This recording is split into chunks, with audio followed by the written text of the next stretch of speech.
I'm Vince Franco, and I will be your facilitator for today and tomorrow on this program. If you're interested in learning some of the steps of thank you.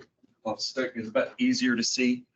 I don't want to throw you all into darkness, but if it works with the light off out front, it makes the visual much better. Steps to starting a for-profit business. Session 1 of 6. We're going to go through kind of the game plan today, according to the agenda, is to go through the first 3 parts of the 6 today, and then the other 3 sets tomorrow. 6 sessions altogether on understanding a small business startup, starting with introductions and overview for the Seminole Tribe of Florida, specifically the Native Learning Center, which is a department of the housing, a program of the housing department of the Seminole Tribe of Florida. There's a little bit about me before we get into any of the mechanics of the program. You're going to see my name and my contact information throughout the presentation. It'll pop up from time to time. So I don't want you to worry about having to make sure you've got everything down, today or tomorrow. I understand in doing these programs, especially with starting a business, it might take a little bit of time for all this information that I'm going to be putting out in front of you. It takes some time to absorb it all and to really put it into motion. I understand that. So what I'm saying is, if you have a question on anything that we're talking about today, if you feel comfortable, please ask the question or share or comment. I have no problem with that at all. If you have any questions or concerned about the information. And more importantly, as we go through this information on starting a for-profit business, anytime you might have a question after the fact, after tomorrow, after today, after tomorrow, send me an email. I'll be more than happy to try to answer the question for you or concern for you. And if I can't answer it because it's too specific to your business, I will tell you that and hopefully refer you or give you some information as to how you can get that information. So please, I want you to feel comfortable in this. There's a lot of information I'm going to put out in front of you in the next 2 days, and I'm going to try to be very methodical about it at a nice slow pace so that you can hopefully absorb all this and get a kind of a good overview or understanding of how to start a business within a very short period of time. And then, like I said, if you have questions after that, you can always reach out, or you can always send a question or concern to any of the contacts at the Native Learning Center, Brooke included, or Oista, or Georgette, the executive director, anyone, and they will forward it to me. So you can, either way, all that information will be sent to me because I'm kind of their go-to person for answering these questions. And the go-to person because I worked here at the Native Learning Center for almost 12 years. I just retired a year and a half ago. I was an employee like Brooke is for a very long time here. I went through the renovation of this building back in the day, back around 2012, 2013. I was the compliance person here. So what happened often, since I was an employee of the Seminole Tribe of Florida for that period, often information or the tribe itself, people would contact the purchasing department at the Seminole Tribe and say, well, I want to be a vendor for the tribe. And 9 times out of 10, those questions to the tribe about becoming a vendor came over to me. They would pass the information of the person trying to contact them and literally pass the phone call off to me, and I would try to walk them through a very abbreviated version of this comprehensive training. It's kind of hard to do over the phone, in a 5-minute conversation, because you'll see as we go through the process, there are steps you need to go through. There are federal and state agencies you're going to have to coordinate with, or not coordinate, but contact or work through to get to the point where you have certain things recognized at a state and federal level if you're going to do it properly. So the calls would come to me and I would try to troubleshoot and try to give them information on not only how to start a business, but ultimately in a lot of the situations, they wanted to become a vendor. And in this case, a vendor for the Seminole Tribe. So it would help them understand the steps in becoming a business, and also at the very end of that, if they wanted to, how to be the process of becoming a vendor for the tribe, which was kind of the ultimate thing. So what we're going to do is we're going to go through a very comprehensive approach. I'm going to give you all the information. You might think to yourself, well, I'm not necessarily interested in creating a corporation, for example, as a business, but we're going to go through that so you understand all the different components. Okay. So just wanted to kind of paint that picture for you if you have any questions. Okay. Couple housekeeping things. I understand, like me, like our host in the back, you're all busy working people. If you have any type of question or concern or anything you need to do with your office or contacts, you need to make a phone call, you need to do an email, I have no problem with that. The only question only thing I would ask of you, if you're going to take a phone call or need to make a phone call, just step out, if you would. Step out of this training area. Other than that, no problem. Very, very flexible in this presentation. I'm also the type of presenter that doesn't mind. I'm very flexible. I don't mind the questions coming up. I'd rather deal with them in real time rather than waiting to the end and then get a whole bunch of questions at the end of a section or presentation. So if something comes across your mind and you feel comfortable, please, as I said before, please mention it or ask the question. Okay. A couple other housekeeping things.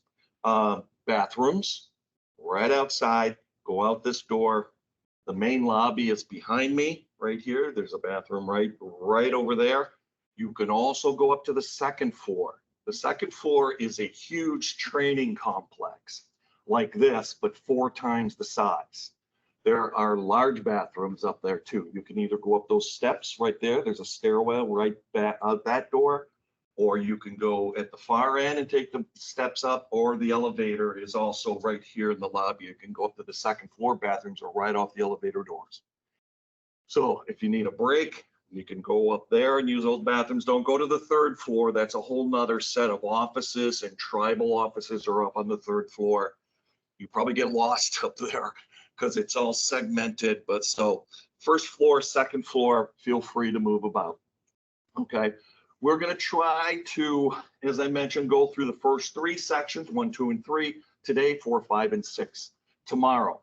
We will take breaks throughout today and tomorrow. If you think that you need a break and it's not a scheduled break, just feel free to do what you need to do.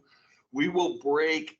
I'll try to keep it in our lunch break as well. Try to keep it in sync with the units that that the discussion we're in the middle of. Welcome to the training. Okay. Any questions so far? Okay. I think I've gone over all the housekeeping. We're scheduled to go to 4:30, but I'm gonna let the curriculum tell us when we really need to break. I'd hate to push it to 4:30, and then start a new chapter or something, or new discussion, and then get 15 minutes into it and say, oh, we're out of time, we got to go at the end of the day. So I'm going to let the curriculum guide, the training guide us as to when we break today and tomorrow. We'll get everything done. I'll try to answer all your questions. You might find that you'll need to go back and perhaps do something. I don't want to call it homework, but you'll see as we progress through the program that we're going to try to do as much as possible today, while we're in training today and tomorrow. But you might have to go back to your office, to your home, to your hotel room, wherever you might be staying, and follow up on some of the things that we're doing if you're really serious about starting a business, because it takes a little bit of time. Anyone here have an interest in starting a nonprofit? We're talking about for-profit. Anyone have any inclination on starting a nonprofit? All right, the reason I ask that is there's a lot of similarities between starting a nonprofit organization and a for-profit organization in the very first stages.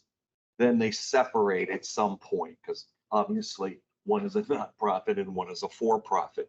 But I ask that because a lot of people, I also do training on nonprofit. There's a lot of similarities on the startup. So I'm going to point that out. So if you're any way, shape, or form interested in a nonprofit in addition to a for-profit, let me know, pay attention, or ask, how does that apply to a nonprofit? I'll try to point out the differences. But there are some similarities as you start up. Okay. So I think that's important that you know that, but we're going to be talking about a profit business, a for-profit, small profit business. And tomorrow, as we wrap up, we'll talk about the vendor situation, at least as it applies to the Seminole Tribe of Florida. There'll be some other things built in. Does anyone know which state in the United States is the most business-friendly state? Delaware's up there. They're in the top 5. It's Florida. Number 2 is Georgia. Number 3 is Nevada. Number 4 is Arizona. Number 5, believe it or not, even despite all the negative things we hear about, California. Number 5. Worst states, Michigan. One of them. There's a couple others that make that short list. Let's see if I have that. Michigan, Rhode Island, Connecticut, Alaska. Got a lot of tribes in Alaska. You know, half the tribes in the United States are in Alaska. But Alaska is not a very business-friendly state. That's not a good combination. Maryland, West Virginia. So Florida is one of the most business-friendly, one of the most friendly states for startup businesses. Good to know, right? Georgia's number 2. So if you're starting a business in Florida, and I have a business here in Florida, and my wife has a business here in Florida, and I've helped start both of those. So basically, what I'm sharing with you is my personal story of starting up. I assume everyone here is in Florida, lives in Florida, plan to start your business in Florida. That's good because, like I said, Florida is a very business-friendly environment. Good to know. You know, we don't have personal income tax in Florida. Businesses are looked upon in the same way, very, very friendly, regardless of who's governor right now. This goes back for years and years. Prior governors that were Democrats and Republicans, the culture, the environment, and the business-friendly attitude has been around for years in Florida. And that's going to be very helpful for you, I think, in starting the business. It could be, just know that it could be many, many times more difficult if you were in another state. So I hope you're starting the business in Florida, and you'll remain in Florida. You live in Florida, you'll start your business and do your business in Florida. If so, you're in one of the best states in the union, so to speak, for starting a business. So let me get a feel. This is very, very helpful in trying to get an idea how to gauge the presentation. And I don't want to put anyone on the spot, but if we can go around the room real quick. I got your name tag, so it's not necessarily I'm trying to identify who you are, but what you're interested in. If you could just take a minute and explain why you're here, what you hope to gain from this, or what you're looking for. That would be very, as it relates to for-profit or whatever. If that would be very. Can we start over here? Can you tell us a little bit about why you're here and what you're looking for? Okay, simple as that, right? Start a business for landscaping. Okay, this is a total new venture for you. Have you looked into anything, or?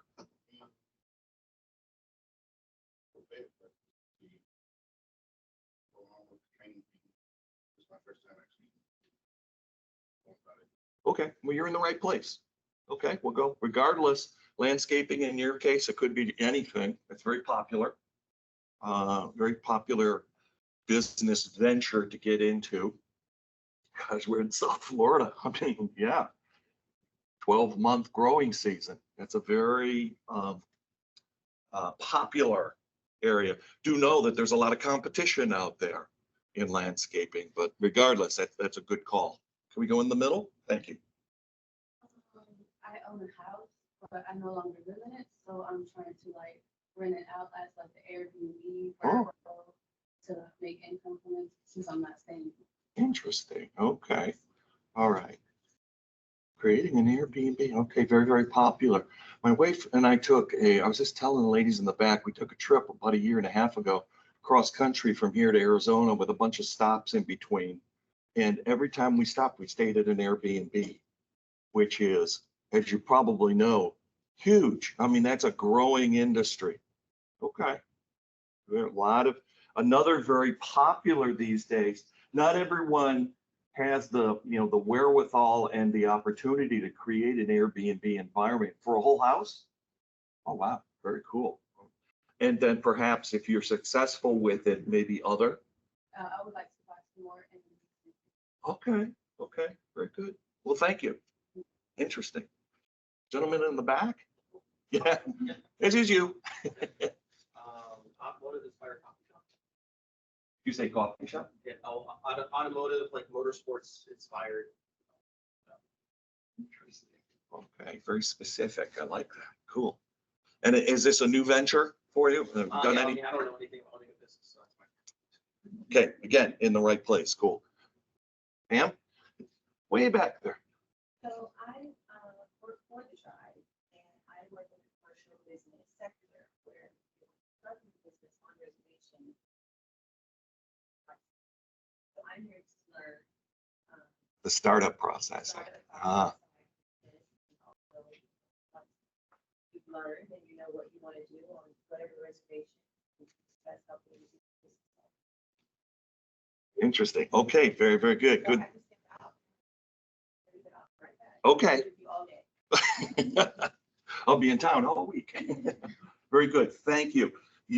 I don't know if you were here when I was telling that I was an employee of the tribe myself for 11 years. I worked here at the Native Learning Center, and oftentimes when tribal members, in particular, the Seminole tribal members, approach the purchasing department about becoming a vendor, a lot of times those calls would come to me, and I would guide them through this process.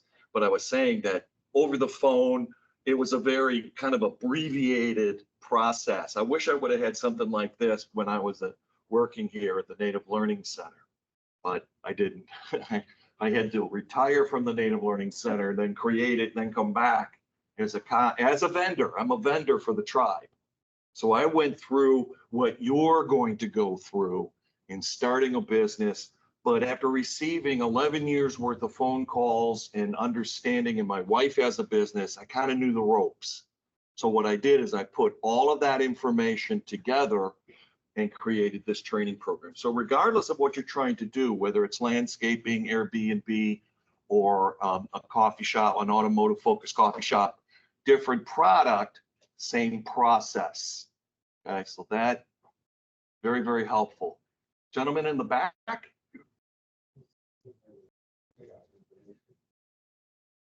Interested in starting a business? Maybe not, depending on how complicated, right? Okay, fair enough. Yeah, fair enough. You might go, ooh, there's a lot of moving parts to this. I don't know if I want it. I get it. I get that. Thank you for being honest. Yeah, I might do it, I might not. We'll see. We'll see. Sir. Eden. Yes. I guess my train of thought was this past 6 months, I started working as a receptionist for like a smaller RV resort and campground out of Clewiston, and being so close to my boss, pretty much being like right there, I've been privy to like a lot of what he talks about in the business. So that's got me interested in learn more. Okay. But also, once I got the gears kind of turning, I've always wanted to are headed to that want of always wanting to kind of one day, I live in Big Cypress. So kind of even having a business out there, either it be like a coffee shop or a grocery store in terms of you would kind of have like the lack of amenities. Yeah, You know, certain kind of things, or even places to hang out. right? yeah. Sure. That's sort of kind of. Could be a diamond in the rough out there because of the remote. But again, you're in Florida, so you would go through the process that were different product, same process again to start. If you're going to pursue the status of being recognized in the state of Florida as a legitimate business, you're in the right place. Sir, here to learn. Yeah. Anything, whatever tribes. Okay. Okay. All right. Again, in the right place, even for just exploring and trying to learn what the process is. Very good. Thank you. Actually, I drug them along. You're the person. It's you. Yeah. We initially, because our tribe made a small investment in a business, I was kind of thinking how we would incorporate that into our tribe nonprofit. Nonprofit. And then, but as you were introducing yourself, you had me thinking, because you were saying that helping people become vendors for the tribe. And in Alaska, there is not much economy in the villages. So a lot of low income people, families there, and the main source of income, you would be lucky to get a job with the school, the tribe, or the city, and never really thought. I've never really seen anybody try to become vendors to those entities. Okay. I sit on a economic development corporation. And, Okay. I like that idea that becoming a vendor for either your tribe or Yeah. school. Yeah. Are you from Alaska? Yes. You came all the way down here. First of all, what do you think about the weather down here? Yeah, I bet you're melting. Good. And all three of you are from Alaska? Yeah. Well, welcome. You all, as I mentioned before, also come from the state. Same process, very much the same process. They're just Alaska's is a little more, it's not as friendly when it comes, friendly might not be the wrong word. They haven't streamlined the process like they have in Florida. Florida's got a lot of personal and business friendly policies. Then, Florida's got the non-personal income and all that kind of stuff. So they're kind of designed for a streamlined process where the other states, including Alaska, just don't have it as user friendly, but it's the same process.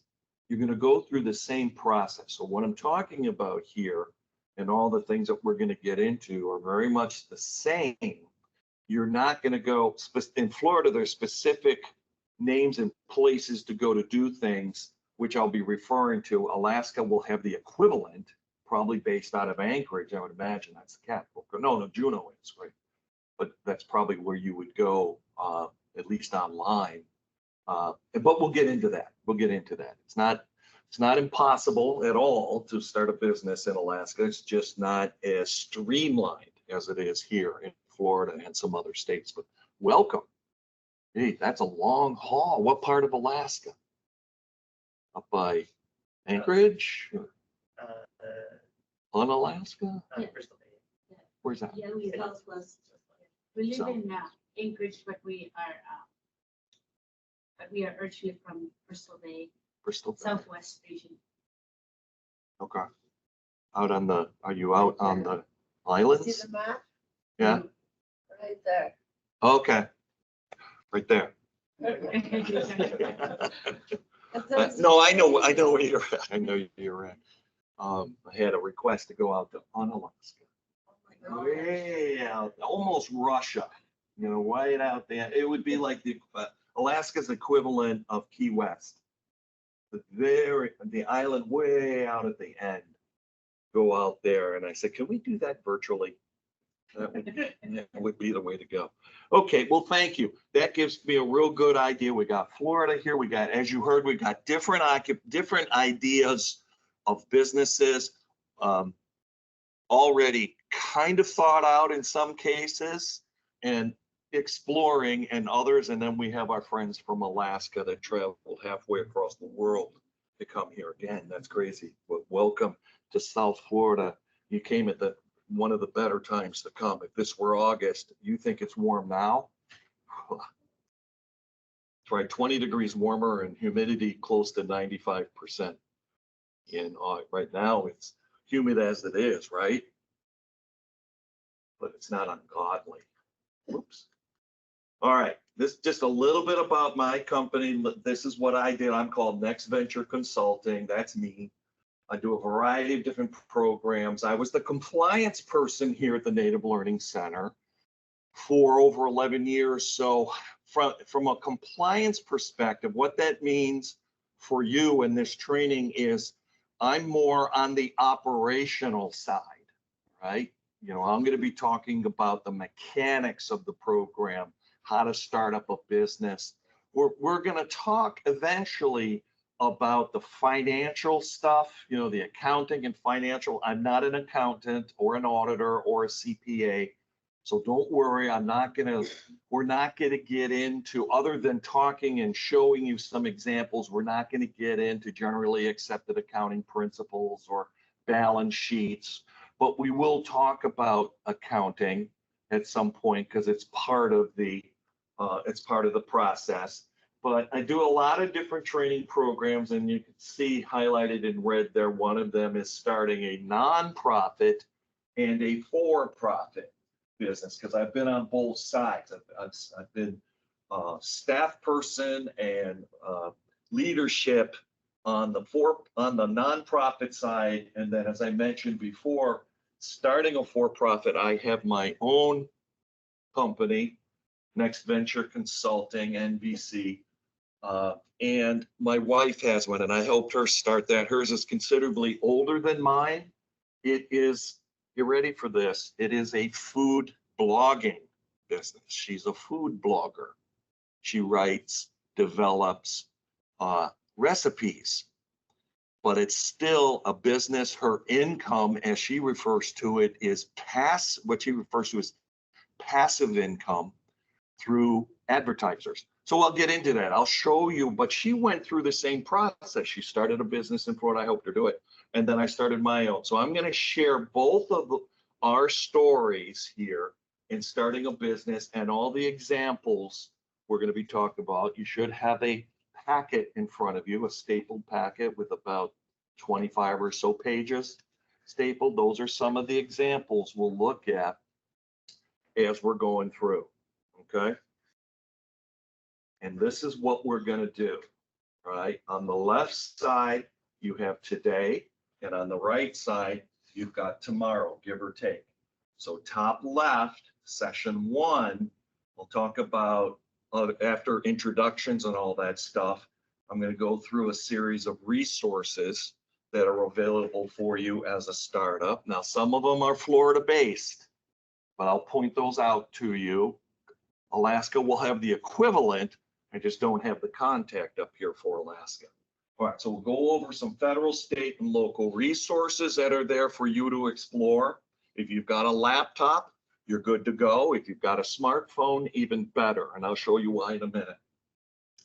Then we'll talk about the second bullet there on the left is the purpose, the vision, and the mission. Every business needs to have, as you kind of expressed to me, what you want to do. That's your purpose.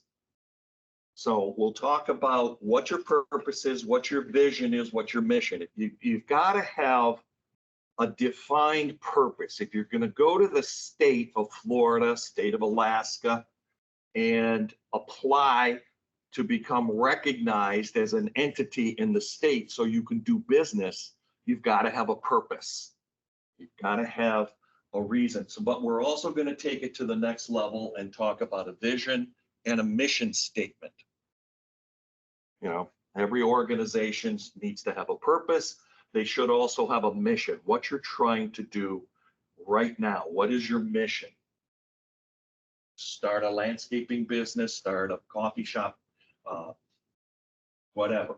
And then we'll do the third bullet there, steps to starting a business. You should have a handout, very first page, front and back, should be, in fact, it is, steps of starting a business. That's kind of an at a glance look at starting a business. So just want you to earmark that, find it in your packet. It should be the first page, front and back. First page would be starting a business, general steps for starting a business, and on the back side could be Florida steps for starting a business. My screen went blank. There we go. It does that. It goes to sleep sometimes. All right. In fact, while we well, let me get through. We'll go into it in a minute. Steps to starting a business. Now, in the presentation, I'm going to go into very detailed steps in starting the business. But this, what you have in your packet there is, in my opinion, a very nice overview, nice list. Those of you, most of you would be looking at the back page. That's A1B, because it pertains to Florida. And those of you from Alaska, look at the very first page, which is on, it's called A1A, and that is starting a business outside the state of Florida. We'll get more detail on that in a minute. All right, steps to starting a business. And then the fourth bullet there, top left, is developing a business plan, A through B. So I'll show you what that means is, I'll show you an example, real example of a business plan, at least the first part of a business plan. I'll show you some examples, and then you also get a chance to develop your own, or at least start the process of developing a business plan, and we'll work our way through it. All right, so that's session one. Session two, coming up a little later this morning and probably overlapping into early this afternoon, will be understanding the business structure, small business structure. Basically, the differences between the three major types of business that are recognized in the United States. Sole proprietorship, the pros and cons of being a sole proprietor. Third bullet, a partnership, which is like a sole proprietor, but with another person or two or three more. That's a partnership. And then the fourth bullet, a limited liability company. My company is a limited liability company known as an LLC. My wife's is also, and I'll explain the difference between sole proprietor, partnership, and limited liability, the pros and cons of both of those. And then the item underneath limited liability says C corporations and S corporations. I'm not going to spend a whole lot of time on that because it's a subcategory of a limited liability, and you're getting into stockholders and all kinds of things. And I don't think you guys are in a position for that. You're talking about startups. You're not existing businesses 10 years old or older that are thinking about having issuing stocks, right? I don't think you want to issue stocks and bonds and all those kind of things. So I'll explain what they are, but I know they're not going to apply to you, but I think you need to know what they are. All right, and how the state of Florida, state of Alaska, recognize, what they do with that. All right, then we'll continue on with the development of a business plan. The next part C and D, all right? See, the business plan is going to be included in all, you've got to have some kind of a roadmap, some kind of a business plan, right? I'm going to show you how to do that. I'm going to give you some examples of business plans, and then the whole idea here is for you to develop your own business plan, which is your roadmap to your business, what you're going to actually do. Okay, then session 3 down here at the bottom, we'll talk about NAHASDA codes, which may or may not apply in the state of Florida. They don't necessarily apply. We don't need them to become recognized in the state of Florida as a business. Some other states they do. Wisconsin requires it. I don't know about Alaska. So we're going to go, I'm going to tell you what they are. I'm going to show you what they are. And you'll have to do a little bit of homework to see if the state of Alaska requires NAHASDA codes for your startup business. Okay. Doesn't apply to nonprofits, but it applies to for-profits. Florida doesn't require a NAHASDA code, but some states do. That's why I'm saying Alaska, be careful. Then we'll get into the 4 C's: product, price, place, and promotion, referred to as the 4 C's of a business. How you're going to, what you're going to produce, how you're going to price it, where, how how is it going to be placed, how you're going to promote it, and we'll talk about that, those things. Because your phone's, every time I do something like this, everyone wants to talk to me. My phone is ringing off the hook. Actually, my watch is ringing off the hook. I've got a thought. Happens every time. I sit at home for days and nothing happens, and then I go out and I do something, and the sky is falling. It happens every time. All right, and you see in the bottom there, understanding small business marketing. We'll also talk about the business plan component to marketing. And again, I'll show you some examples, and then you get to think through how you're going to apply it to your business plan. If you're taking it seriously, and you want to move on.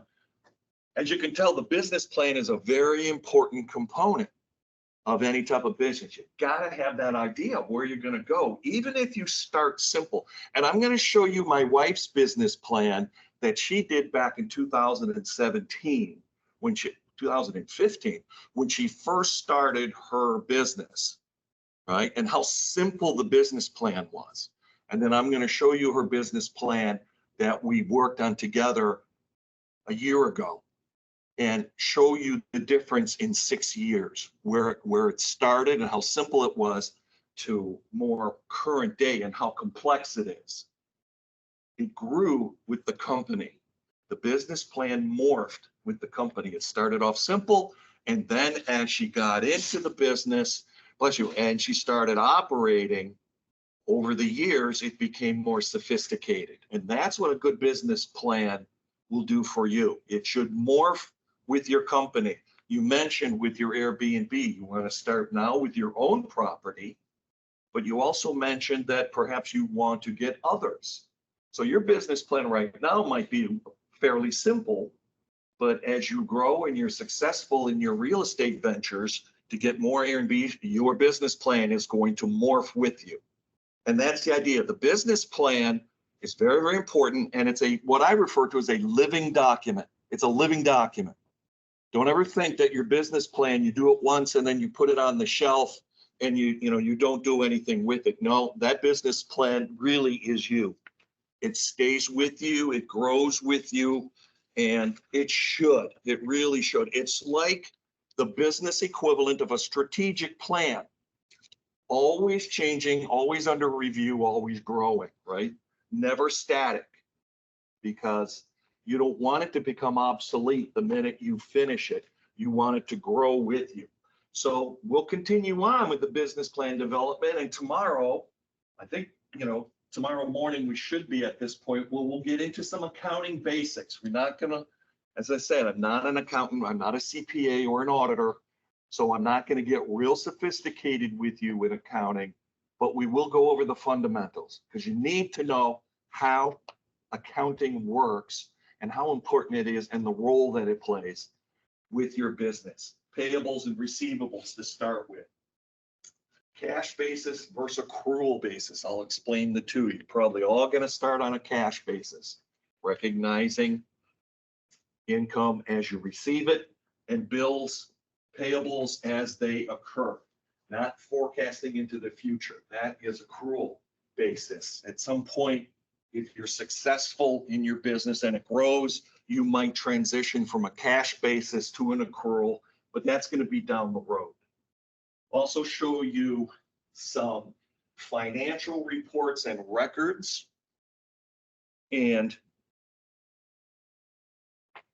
you know what, again, this financial reports and records is probably more at a higher level, but you need to have a good understanding what your obligations are and what your responsibilities are for financial operation. And to finish out that section, we'll look at the business plan again, because you're going to need to have some kind of, as it segues into section 5, some kind of understanding about accounting, bank accounts, transactions, financial concerns, how you're going to finance your business. Are you going to bootstrap it? I'll get into that. And I'll explain all that. How are you going to generate income? How you're going to finance your business to start with and ongoing. So I'll explain that and how that is integrated into the business plan in both sections, the basics accounting and also financing. They're different. This is keeping track of your business activities, your cash and your payables and receivables. And this one in section 5 is how you're funding the business. How you generate revenue. What are you going to do to start your business? Small business financing out there, opportunities out there that you can call upon. We'll talk about that. And again, the business plan, how it should look in your business plan. Then the last section, more in-depth on some fabulous resources that are out there for all businesses in the United States, regardless of size. Startups, medium size, established, and that is SBA, Small Business Administration. A lot of people think SBA is there for business loans, which is true, but there's also a lot of startup resources available through SBA at no cost. And it would behoove you to have an understanding of what SBA offers. And there are local, every state, and sometimes regions within the state have SBA offices. My daughter's a banker, and she was involved in SBA loans, but she's the one that told me there's a lot of small business resources that are free through SBA. So you want to take advantage of that. Another one is SCORE. Anyone heard of, that's an acronym. Anyone heard of SCORE? SCORE is, trying to think what that's the acronym, SCORE. We'll get into it. It's retired business executives like myself who volunteer their time and mentor small business startups. It's free. Broward County has one of the best SCORE systems in the state of Florida. They do training. You'd want to, and we'll get into that. So you don't worry about trying to Google it now or do anything. You can just write it down if you wish. SCORE, SCORE. It's retired executives. Something about the community of retired executives. But anyway, Broward County, I went onto their website. I created a profile, and every week I get an email from Broward County SCORE about their free online training programs. Everything from developing a balance sheet, learning how to do Excel, learning how to write a business letter, all kinds of different things. They're usually offered in the evening. They're offered in English. They're offered in Spanish. They're a wonderful resource, free of charge. And you can take it to the next level if you wish and ask or create an or submit an application for what's called a mentor. And that would be a retired executive who is within your industry, who can provide you with one-on-one information. Like, I would not be a good mentor for landscaping because I do not have a green thumb. Everything I plant dies. I would be terrible at that. But they have people who have much more skill than I in specific areas. Airbnb, you know, in the Airbnb industry, relatively new, but it's exploding, right? It is a huge upward trend. Everyone is interested. So let's go to bed too, right? A lot of competition out there, like in landscaping, a lot of competition, but yet it's still kind of very unknown. Not everyone understands the Airbnb scenario, how that works. So it's very interesting. You're interested in going into that. Yes, sir.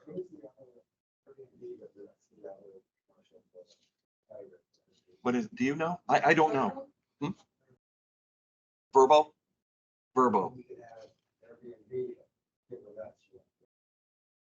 Okay, yeah. So there's competitors to Airbnb. Well, that's good. I'm glad you asked that question because competition is something we need to be aware of. What are we competing against? In your case, the Verbo industry and Airbnb are kind of very competitive in that industry. Good to know. Yeah. Very, very good point. And that is where we'll be talking about that is product, price, place, and promotion. Knowing what your competition is, doing the research, knowing, and that's really part and parcel of a good business plan. I'll show you the research of the industry. Know what's happening. Airbnb, Verbo, or however you say it, is global. It's global. It's nationwide in the Americas. It's also very popular in Florida. So it's got that particular thing, Airbnb, and that whole concept. What's the general industry called? Shared home or whatever. It's like Uber and Lyft are in the industry of ride share. You know what I mean? Ride share, and you've got different ones. I don't know what Airbnb, what the industry is called. Properties for rent. I don't know what it's called. See what I mean? But there's other competitors. So we need to talk about that, and we'll do. So any questions about what we're going to do? You can see the tie in between everything, and that's the business plan. The business plan. We're going to break it down into the different sections because just like in high school, just like in college, sitting down to write a term paper or your thesis in college, same thing. You don't just sit down, put pen to paper, and write a narrative, do you? No, you've got to do the research. You've got to have everything in place, or most of the parts in place, before you start writing the narrative, which in this case is your business plan. I teach this same and say this very same thing to grant writers. You cannot sit down to write a narrative which explains what you're looking for and what you're doing for a grant without doing the research first. Then, after you've done all the research and you've looked at all the moving parts of a business startup, then you go back and you start writing the business plan. We're breaking that down into 6 different parts. So we're going to talk about the mission, starting the business, and then look at the corresponding business plan. Then we're going to get into the structure. So you know, have a better understanding. Do I want to be a sole proprietor? What are the features and benefits of that? Or do I want a partnership? Do I want to bring another person in? What are the pros and cons of that? Or do I want to take it to the next step and become an LLC? What are the benefits, the pros and cons of that? Okay. There's a lot to discuss here. I know you don't have any questions because you've been asking as we go, and I appreciate that. Don't save them up. Okay. How familiar are you with the steps to starting a for-profit business? We'll just do show of hands. We don't. I have no experience. You kind of answered these in the introductions. I have no experience with starting a new business. Tell me more, which is the bulk of people in the room, I think. Or B, its sister. I'm kind of familiar with the process, but I have not started a business. You might know some of the parts, but not all of them. A lot of people fall into that category. Or the next one. I have some experience with starting a business, which means you have a kind of an idea what needs to be put in place, but maybe not all the logistics. So, and then I currently have a business. I don't think there's anyone in here other than myself who actually has an established business, which is good, You're all kind of in the exploratory stages yet, because we want to make sure as we're progressing through this, that you don't make any mistakes in your process, especially when you're dealing with the state of Florida, state of Alaska, or federal or agencies, in particular, IRS, Internal Revenue Service. So, because you're going to have some interactions with the IRS. I'm going to try to streamline that process and explain.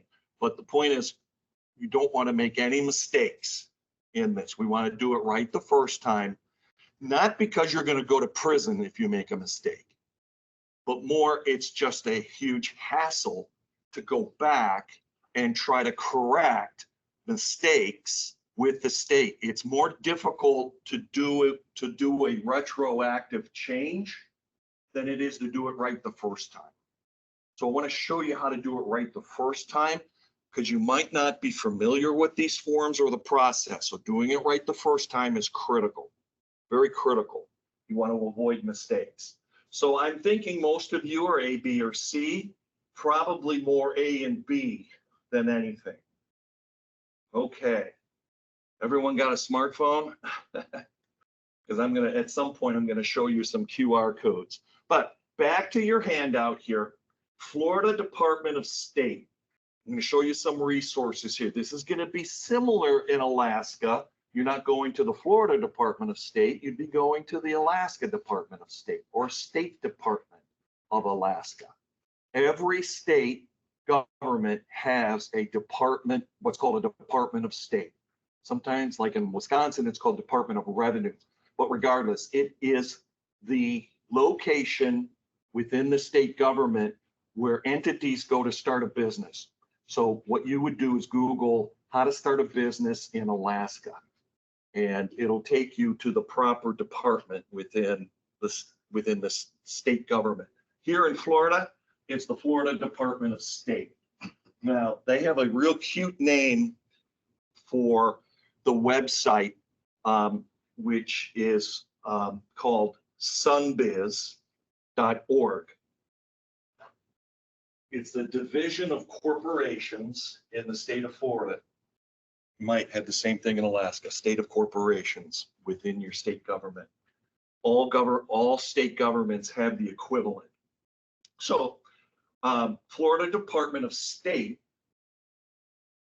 provides information and resources on starting a business. They provide a lot of information, and it can be overwhelming if you don't know how to navigate through the site. There's an online registration process that provides numerous filing tips and common questions. And you're looking at screenshots of the Division of Corporations, sunbiz.org, the Division of Corporations for the state of Florida. On the left is some explanation, and on the right is an actual document. You see at the bottom there, it says resource B2. Let's go to B2 in your packet. Okay.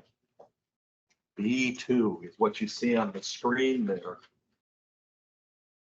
And this, what you're looking at, is a real example of what's called a fictitious name. There's nothing fictitious about it, but that's what the state will call it.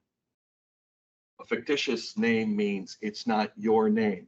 It's a name you created, like doing business as, or what's the name of people, an alias. It's like an alias, right? So a fictitious name in the state of Florida, and this would be in all states, is actually the name of your organization. So this is what the document looks like, and I'll explain to you how to do this and how to get this document. This is the end result right here. This is what you want to get back from the state of Florida, and that's what you have in your book here. So let's look at it real quick. Fictitious, and we'll come back to it a little bit later, but fictitious name detail.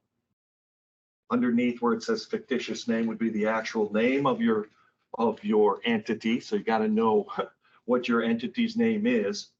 And then all the registration information underneath that, a number, that you're active, when it was filed. So you can see August 22nd, 2016. This wouldn't be my business. This would be my wife's. We started back, expiration date, current owners, 1, that's her. And other information, mailing address. This is all information that the state has for the name. This is the document that you would receive from the state of Florida. Turn the page and look at also on B2, it looks like a copy of a news article. And that's exactly what it is. It's a certified copy of an article, and I'll explain what this means, but this is an advertisement that she put in the paper, a local newspaper, which was a requirement for filing her fictitious name with the state of Florida, giving, I think this is hers. Yeah, so let's see. I'm looking at it too, just to make sure. Yeah, this is hers. This is the acknowledgement. Part of the requirement in Florida, every state's a little bit different, but part of the requirements in Florida is if you're going to file for a name that's recognized in the state of Florida, once you get that name recognized by the state and you get the acknowledgement back from them, you're supposed to go to your local, people still use newspapers. You're supposed to go to the newspaper into the classified section and put a notice in there about fictitious name. There is a template. You don't have to create it from scratch. There's a template that is used to create it. So this is an acknowledgement. And folks, anytime you get anything back from the state, whether it's Florida or Alaska or any state in between, once you get an acknowledgement back from the state, keep that record. Print it out if you can. Keep an electronic version like this is. Also print it out, keep hard copy, put it with your startup documents. Create a folder of your startup documents. This is the acknowledgement along with whatever particular requirements come with it. Print those out, put those in a, some kind of a binder, and keep them all together in chronological order. So fictitious name might be first, or actually what comes before that is perhaps a mission and a purpose statement. But keep all these documents together. There'll be more as you progress along. So just a word to the wise to keep that information. So more on that. I just wanted to show that to you. We'll come back to it, give you a little bit more information. This is also the sunbiz.org, which is the Division of Corporations on starting a business. Alaska will have the equivalent. Here is the QR code. Anyone familiar with QR codes? If you've got a smartphone, this QR code should be live. I don't know if I had that. No, I don't think this is in your handout, but the QR code is live. You can literally, hopefully, put your phone up to it. Hopefully it will work even from a distance. It should take you to sunbiz.org. Let me know if that works for you. Okay, good. All right. I love QR codes because if you've got a smartphone, it'll take you to the site in real time, which is wonderful. This is what we want. Shortcut to sunbiz.org, which in the state of Florida is where we go to start any kind of business. Now, I mentioned for-profit and nonprofits. Nonprofits need to do the same thing. If you wanted to be a nonprofit and start a nonprofit business, you'd follow the same path so far. You go to sunbiz.org to start a business. You still have to name your organization. So you do the very same thing so far. So for-profit and nonprofit so far follow the same path. They need to register a name with the state. Very, very important first step. Register, if you want to be legitimate, register your name once you've thought about it. And I'll get into a little more detail on how to choose a good name and more insight on how to navigate through the name selection process. My point here is, if you want to be a legitimate business in the state of Florida, this would be one of the first steps at a state level, and that is to register your name. There will be a fee. There's a fee to do this in the state of Florida, probably in Alaska as well. In the state of Florida, to do this, I think the fee's about $125 one time. But it's not something, again, it's not something you want to repeat. You want to do it right the first time.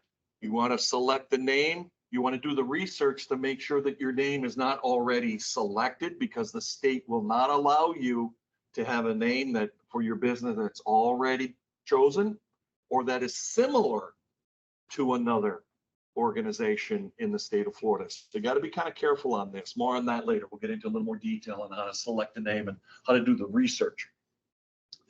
So you go to sunbiz.org, State Department. You go to start a business. You go to what's called the fictitious name part of a startup. You put your name in there. You do the research. You put your name in there. You pay the fee. Like I said, somewhere around $125. It varies from state to state. So check that out.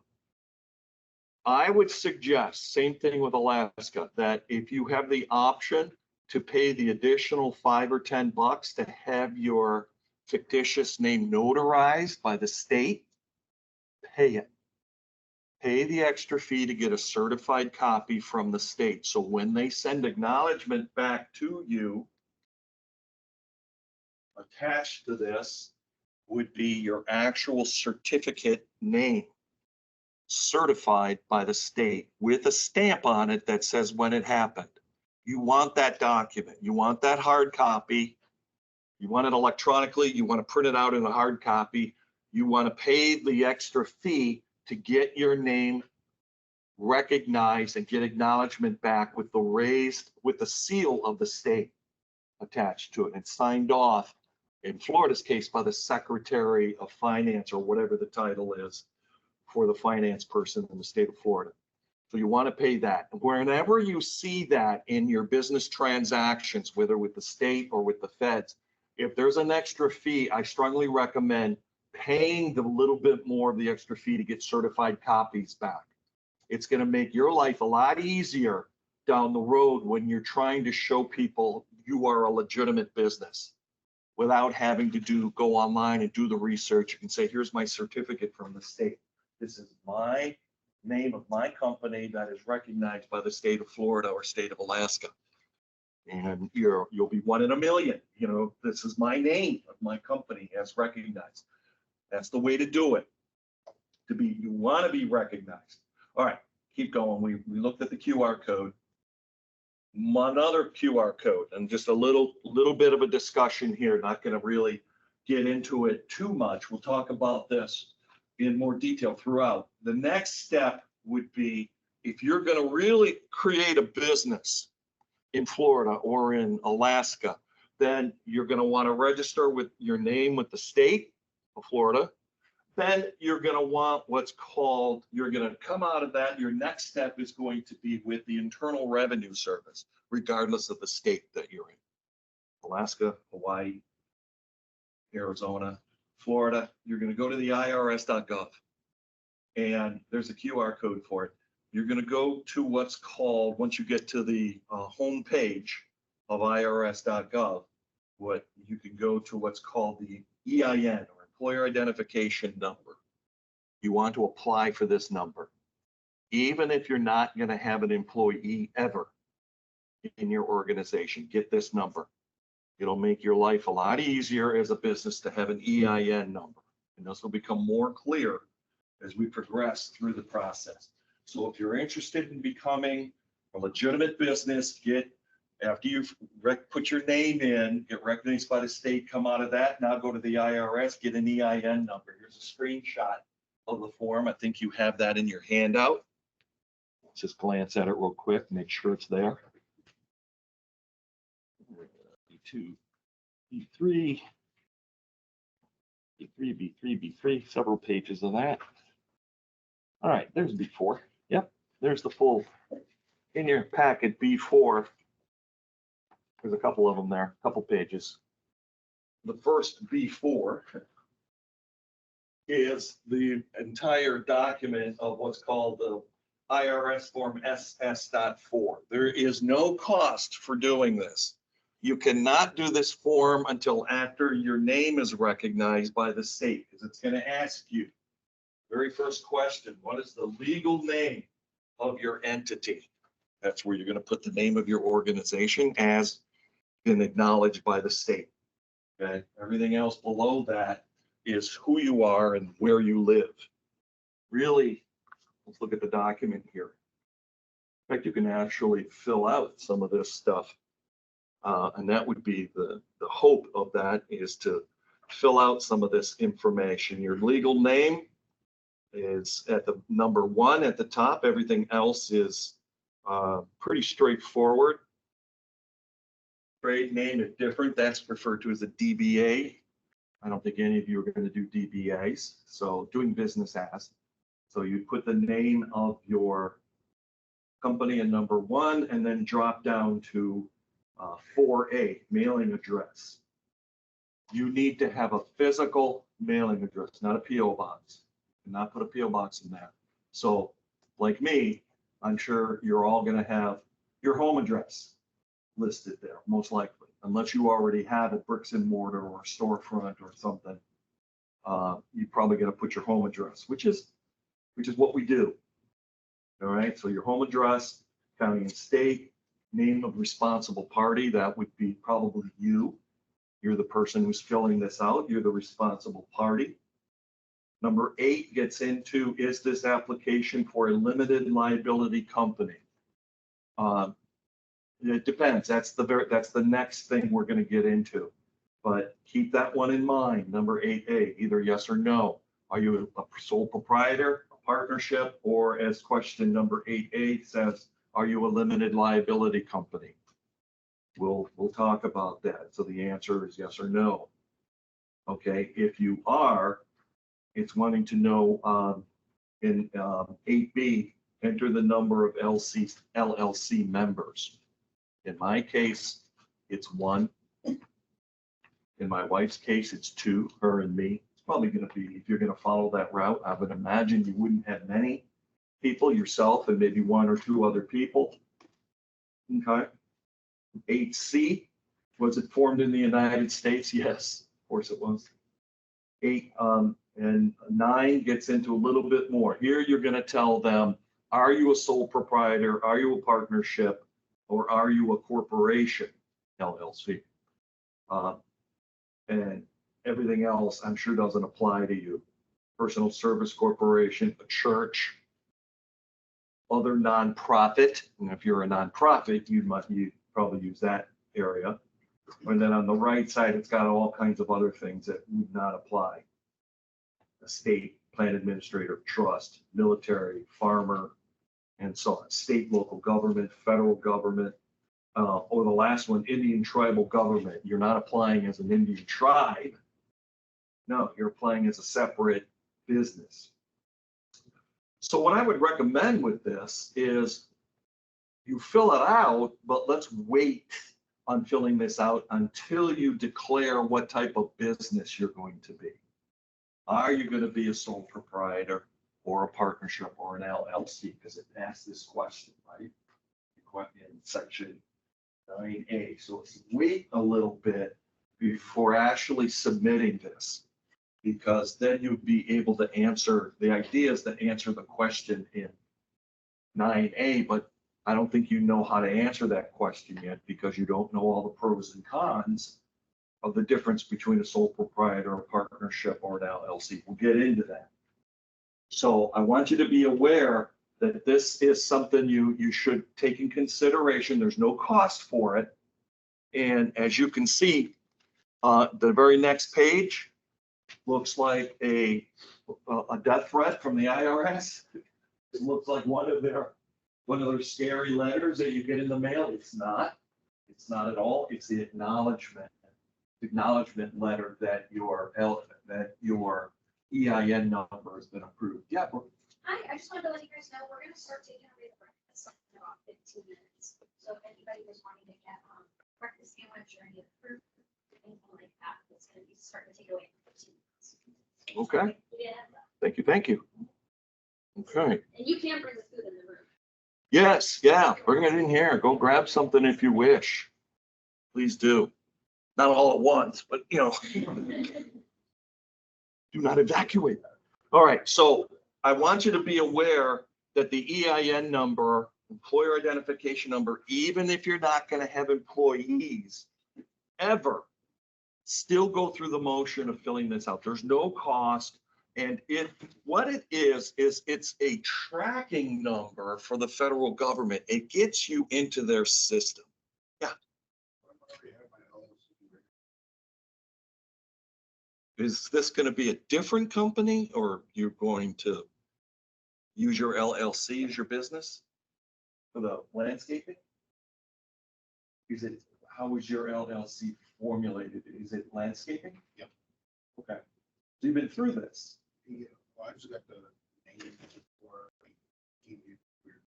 we're just trying to get the name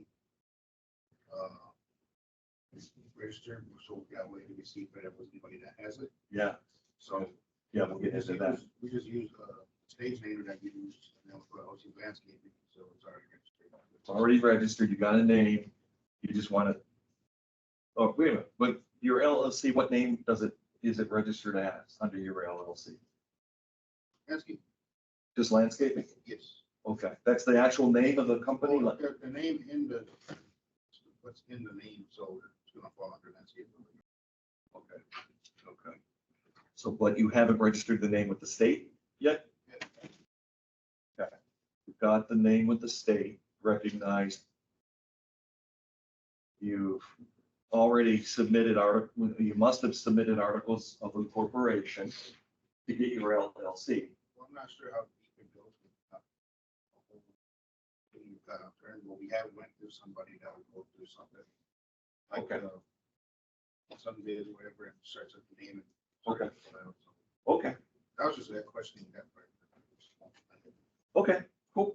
All right, so it sounds like you've got some of this done. You've gone through IRS, you've got the EIN number, which is great. So maybe this will be just a refresher for you to understand how this all works. Good question.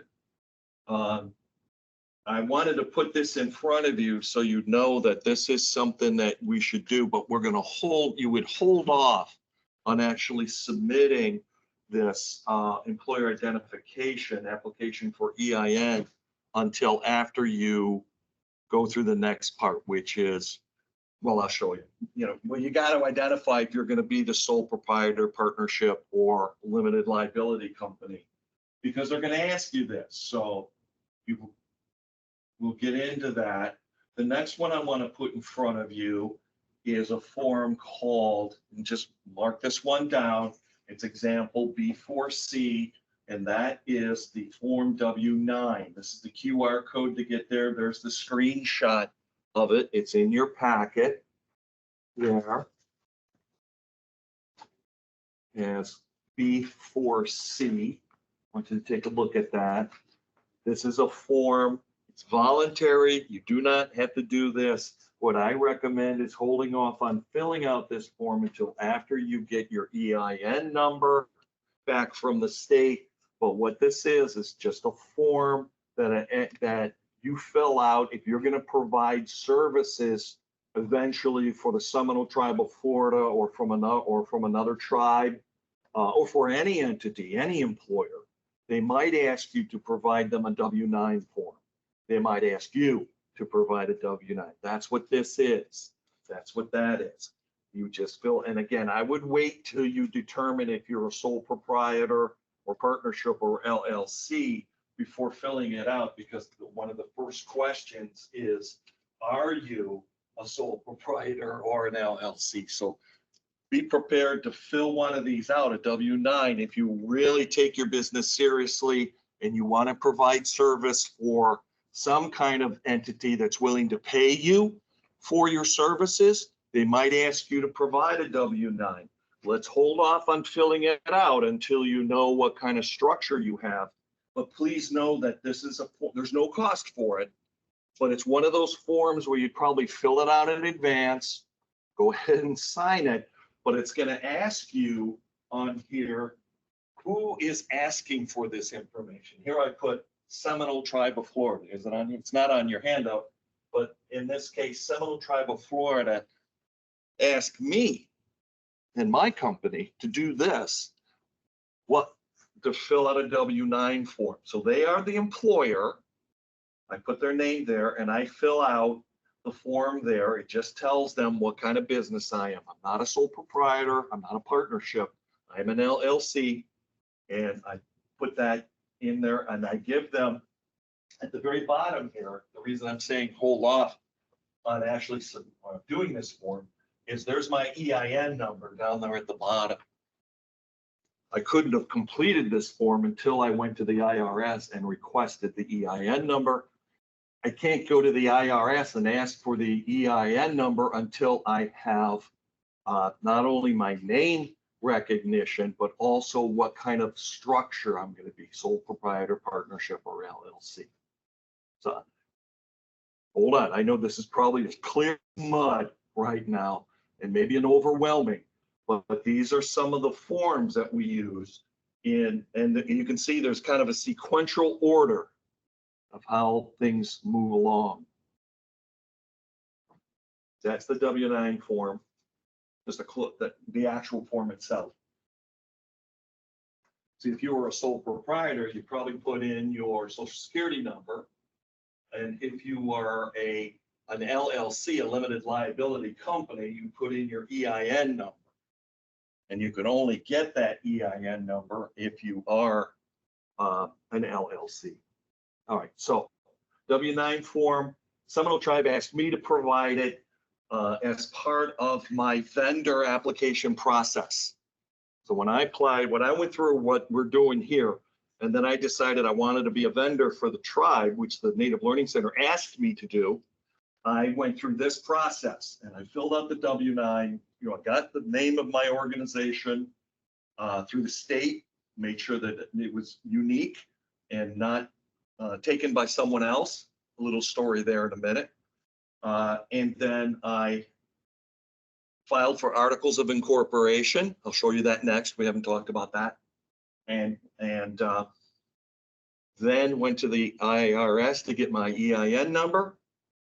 Once I got the EIN number, I was able to fill out a W-9 form, send it to the purchasing department of the tribe along with other documents. I'll show you what those are as we progress, mostly insurance-based stuff.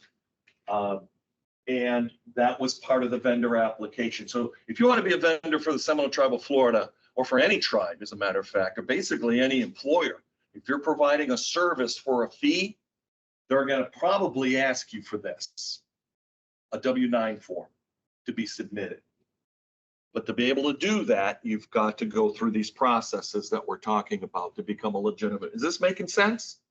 I hope this whole methodical process of moving through, there's a lot of moving parts, but if you're interested in taking it to that level, something more than a sole proprietor, then this is the process to go through. All right, let's keep moving. Oh, wait. Yep. And when you say sole proprietor, you just mean like representing yourself pretty much? Yeah. You know the old saying, if you've got a pickup truck and a shovel, you're a contractor. Yeah. Same thing. A sole proprietor is, let me just take a second to answer that question, because we hear a lot about sole proprietor, entrepreneurship. When it comes to businesses in the state of Florida, actually in all states, sole proprietor is at the lowest end of the totem pole. And I'll explain in more precise details when we get into it. But being a sole proprietor, please know, being a sole proprietor, doing the business by yourself without recognition from the state or any of these processes we're talking about, really doesn't protect your business in any way, shape, or form. You're on your own. You're basically, doing your thing. You're a sole proprietor, which means you're not recognized by the state. You're probably not going to be able to get business insurance to cover yourself. The assets of your personal assets are exposed. So if something goes wrong, worst case scenario, something goes wrong and someone sues you for doing a poor job, your personal assets are at risk. People can sue you specifically, and that puts your home and your car and your investments at risk. Same thing with partnership. The only way to separate your personal income and assets from the business is taking it to the limited liability company. We'll get into that with more depth, but basically, sole proprietor is at the very low end. It sounds wonderful, but when it comes to business operation in the state of Florida, business operation in general, particularly in the state of Florida, it's at the lowest end of state recognition. Really, there is no state recognition for sole proprietor because anybody can do it. There's no protections, no built-in protections. All right, I alluded to this NAHASDA code. State of Wisconsin requires it. I think maybe Alaska might require it. It is not required in Florida, but you need to know the North American Industry Classification System. It's a tracking system. You can go to their website. I think I've got a handout there, just a screenshot of B4D. It says North American Industry Classification System, which is this. And you can go there to NAHASDA.com. You can, if you know the type of business you're going to get into, like landscaping, you can go in there and look up and see what the NAHASDA code is. Show you this next example.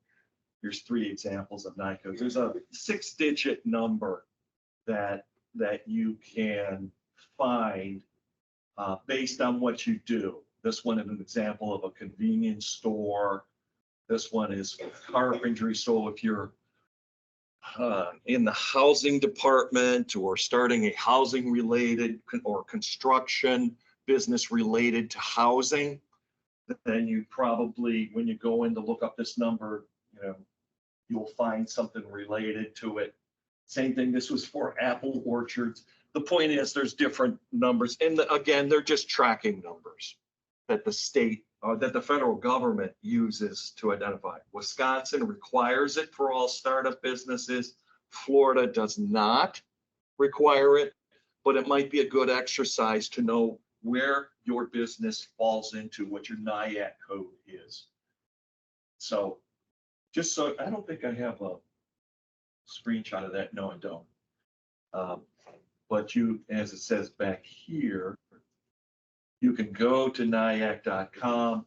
You can navigate through it, find your industry, find the number you have, and just keep it aside. Just hold on to it. It's just a number that in most cases you're probably not going to need, but it's good to know what kind of category they're putting into. Airbnb would have its own, I think.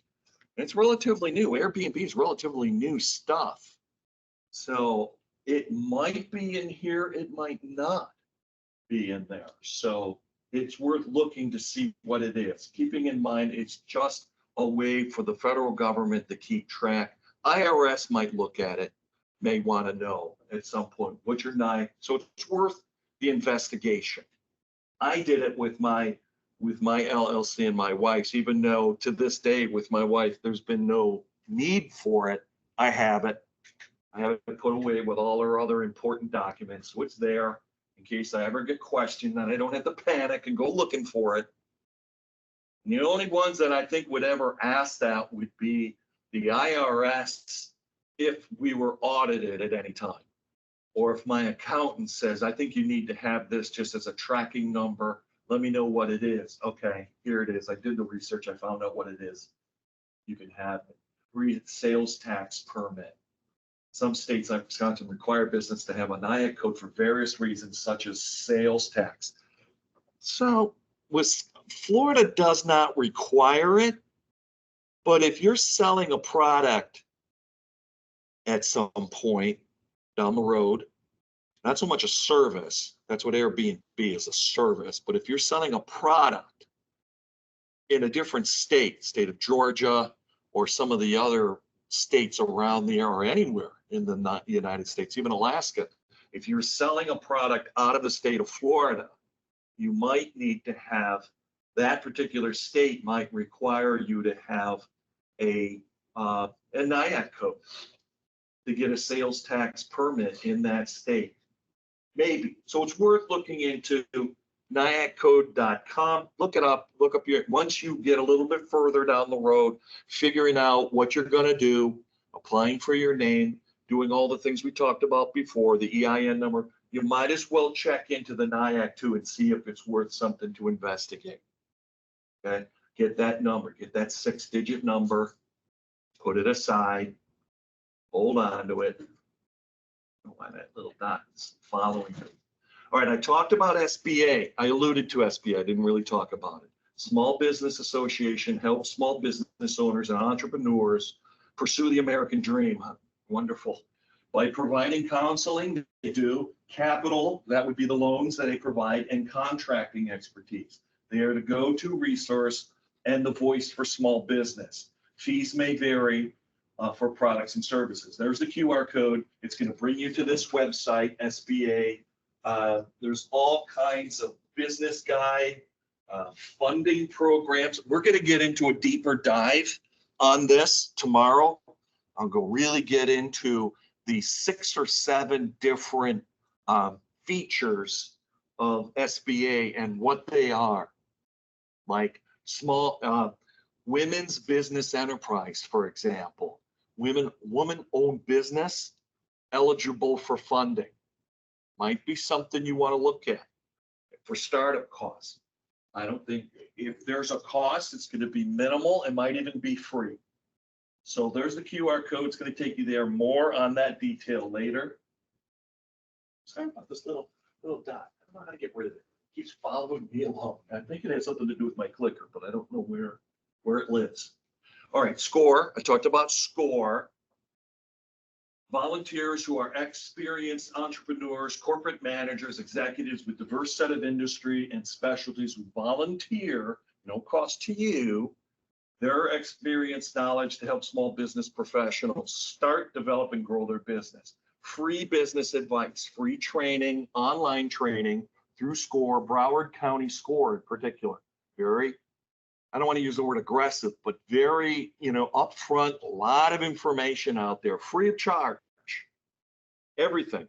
How to start, how to build an Excel sheet, how to start a business, how to get a loan, how to open a checking account. We'll talk about all those kind of things coming up, but long-term training over days and weeks, SCORE, and you've got that opportunity to also look at this, local workshops, local mentors, local resources. So SCORE is a wonderful resource long-term, wonderful resource for you, no cost. Absolutely no cost with training. And who wouldn't want a mentor to start a business? Someone who's done that before. All right, free business advice. I would look them up. I strongly encourage you to check them out and go to their website, particularly in Broward County here. There would be one in Alaska. I don't know exactly where, because they're in regions throughout the state, but Alaska, I'm sure, has SCORE because they're nationwide, and there's got to be an SBA as well. There's got to be resources there for startup. Make sense? Good resource, excellent resource. They would provide you long-term assistance, more than you could ever gain in this 2-day class. Long-term, especially when you got a mentor involved. Definitely worth your time. If I'm not mistaken, that QR code should take you to Broward County SCORE, I think. But it's been a while. Well, let's look, right? Let's check it out. Let's see what it says. Because I have forgotten, to be honest with you.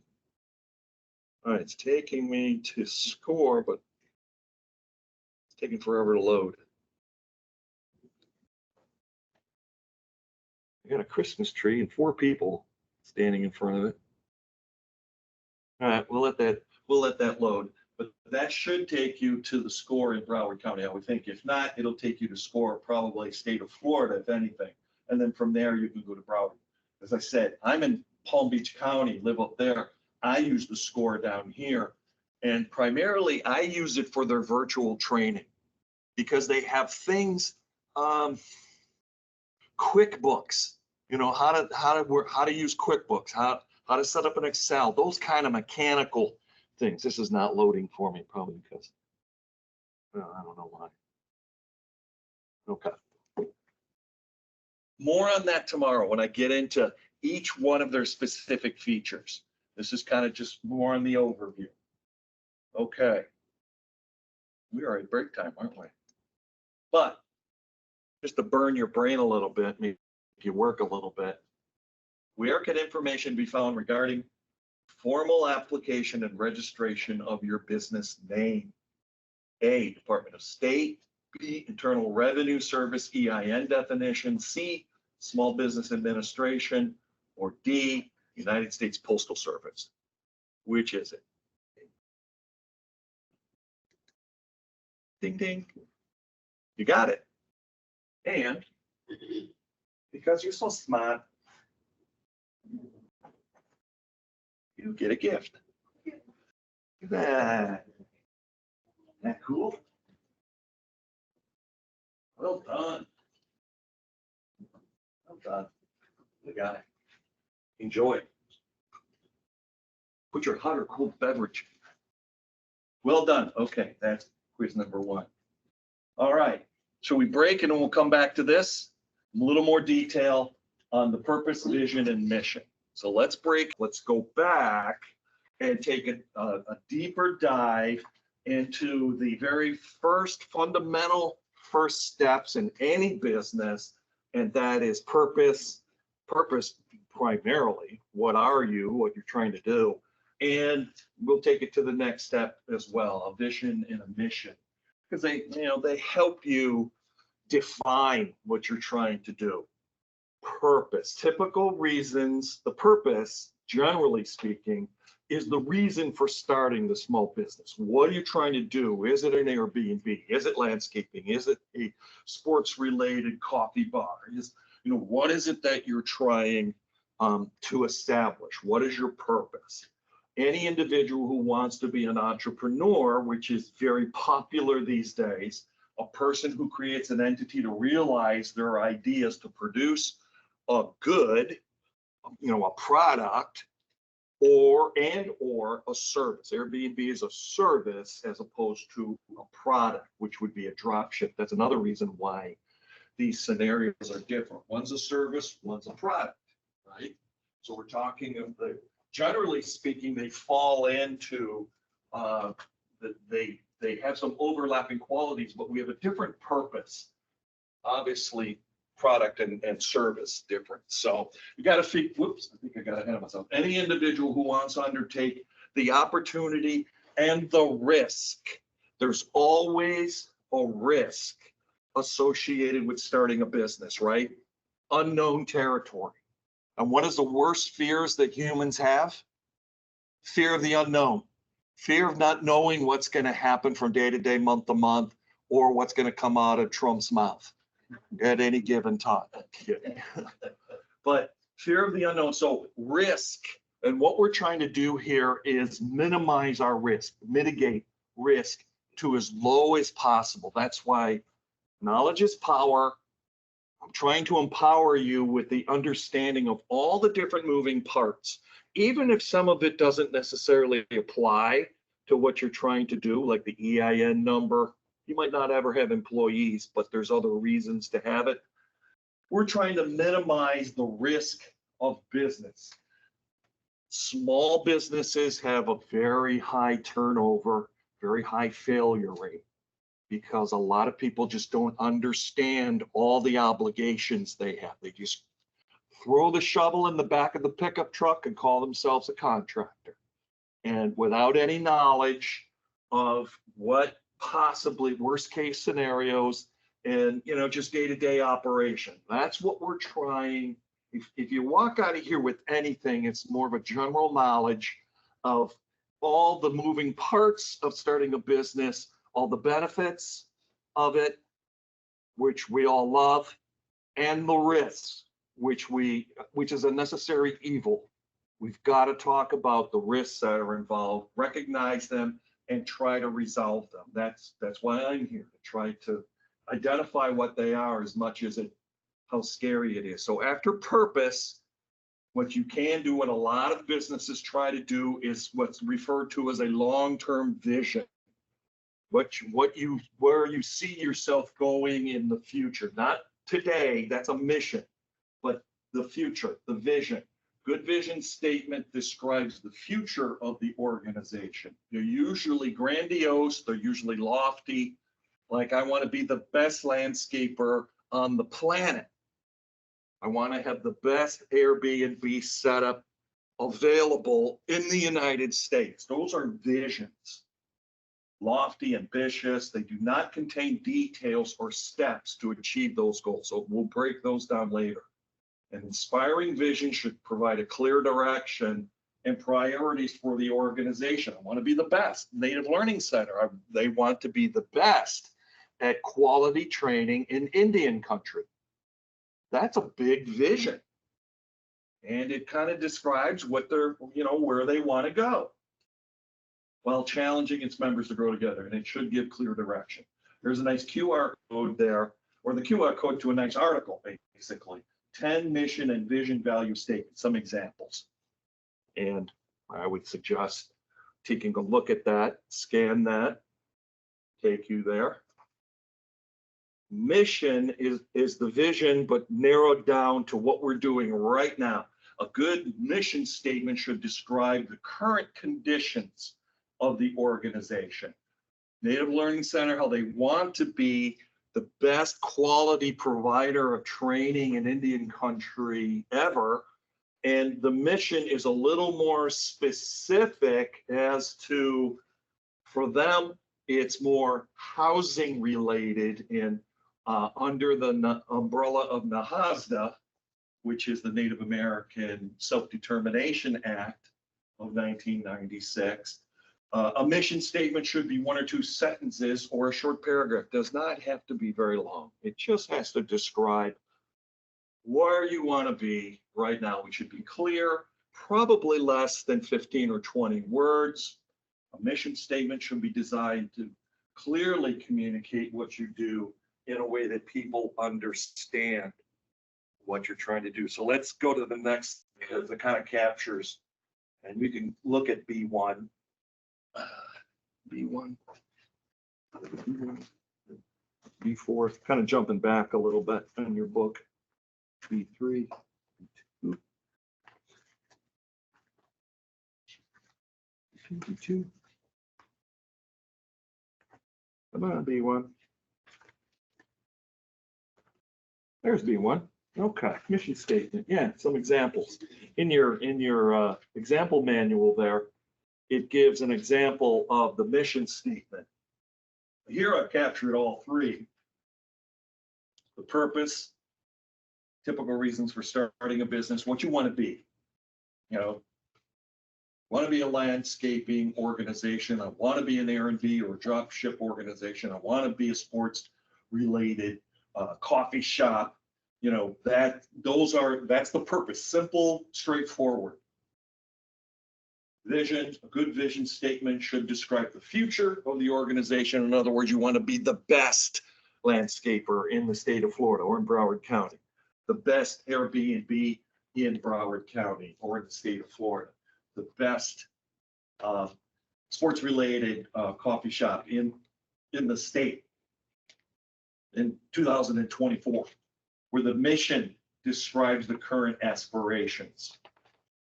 Here, down here in just a couple examples here, Etsy, to keep human connection at the heart of commerce. That's their mission statement. Audio Chuck, if you listen to not talk radio, going right out of my head. You know, on the radio, different story. Oh, God, what are they called? Well, like NPR, but the stories, and then you got different podcasts. Thank you. God, could not think of that phrase. Audio Chuck is a producer of several podcasts. Like when I'm traveling, my wife likes to listen to Crime Junkies. You heard of Crime Junkies? Yeah, at least one person that she loves listening to. Miss Flowers, I think her name is. From Crime Junkie, talk about mostly unsolved crimes. But Audio Chuck is the producer of that and creating top of the line content. That makes sense. Okay, that's their mission statement. Lego, we all know what the toy. Lego, to spread the power of optimism. Who knew you could get optimism by playing with a toy? But okay, that's their mission statement. And oops, I wanted to make sure. Back to B1. That's why it's not on here. Look at in your handout, look at B1. Talks about the mission statement, defined as an action-based statement. The mission, the second paragraph, their mission statement provides perfect clarity to the what, the who, the why of your proposed company or real company. The best mission statements are guidelines by which a company operates. Everything you do as a company should work toward that mission statement. The Learning Center has a mission statement. The tribe has a mission statement. They're very straightforward. Underneath it, common mission statement mistakes. A mission statement that reads more like a fact sheet. Don't do that. Your mission statement should be clear and concise, less than 20 words. Just tells a quick story. You've heard of the analogy, the elevator speech. You should be able to describe your company on an elevator ride from the first floor to the next floor, basically. That's what your mission statement is. 15, 20 words that describes what you're trying to do, not much more than that. Your mission statement is not the place to describe it in detail. Leave that for your business plan, where you get into the details. Okay, that's the business plan is your roadmap, your guide, not the mission statement. So where it says here, mission statement that reads more like a fact sheet. That's your business plan. That's something that explains the company's reason for existing won't be effective. You want to be able to describe it in less than 20 words. Avoid simply listing what your company does. That's also probably something that should be contained in your business plan, the list of your services. Your mission statement is why are you doing that list of services? Okay. Yeah, avoid simply listing what your company does and shift your focus to the bigger picture. What guides your company's strategy? And you should have that. Think about that. And inspires your workforce if you have a workforce or plan to have one. Best mission statements incorporate the company's unique personality. That would be you. That would be your personality. The way you want your company to reflect things reflects on you. What is your personality? Not someone else's, yours. That's what makes you unique and makes your company unique. Your mission statement should not be devoid of humanity. Well, I don't know where that particular sentence came from, but look below. Look below that. Examples of best mission statements. There's JetBlue, Tesla, TED. TED is the TED Talks. You know, we have expertise that go on and talk about their experiences and different things. PayPal and Amazon. See how short they are? The longest one there is Amazon. To be the Earth's most customer-centric company, they could have left it just right there, but they go on a little more, where customers can find and discover anything they may want to buy online and endeavors to offer its customers the lowest possible price. That's a little wordy for mission statement, but you know, what can I argue with a $3 billion company? They must be doing something right. Everything comes through Amazon, right? Okay, JetBlue inspired humanity, both in the air and on the ground. I don't know what they do on the ground then. So humanistic. But Runway's gotta come down. yeah, I guess it's gotta come down. They got a ground crew, can't forget that. Yeah. All right, Tesla, to accelerate the world's transition to sustainable energy. TED, spread ideas. PayPal, to take your money. To build the web's most convenient, secure, cost-effective payment solution. Okay. Now, big empty space below that, which is your turn. What are your ideas? This is where you take a minute, think about your purpose, or what you think your purpose is, what you want to be, Airbnb or drop ship, landscaping, whatever it might be. Think of your purpose, take a minute and try to develop, let's say, a 10-word or less mission statement. Start with something like, to be the best at. That could go either as a mission statement or as a vision statement. Or both, you know, you don't necessarily need a vision, that's big picture, that's way down. You might not have a big picture of where you want to be 15, 20 years from now, but you should at least have a purpose and a mission. Purpose, landscaping. Mission, what kind of landscaping? The best at ornamental landscaping, and I don't know anything. I'm just throwing words out there. You know, the mission is where you think you're going with it today. Little bit, you know, should be a little more comprehensive than TED. TED Talks there with 2 words, and a little less than Amazon with 25 words. Somewhere in the middle. 10 to 15. Should be able to do it in about 10 words, I would think, or less.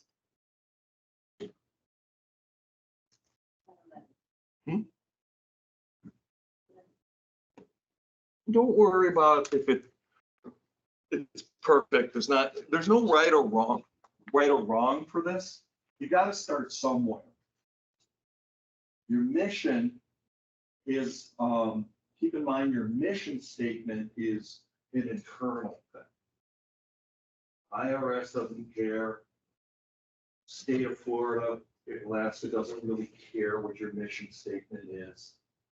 If you were a nonprofit, you might have to take this a little more seriously because the IRS would want to know what your mission is if you're filing for nonprofit status, 501c3, charitable nonprofit status. But as a for-profit, you don't necessarily have to have a vision, but you really should help define your purpose by trying to narrow down your purpose into more tangible projection. That's what the mission statement does.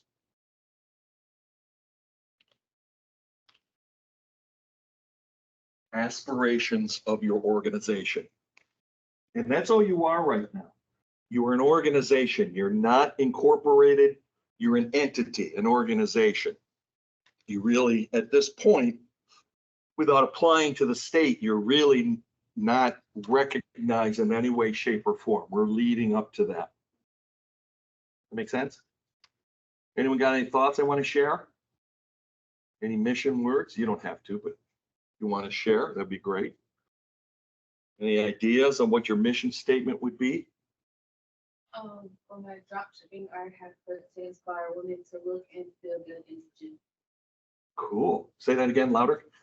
To inspire women to look and feel good in the gym. Cool. I like that. I like that. Can you wear sportswear outside of the gym? Yes. Okay. So maybe those very last 3 words in the gym, cross them out. No, that's just my thought as I'm listening to it, because you were very specific in the gym. But what if I want to, not me personally, but if I were a woman, if I wanted to wear really cool women's sportswear and I don't go to the gym every day, can I wear it to the pool? Can I wear it you know, around the house? Can I just wear it in public? Not necessarily to the gym. So you were right on, spot on. But it got narrowed down into the gym. I would just drop those last 3 words in the gym, put a period after. So read it again. To inspire women to look and feel good. Yeah. Period.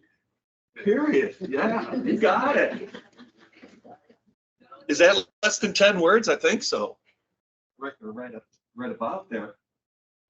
8. And you got it. Okay. That's it. Right? And it's wonderful. And you've got a purpose. Now you've got a purpose for your drop ship organization or concept, and you've got a mission. And now we've got to work on a name for, you can't just call it drop ship because that's kind of the industry. The industry's drop ship, right? Yeah. So that's what My store's name is Lowe's Apparel. Lowe's Apparel. Lowe's. Yeah, Leau. Okay. Lowe's Apparel. Okay. All right, so you got a name, you got a purpose, you've got a mission. You're well on your way with your drop ship. Now we want to formalize it. That's what we're talking about here, formalizing these processes. Well done with your mission. Well done. All right. Good example. All right. We talked a little bit about this, but I want to take a deeper dive at all of this stuff. Now we're going to go back. I alluded to working with the state, working with the IRS, but now let's take a deeper dive and look at the real mechanics of it. State level, starting a business, state level, registering your name. Let's get serious about this now, because this is the first step, and this is going to follow you through the process, or it should. If you want to be recognized by the state of Florida, state of Alaska, best thing to do is to start with, figuring out your purpose and your mission, which you did. And now let's register that name, or look into try to register that name that you mentioned, Lowe's Apparel, with the state. That is what's called the fictitious name process, to create what's recognized in the state of Florida as your legal name under which the entity, you're still just an entity now, or a group or a person can transact business in the state and being recognized as such. Okay, that's one of the first steps. Entities, it means any enterprise, according to the state, for entities like yours, it means any enterprise or venture in which that enterprise or venture sells, buys, exchange, barters, deals, or represents their dealings in anything of value for compensation. So that's basically anything, any transaction. So having a legal name, AKA a fictitious name, is a move in the right direction. That's one of the first things we do. This is a required process for incorporation and for nonprofit determination. So if you're wanting to incorporate your business so you're more than just a sole proprietor or partnership, you must do this. You must have a legal name registered in the state. So let's look at, I showed you these before. This is through sunbiz.org, as I mentioned before. The fictitious name, if you go to Sunbiz in Florida, Alaska will have an equivalent of this through the State Department. You go to start a business, and under the start a business, one of the options will be fictitious name. That's what it's called, fictitious name. That's what you're looking for. Even though that name doesn't sound real, fictitious. Doesn't that mean fake? In a way it is. It's not your name. It's another name, and you're responsible for that entity, thus the fictitious title, fictitious name. There's in Florida, there's a PDF form. You go, you click on fictitious name, and before you do that, you want to do a little research. Let's see what's next here. Okay, we'll get into that next. You want to do a little research in the same place here. See if we have this in your packet. And the same place for fictitious name. Yeah. In your packet, go to B2, the very first B2, because there's a couple of them. Go to B2. Okay, that's a screenshot. Let's look at that. We're on SunBiz. So we want to fill out a fictitious name. We know what our name is. Lowe's Apparel, right? We know that. So what we want to do is search first and make sure it's not already taken. I learned that the hard way. I wanted to start a business. I thought my last name is Franco. I thought I could call it Franco and Associates. What a great name for me. So I went on to sunbiz.org. Lo and behold, someone already had that. What? I thought I had a unique name. Not so much. Franco everything, like 20 different. So Franco and Associates was taken, and anything with my last name in there was taken. So I couldn't do anything. I had to come up with something totally different. I had to come up with, purpose remained the same. I just had to come up with the same name. State would not let me do anything using my last name because there was too many of them. So I had to come up with something different. Anyway, what you're looking at in this handout is the screenshot from sunbiz.org, the State Department in Florida, of the search for fictitious name by name. So if you want to call it Lowe's Apparel, go here, put in that name and search. Make sure it's not taken. Because the next step would be to register for that name, and the state will not let you do it if someone already has that name or something similar to it. So it behooves you to do a little investigation. You can check by, you have some options here. You can see at the bottom of the page, hopefully yours is print. I don't know if it's printed in blue or black, but anyway, at the bottom it says search by. I have selected by name.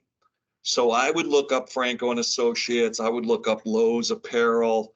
I would look up any name that you think you might want to call the organization, check by name, and see if it's already taken. That'll tell you, you got it. And once you see that, you can also take it to the next step and see how many other companies have similar names. It'll give you access. Back down here, there's other ways to look, which are a little more complicated. You can look by the owner's name. You can look by the document number. You can look by EIN number. Another reason to have that EIN, you can search by EIN number. You can look by county and some other ways to look at it. Usually by name is the way to go because name is everything, right? So do your research. Find out if the name that you want to call your entity is like Lowe's Apparel. Hopefully that's not already taken, or Lowe's anything, not just apparel, but Lowe's furniture, Lowe's tires, anything with that name might be a problem if it's already taken. See where I'm going with this? Yes, sir. When you think of Bucky's, the Texas company with the roadside. Yeah. Store. Yeah. It's spelled BUC-E. Yeah, unique spelling. Yeah, I know about up 95 by Jacksonville. Yeah, really? I just wanted to be. I was wondering if they spelled it Bucky's or hyphen. Yeah, unusual spelling. Was it BUCK-E? Yeah, unique spelling. And that thank you. You're kind of a segue for what I was going to say. Unique spelling of names that are crazy complicated, but unique. The advantage you might have is tribal language related names, not too complicated, but you could fall back on that, and you have a very good chance of it not being taken if you use tribal language, tribal related names. That's a good trick, or not a trick, but a good tip, I think. But you've got to be a little bit unique in coming up with a name, because as you can see, the state is going to make sure that any of the words in your name, if they're already used in another name, might be a tripping hazard for you. So not just Lowe's apparel, Lowe's being taken by someone else perhaps, but apparel. That's the second word. That might be, and apparel is a very common word. So you might, again, you might want to look and see if the combination of those two words, Lowe's and apparel, are taken. The state will give you a list. They'll show you, and those if it comes up, if someone else has got Lowe's apparel and it's active, that's the other thing you can look to see if it's active. Some names are inactive. You'll see that when you go in there. Well, on the very next page, look on the very next page, flip to the next page. Under fictitious name. This is Laura, my wife's Laura's actual fictitious name without, I just whited out her actual name. But one, two, where it says filing instructions, status, active. All right, because she's renewed her application year after year. If it says inactive, you could, as they do in the game shows, you can take it. Inactive means just that. The name's there, but it's not, no one, and you look at the date down there and it's been inactive for 3 years, you might be able to circumvent the process and take a name that's already taken, but it's inactive. What's a word for that when you kind of go in and take something? Yeah, what's that? Usurp. Yeah, just take it. I'll take it, it's inactive. I see someone had it back in the day, but obviously for some reason it has fallen off. And with the state of Florida, I think it's the same in Alaska, it's a 5-year period. You do your name, you lock in on it, pay the appropriate fee, and you have a 5-year window. Hold on to that. But every year, they're gonna send you around the first week of January of the subsequent year, and every year after that, they're going to send you an email saying, after the 5-year period, saying, do you want to reactivate your name again? And if you're going to say, yes, I want to lock in on that name again, like I did 5 years ago, and they'll charge you a fee. This is how they generate fees. One of their ways, they'll charge you a fee of $120. It's worth the payment. It renews your name, it keeps you active. You'll also have to, we'll get into that, you'll also have to do, at the same time, every year, you'll have to do like an annual report. I don't want you to get freaked out by that.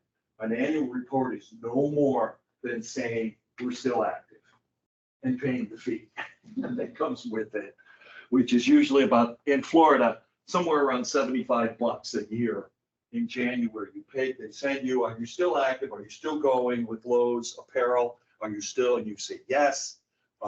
And here, put this fee on my American Express, boom, you're done. And then you get an acknowledgement back from the state. Hold on, so I might even have one in your packet here for you to look at. Let me quickly walk through. I had, bear with me.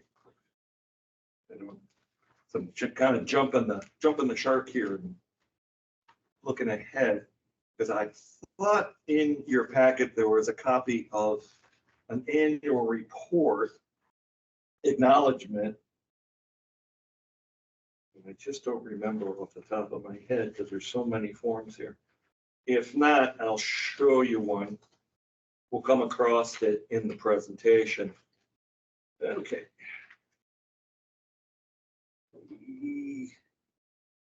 Yeah, I do. B11. Go to B11 in your booklet. It says 2024 Florida Limited Liability Annual Report. Document number, name of the company, blah, blah, blah. That's all it is. It's just an acknowledgement that you're still doing business and you want to stay active. All I did was acknowledge the fact that, yes, I want to stay. You do this every January for an organization registered in the state of Florida.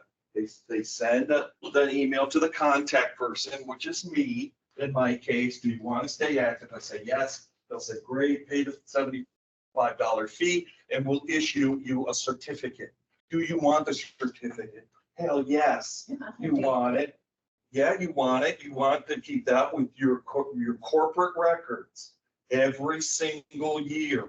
And when you renew your fictitious name 5 years from now, you want that acknowledgement as well.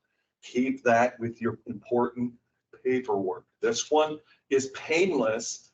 There's no more than a fee to make sure that you are still active, which hopefully you will. Go to the very next page where you'll see a list of names. You'll notice at the very top, there's one with a little yellow mark next to it. That's Laura's company. That's my wife Laura's Crazy Kitchen Mom. That's the name of her company. She's a food blog. That's her document number. That's the number that the state assigned to her for her particular number. And you can see she's active. This was for this year, because actually all these pages go together. So you can see, but look underneath, just to give you an example, look underneath her name. It says Crazy Kitchen Mom at the top, LLC. Look at all the other crazies below it. We've got Crazy Kitty Images, Crazy Kitty Z, Crazy Clean, one active, one inactive. See that big fat inactive? Crazy Clean by Kelly. That's what I mean. Franco and Associates was taken, and so were 17 other Franco-related companies. So I couldn't use that. Okay, does this make sense? The state will, you've got to be a little bit unique. The more unique you are in your name, without being ridiculous in your name, being crazy, you've got to keep in mind, not only are you satisfying the state requirement with your unique name, but you want to make sure that people understand it too. So this is not the time to use text jargon or crazy names that don't make any sense. You want to be unique, but you don't want to make your name totally unrecognizable. Lowe's Apparel makes perfect sense. Obviously, it's clothing, right? And that's really no more than what you need, but check the name. Check the name.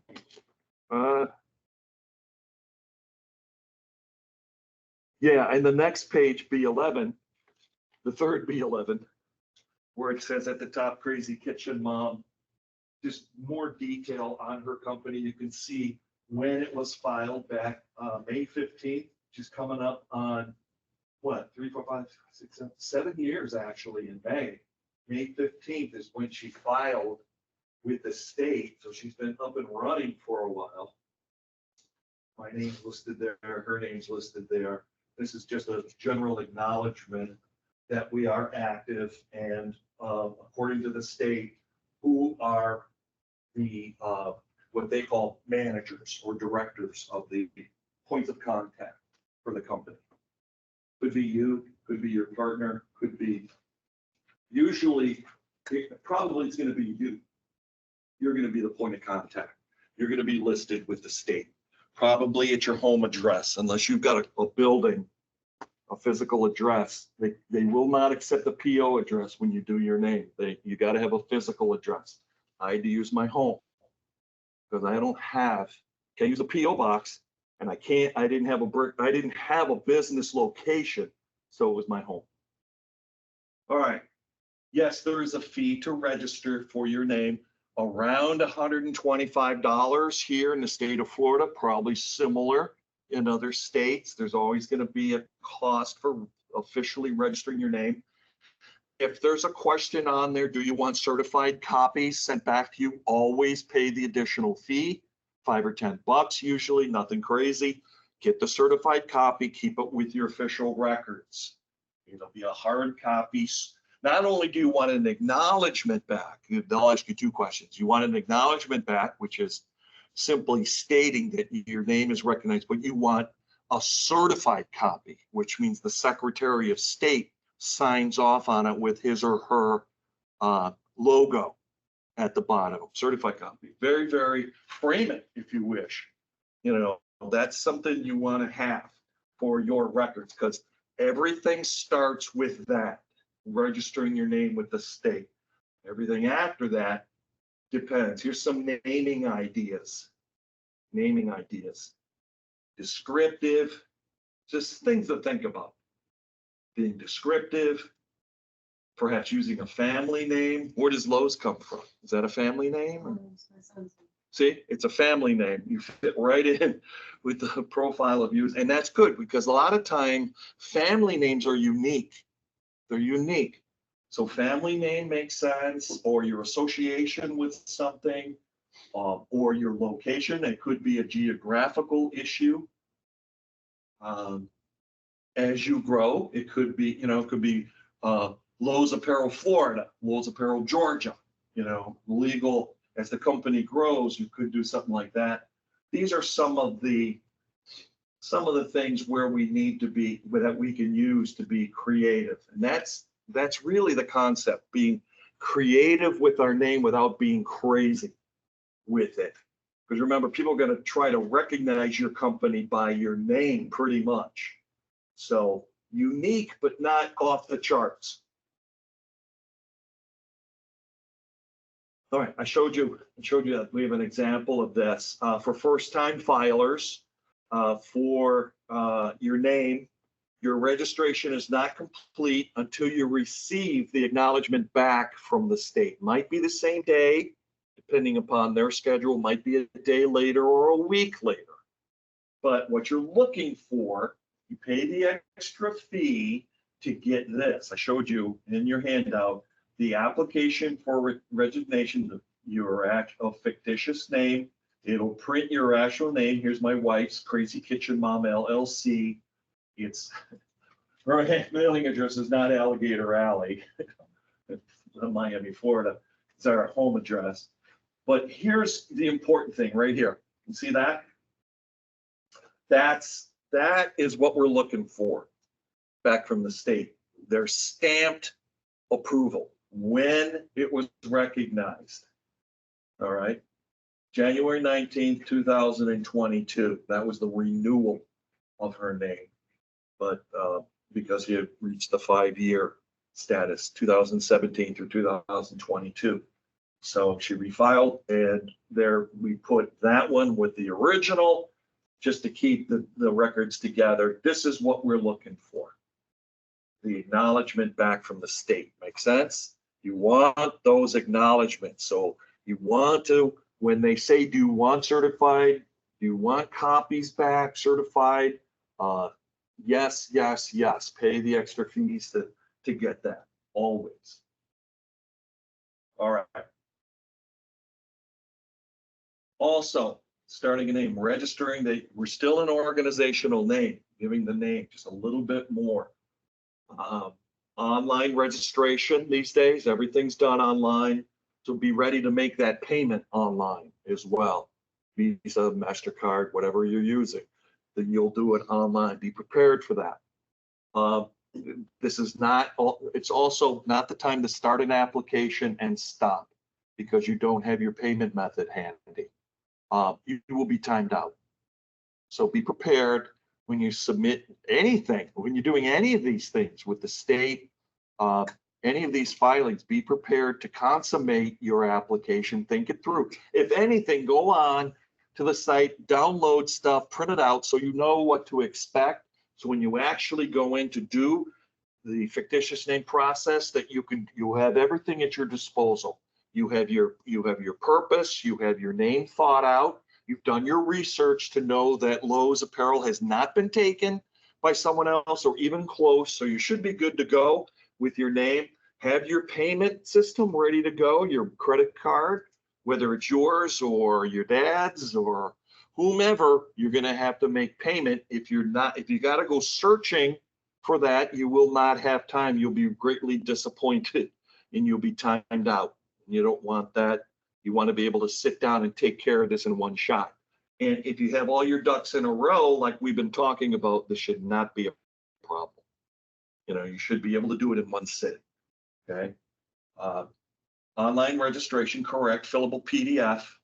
Register with the Department of State if any of the following apply. Your business type. Now, we really didn't do a deep dive yet, but let's scratch the surface here and talk about at least the top three. The fourth one here is nonprofit. Not really going to get into nonprofits. We're talking about for-profits So one of three categories, you're either a sole proprietor or partnership or a limited liability company known as an LLC. And here's just a little bit of information so you know what you're getting into before we go into the next step. Okay? And we'll talk about more of this in part 2. But sole proprietor is the easiest form, as I mentioned before. It's the easiest form, easiest way to form and form a company and gives you complete control of your business. Unfortunately, it's not really a company. A sole proprietor is not recognized in the state of Florida, basically not recognized in any state, as a company. A sole proprietor is automatically considered even if you do not register with the state. They recognize you can operate as a sole proprietor. They're easy to form. Those are the advantages. Some quick advantages of sole proprietor. They're easy to do. You can be a sole proprietor of just about anything, right? Easy to start up.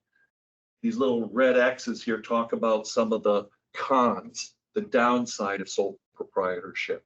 First one, sole proprietor is not considered a business entity and does not need to incorporate because the formation with a state to become a legalized entity. You need articles of incorporation. Sole proprietors don't do that. So they're not recognized in the state as a corporation, as a business corporation. Also, probably the scariest one, sole proprietorship, sole proprietor, any kind of sole proprietor is totally and personally liable for the debts and obligations of the business. Everything that a sole proprietor does takes on at their own personal risk. You heard that phrase before? Your personal risk.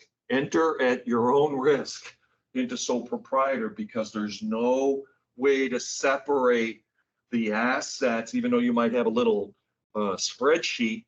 From a legal standpoint, any assets or income that you accumulate as a sole proprietor are mixed in with your personal, and they are together. There's no protection there. It's at the lowest end. Partnership is not much different than that. Not until we get into number 3 here do we separate your personal assets from the business. So ultimately, this might be where you want to be, a limited liability company. But we got more to go. All right, next step. You ready? 11, we still got time to go before lunch is served here. We need to talk about, let's go back before we get to this. We need to talk a little bit about sole proprietor, and there's more in part 2 this afternoon. We'll get into a deeper dive. Partnership is a sole proprietor with someone else. It's kind of the same thing. Partnership and sole proprietor is only the difference between one person and more than one person. A partnership is 2 or more, but it's very much like a sole proprietor. It's only when we get to limited liability company when we start really getting into company structure. But to become a limited liability company and get the highest level of recognition from the state and the highest level of protection of assets and income, limited liability company is the way to go for any type of business. And to get there, you need to file with the state, again, separate transaction, articles of incorporation. Nonprofits have to do this too. Nonprofits have to file articles of incorporation, but they're structured a little bit differently. You, as a business, would have to file articles of incorporation. And typically, and they're not complicated, but you got to think them through. You need to have a purpose. You need to have a name. If you have an EIN number, probably not yet, not until after you do this, but you definitely need to have a purpose, and you definitely need to have a mission, because no matter what state you're in, if you're going to submit articles of incorporation to make your business more recognizable in the state as an entity, not just as a sole proprietor, but as an entity, Then you need to file articles of incorporation. Then they are usually laid out with 1, 2, 3, 4, 5, 6, 5 or 6 different areas. Not much more, not much more than that. They're not terribly complicated, but you really can't do this until you have filed your name. You got to have your legal name up here. That's your fictitious name approved by the state, right? You got to have that. That's Article 1. Article 2, your physical and mailing address. Now, in your case, just like me, they're the same thing. My physical address is my home, and my mailing address is no different. It's the same thing. I don't have a, here, your mailing address could be a P.O. box. I don't even have that. Right? So they're the same. For me, my article, physical and mailing address are same. They're my home address. You'll probably be in the same boat as me. And you're going to have it twice because you're going to have 2 different entities. So, but your home address is going to be Article 2. Article 3, your purpose. Basically your mission right there. So you need to, that's why the shorter it is, the less confusion there's going to be. Articles of incorporation are not something you want to change ever. You want to submit it once and done. So obviously, if you're going to submit it once and done, you want to keep it pretty simple. So your purpose, again, supports the theory of being short and sweet, right? You do not want to have complicated mission or purpose here. Because if your mission changes a little bit while you're growing, you don't want to go back and change your articles of incorporation. It's a hassle. Once you submit your articles and get acknowledgement back from the state, it's very difficult to go back to the state and say, oh, we made a mistake. We want to start over and change a little bit, change our purpose a little bit. Don't do that. It'll be a tremendous hassle. The state will say to you something to the effect of, okay, we're going to have to dissolve your first company and you're going to have to start over. And trust me, you don't want to get into that. Dissolving a company, restarting a company, just to change a few words. Keep it simple. Legal name, straightforward. Mailing address, your home address, straightforward. Purpose, as we heard from Summer, pretty 8 words to describe her purpose / mission. Very kind of open-ended.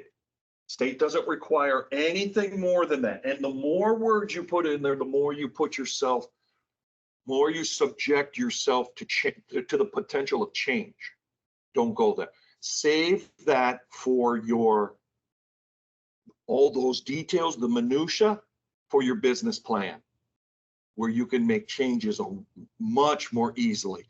Articles of incorporation are not designed to be changed or fluid. They are kind of once and done. So purpose, as Summer showed us, 8 words to describe her mission, made sense, told the story, boom, that is our Article 3, no more, no less. Article 4, registered agent.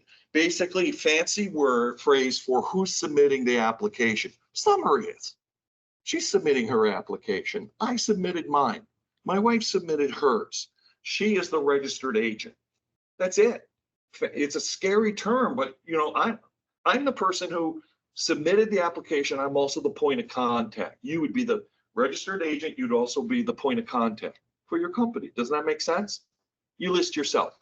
The reason that there is because sometimes, depending upon the size of the organization, some want to be companies, have their accountants or their attorneys fill out this, and that's fine. They can do it for you. They'll charge you $500 to do it, where it's very simple. You can do it yourself. You can DIY this yourself. But in those cases, the authorized agent would be the attorney's firm or the accounting firm, and not necessarily you. But you can DIY this. You can do this yourself. You would be the registered agent, which is no more than who submitted the application, who filled it out, who submitted it. Who's the point of contact? Me. I'm the one. I did it. Because it's not difficult.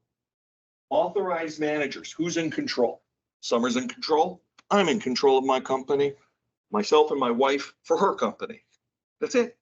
It's just the two of us, or in my case, one of us. So I list the authorized managers are Laura Franco and Vincent Franco. That's it. All right. You would be listed as your authorized managers. And if you have someone else, you put them there. They do not have to be ingrained in the program. If you want to list someone else, here is the authorized manager that's really not a partner, or, you know, just someone that you can put anyone here as authorized managers. But I would think you'd want to put yourself and leave it just at that. Yourself and maybe one other person. You are the authorized managers. And then effective date and signature. Signature is pretty straightforward. Effective date, when did or will you start this company? When do you want this to go into effect? Today? I have to look, March 18th? No, Siri, I don't have a question. March 18th, 2024, or some date in the future. April or May or June. You can predate, you can't retro, you can't go back in time, but you can put it forward if you wish to. I don't know why you would do that. You want to use today's date most likely. And then you'd sign off on it because you're the authorized manager and you're the registered agent. So you can do it all of that. Make sense? Not complicated, but you need a methodical approach on this to do it correctly. B3 in your handout. Let's go to B3. Look at that real quick. See. Okay, B3. That's the actual application. B3 is a screenshot. It goes on for 3 pages, front and back. So B3, B3, B3. And actually, it's kind of redundant. This is actually 2 pages of screenshot, 2 pages onto every single page of your manual. But it's pretty straightforward. Let's walk through it real quick. This is the application for, this is articles of incorporation, as you can see, for a limited liability company. Sole proprietor and partners aren't eligible for this. Sole proprietors don't file articles of incorporation, so they're not recognized as a corporation. The only way you'd be recognized as taking this as a legitimate company and a corporation is filing for your articles of incorporation. Use this form. Let's walk through it. Top left, effective date required for filing. That's today's date, I would think. You'd use, or the day you're going to do it. And again, don't try to sit down and do this. Just randomly sit down and try to fill this out. You can time it out. Go to the site, print this out like I have. Look through it. Make sure you can answer all these questions in one sit-down session. You've already thought it through. And then go through it. Okay, effective date, March 18th, 2024. Okay, required filing, $125.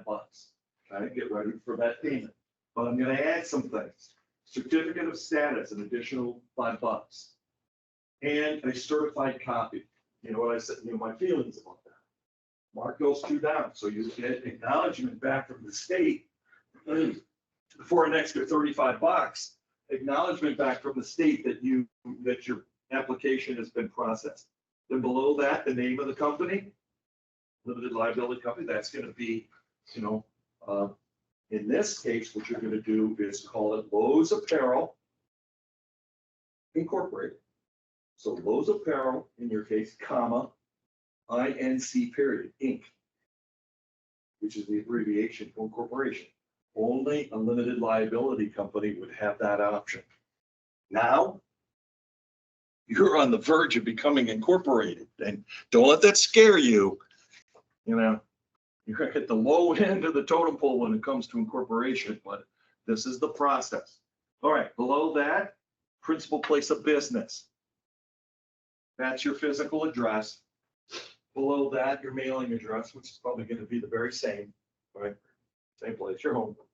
Then you get into contact information. There's the very bottom left of that page says name and address of registered agent. That's you. And probably your home address, which you're gonna put down for the third time. All right, top right. Any other provisions, optional purposes? No. You know, you can be pretty straightforward. There are no optional. Notice of annual report. Yes, you recognize that. Correspondence, your email address, if you have one, maybe your home email, if you have whatever you want to put, electronic signature. And at the very bottom right, which just tends to repeat over and over and over on the next few pages, is your list of name and address of person authorized to manage. You're probably going to have, you've got to have at least one person listed there, and that's probably going to be you. And then, you know, like in my case, I would add a second person, and that would be, in my case, it would be Laura with the same physical address. So you're going to have one or two names. You're definitely going to have one yourself, and maybe one or two more at the most. Then this just goes on and on and on, because you could have more than. This is set up for a bigger organization with more contact, more managers. I think it goes on to as if you're going to have 6 or 7, but normally you would have 1 or 2. Okay. But this is the format. So let's see. Got all these laptops around here. Let's go to the next slide here, hopefully. Okay. Here's the clicker. Well, it's decided not to work. Okay. Might have to go out and come back in. Bear with me. Yeah, registers up there too. I think oh, there we go. I just gotta go out and try to come back in and see something. All right, let's try it. There we go. Okay, another way to look at it, developing, submitting an entity's articles of incorporation, that's what we're talking about now, to the state is a process that enables the entity as legally incorporated. That's where we're going. Not a sole proprietor, not a partnership. Now we're talking about incorporation, which is, I think, if you're really serious about taking the business to the next level, not just a sole proprietor, but to a recognized business in the state of Florida or Alaska, then you want to submit articles of incorporation. This is just another kind of screenshot of what we looked at the prior samples of incorporation. 1, 2, 3, 4, 5, 6, 7. This one has 8 on it. And I'll tell you what's on here that probably would not apply to your particular situation, and that would be capital and shareholder action, board action. This one goes on, this one's got more on it than you will need. So I would tend to just use this format. 1, 2, 3, 4, 5, 6 different categories. This is what you're going to see in Florida for the electronic articles of incorporation for a Florida limited liability company. 1, 2, 3, 4, 5, 6, and a signature at the bottom. Pretty straightforward. So I'm going to use that as my go-to. Not this one. That one's more, this is more nonprofit. So I'm going to stay away from that. But in the middle here, I want to point this out to you. Developing, submitting articles of incorporation for your business. Very important step. Separating you from a sole proprietor or partnership. Now, when you submit articles of incorporation to be recognized as a corporation, as a business corporation, most importantly, this step shifts in the eyes of the state, shifts liability of owned assets of the business from individual or newly formed corporation. What this means is now you've created a legal structure in the state of Florida or Alaska where you've separated the assets and income revenue from of the business from your personal assets. Another way to look at it, the separation protects your home, your car, your investments, anything you own is now separated from the business. So God forbid you're up and running as a business and you get sued, because we live in a litigious, we live in a community where everybody's sued all the time, right? You get, for some God knows reason, your company gets sued for doing something, providing a poor product, not following through with a service you provide. They sue you. They sue the company. What this means is they only have access to the company assets. They can't leap over and grab your house, your car, your personal assets, because the corporation has separated those. Make sense? So this is, if you're serious about taking the business and really moving forward with it, protect yourself. This is a way to protect your personal assets from not being mingled with the company assets. If you're a sole proprietor or a partnership, you don't have these protections. Everything is mingled together. Even if you keep a beautiful Excel sheet to show how much your company is earning, when it comes to legal from the state or from being sued, everything's mixed together.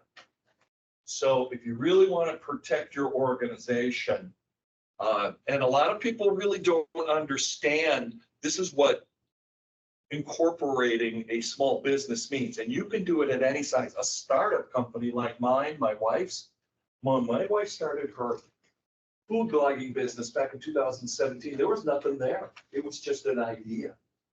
I mean, it was a good idea. She had some thought behind it, did a lot of research, had a lot of people behind her.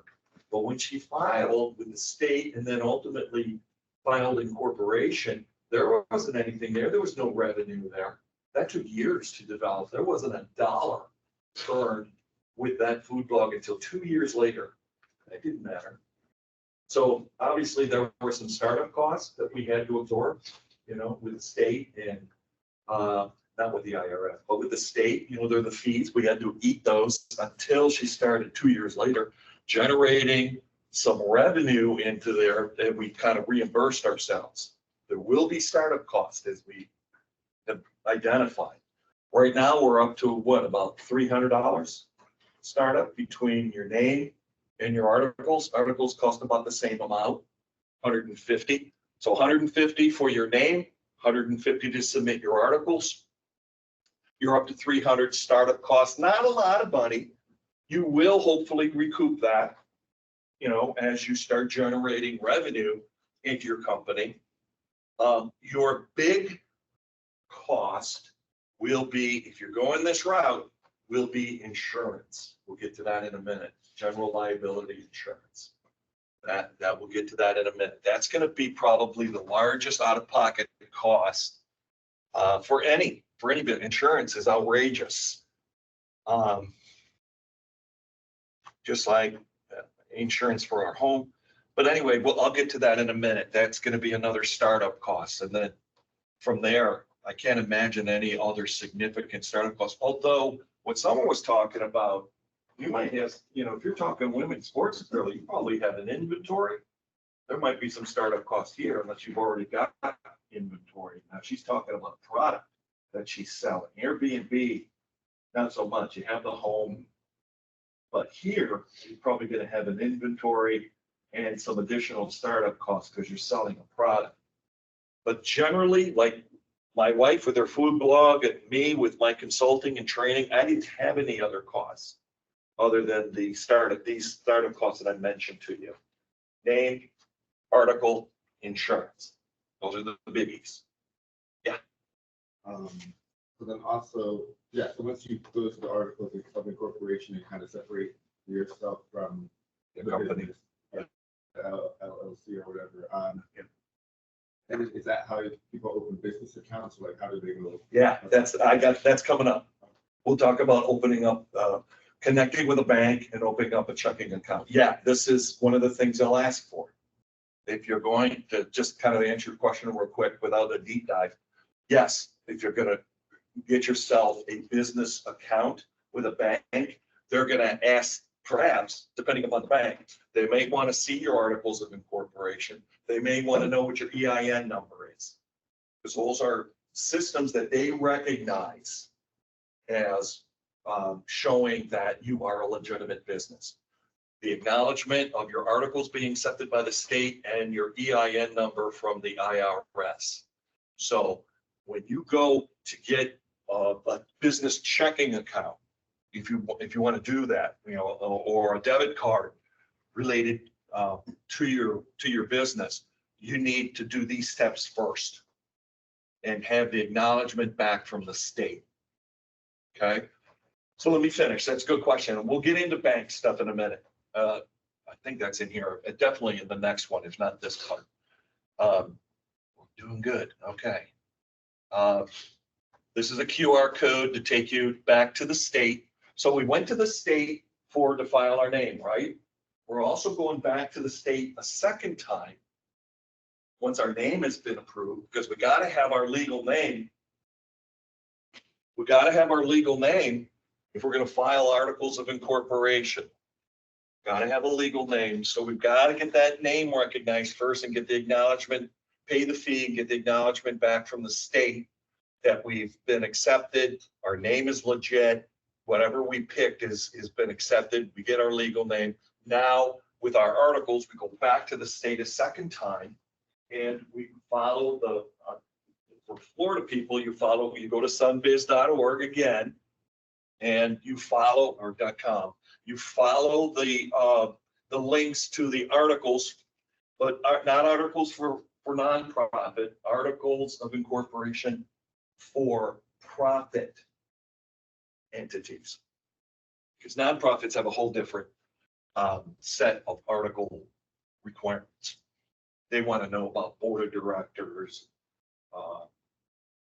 how you're going to disseminate your revenue. Those are all nonprofit questions that you guys don't have to get into.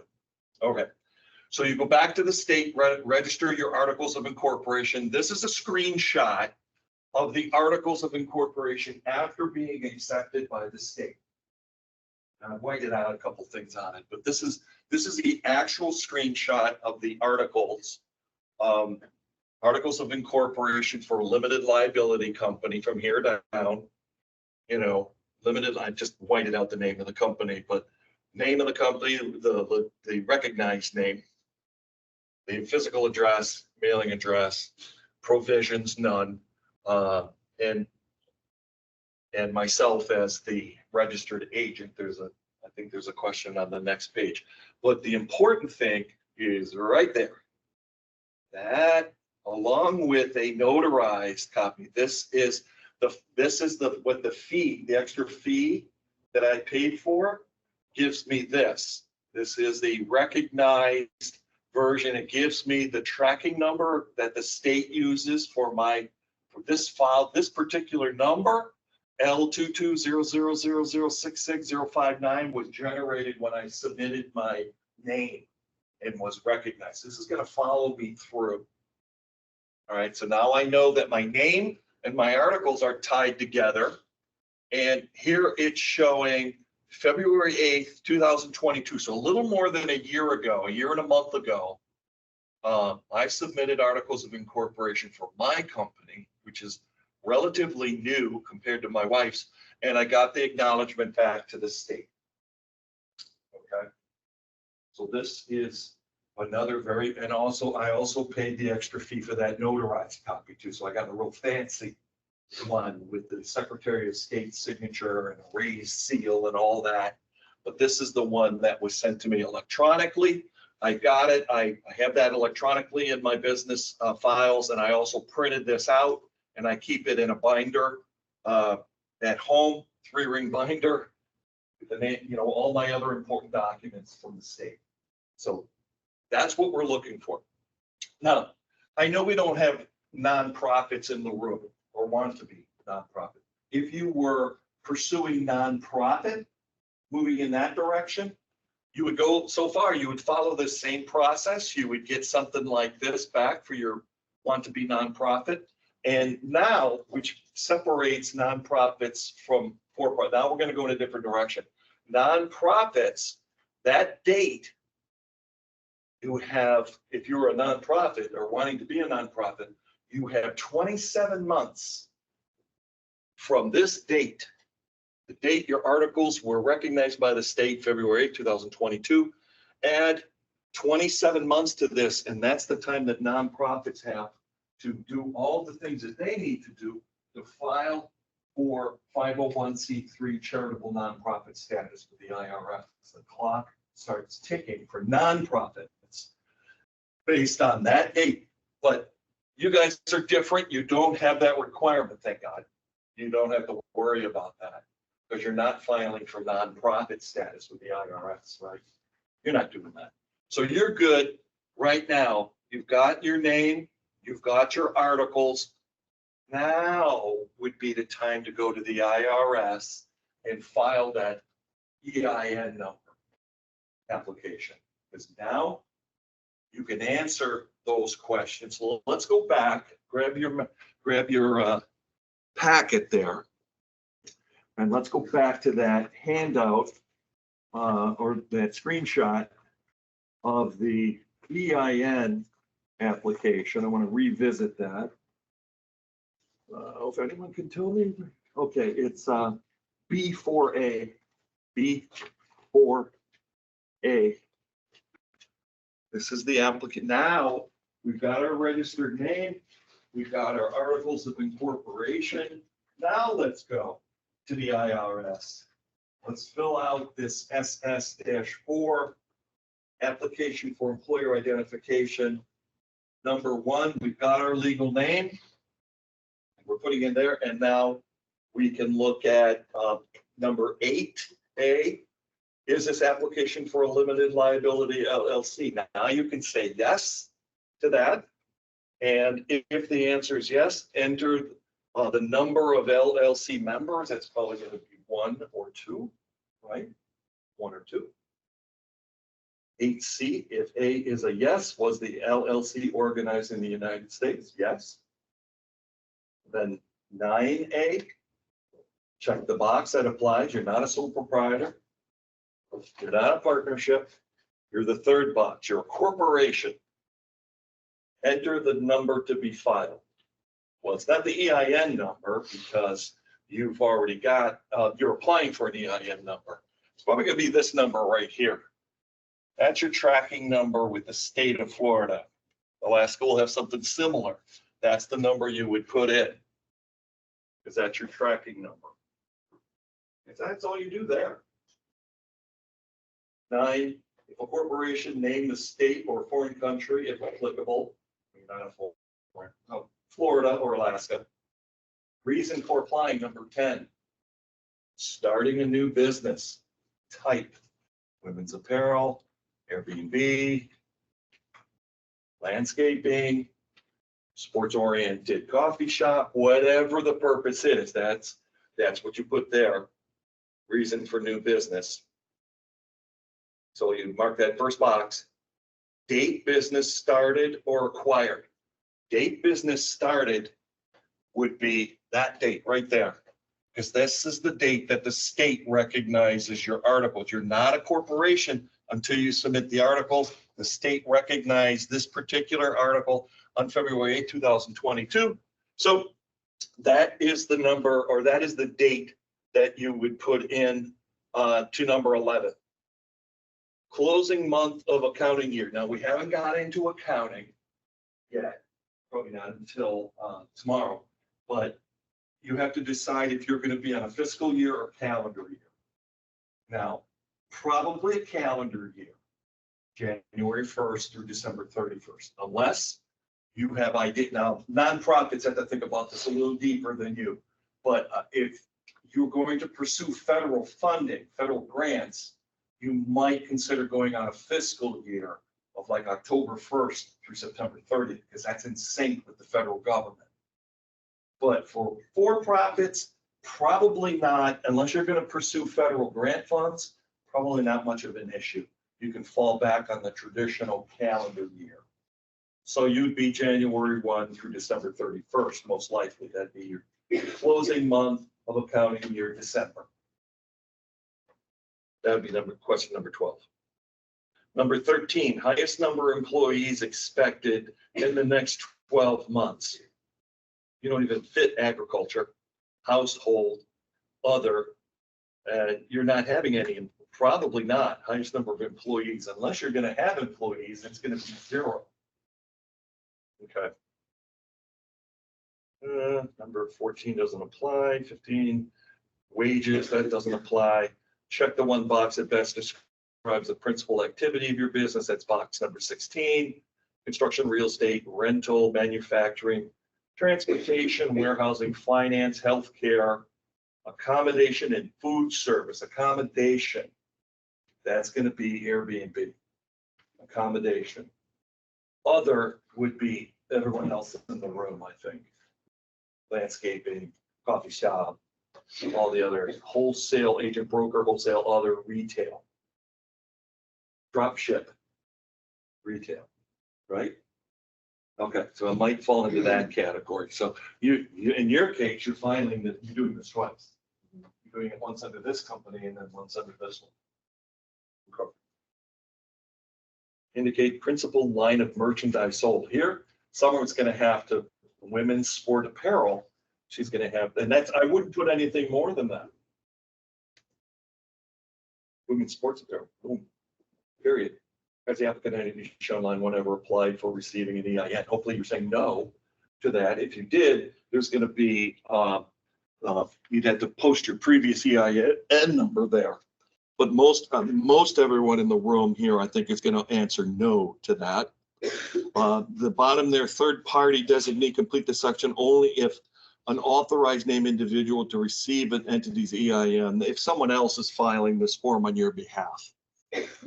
Otherwise, you go straight to the bottom there as the primary contact and sign off. That's it. It's pretty straightforward.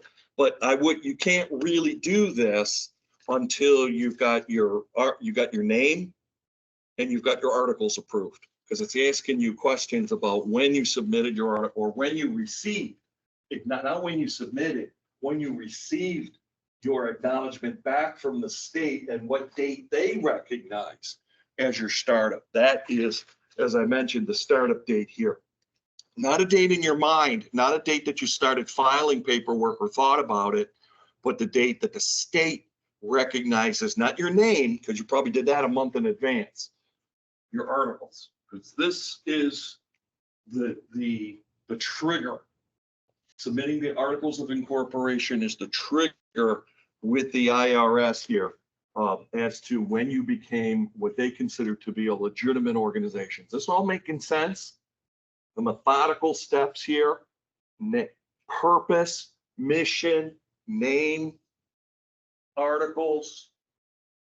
I lost my thought. Articles of incorporation, EIN number. Now, all of that, let's consider that phase 1. Those are your recognitions with the state and feds, name, articles, all that. We also need to segue now into internal things. Insurance, banking account, we'll get into all those things. Because you need to have, if you're going to do anything, I would think you need to have a relationship with a bank, preferably, as we kind of move into this, segue into this, preferably if you're going to have 2 things before we really take a deeper dive with insurance and with banking. You want to do a little research, and if you can, find an insurance broker or agency that specializes in small business. That would be helpful. Same thing with the banks. Banks, not all banks are designed to accommodate small businesses.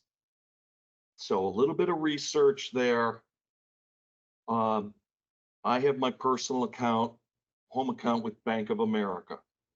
So we went to Bank of America for the business account, and they do have a focus on small business. So for me to set up an account, I don't have to write checks. don't need a debit card, but I do need to set up an account where because I get paid for providing service. So I had to set up an account to be able to take payment for the company, not just my personal name, but for the company. They do that. So and we'll get into that, but some of the things you want to look for there with personal bank or with business banking is if they have any requirements on you, like you have to keep a minimum amount in the account, look for that. Try to get away from that. You know, you don't want to have to hold $3,000 in your account to eliminate monthly banking fees, for example.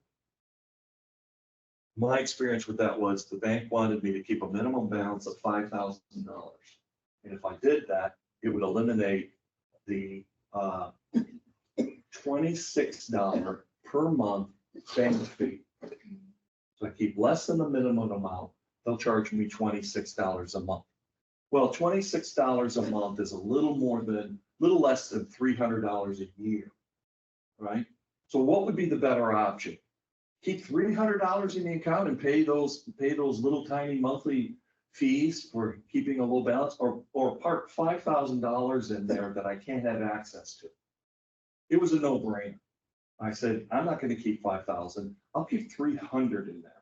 And you can just dip into that 300 and pay the 26 month. It was just, why would I tie up $5,000 of money that I can use for other purposes? So that's one of the things you want to look for if our hidden fee or fees that the bank may charge you with your business account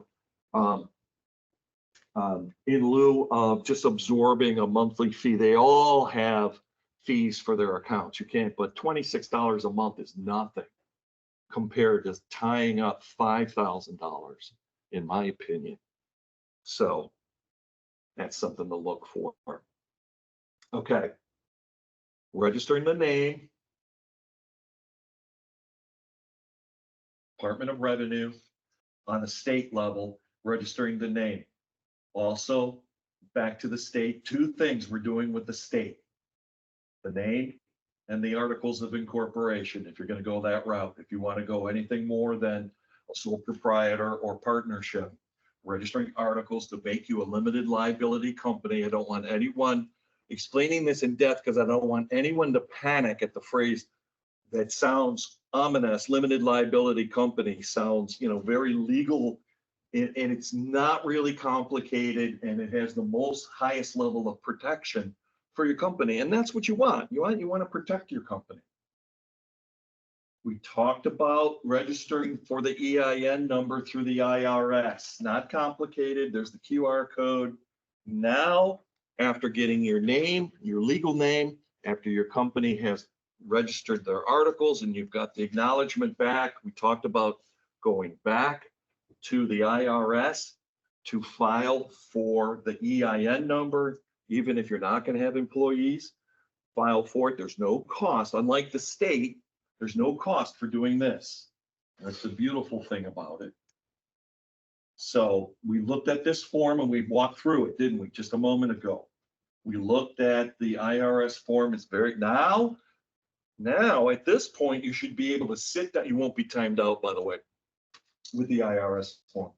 But now you should be able to sit down and fill this out. I would still print it out and, fill in the boxes to make sure you've got everything. And then when you go to the IRS to fill out this EIN number, this SS4, it's a fillable PDF. But now you'll have up here at the top, you'll have your legal name, Crazy Kitchen Mom or Next Venture Consultants. You'll have your contact information like we just walked through. You'll be able to answer all these questions. You will be a corporation. You'll have your tracking number, reason for applying, new business. That's pretty straightforward, but you'll have everything as we just did. We walked through B4A, and this is now the time that you do it. State followed by Fed. State name, articles of incorporation, then the EIN number. Good? Make sense? Clear as mud? Okay, this is the acknowledgement back from the IRS. Looks like, as I mentioned before, the death threat letter that we get, the dreaded letter from the IRS. It's not. Don't shred this one when it comes in the mail. Don't panic. This would be your acknowledgement from the IRS that you are a legitimate company. You should have, as it's boxed in right here, employer identification number, EIN number. 88. They all look the same, similar. They have an 88 dash and then a 7-digit number after that. 0553562 happens to be my, no, I'm sorry, my wife's EIN number, Crazy Kitchen Mom. That's her limited liability company. But this is another very important document to keep. There's an example in your handout. Right next to the application should be the acknowledgement. They all look the same. You've got this in your packet. It's B4B. Looks just like that without the name in the middle. But this is the acknowledgement. Another document to keep with. You can't count on the IRS to do anything electronically. This one was snail mail. This comes in the mail, USPS. Arrived in my mailbox. Do not shred it. Do not panic. This is your acknowledgement. So keep it. It's 2 pages actually. The second page really is just more jargon and information, but this is another document you want to keep. The important thing is that it does contain your EIN number, and that's the most important thing. There are nothing else of significance in this particular letter that jumps out at me. So just an acknowledgement that you have that employer identification number. Okay, so that's document number 3. Name, article, EIN number. And then we talked about that W-9. Remember I alluded to the W-9, which is the taxpayer identification. Once you're up and running, you're a business, you got an EIN number, you got a name, you got your articles, you're a business, you're doing things, you're selling a product or a service, and a company like the Seminole Tribe of Florida, for me, comes to me and says, we want you to do training, we're going to pay you a fee to do it, but we want you to submit to us a W-9 form. So we have, this is for their tracking purposes, for their payroll purposes. They're asking you as the me as the trainer, you as the company providing a service, whether it's landscaping or whatever, they might ask you to provide this, a W-9 form. In fact, I know they will. They'll ask you to provide it, no cost. It's one of those things that I mentioned before. You fill it out, you put it aside. And the only thing you're going to do is change the who is requiring here. Do I might have an example in here. Do I? Yeah, it's B4C. Let's look at that one real quick. B4C in your book. It's this. Without it, this one's got a little, I filled out a little bit more on this one. They'll ask you to fill out something like this. And this is just something that you fill most of it out and you put it aside until you're asked to submit it. All right. And it's pretty straightforward. Number one, it's asking for your name of your company. So this is the name. If you're a sole proprietor, you put your personal name up there. If you're a business, you'd enter that in here. For so Crazy Kitchen Mom, or for me, it would be Next Venture Consulting LLC. You put that in there. What are you? Are you an individual proprietor or a single member LLC? I'm a single member LLC, so I can mark that first box. I do not have another person listed. Are you a C corporation or an S corporation? We're not going to get into that. Those are subcategories of an LLC, but they're very specialized categories that I can't imagine that any of you would be issuing stock, because that's what we're talking about here. C corporations or S corporations, partnership or a trust, okay, or just a flat out LLC, it's your company, okay, pretty straightforward. Then and your physical address, and then over here, who's asking for this information? Seminole Tribe of Florida in my case, so I would have that there, Seminole Tribe of Florida, right in here. But that's going to change from Wherever I'm going, it's gonna change. Last time I filled one of these out, it was for the Wisconsin Native Loan Fund, Wisconsin Native Loan Fund, which is a tribal-centric organization way up in the northern part of Wisconsin. And they asked for one, their name went in there, everything else remained the same. Here's where my EIN number was posted. And then I signed it on the spot and dated it, sent it off to them. So when I did training for them, they had my W-9 on file. I have a template on my drive, that's not my computer, on my laptop. I just fill it out as needed. So this, if you're selling a product or even a service, please know that an employer might ask you if you're going to sell products to the tribe. If you're going to sell a service to the tribe, they might ask you to fill this out. And not only fill it out, submit it. So you might as well keep it readily available, right? Keep it available, mark it, keep a template. I think the form is a fillable PDF, so you shouldn't have any problems downloading it from the IRS. You can go to irs.com and Google form W-9 and select the fillable PDF version that they have and just download it to your laptop, your desktop, keep it handy, and you can use it at any time. Then you just fill in who needs it. How are we doing for lunch? Are we ready to go? All right, this, I think, let me just look real quick. Okay, yeah, we talked about, this is what we talked about. The state is the name in the articles. The feds are the most important thing is the EIN number and the W-9. So we got two things we do on the state level, two things we do on the federal level, right? Name, articles on the state level, employer identification, AKA EIN number, and W-9 form on the federal level, okay? So what if you have to pay state taxes? Would you fill out form for the state tax people? Yeah, the state might have probably have their own form. Pennsylvania, Pennsylvania. Florida does not have that because we don't have personal income tax. But other states do, so yeah, you'd probably have to look. And she said, do we have to do anything on a state level for taxes? Probably. Yeah, they probably will let you know too, once you register your name and your articles, they're gonna know who you are. And they might ask for you to do that. Good question. Yeah, definitely. All right. Now, when we come back for lunch, we'll get into the next one, the checking and insurance, to answer your question, Eden's question in more detail. Okay, let's break for. All right. Any questions from this morning? Clear as mud.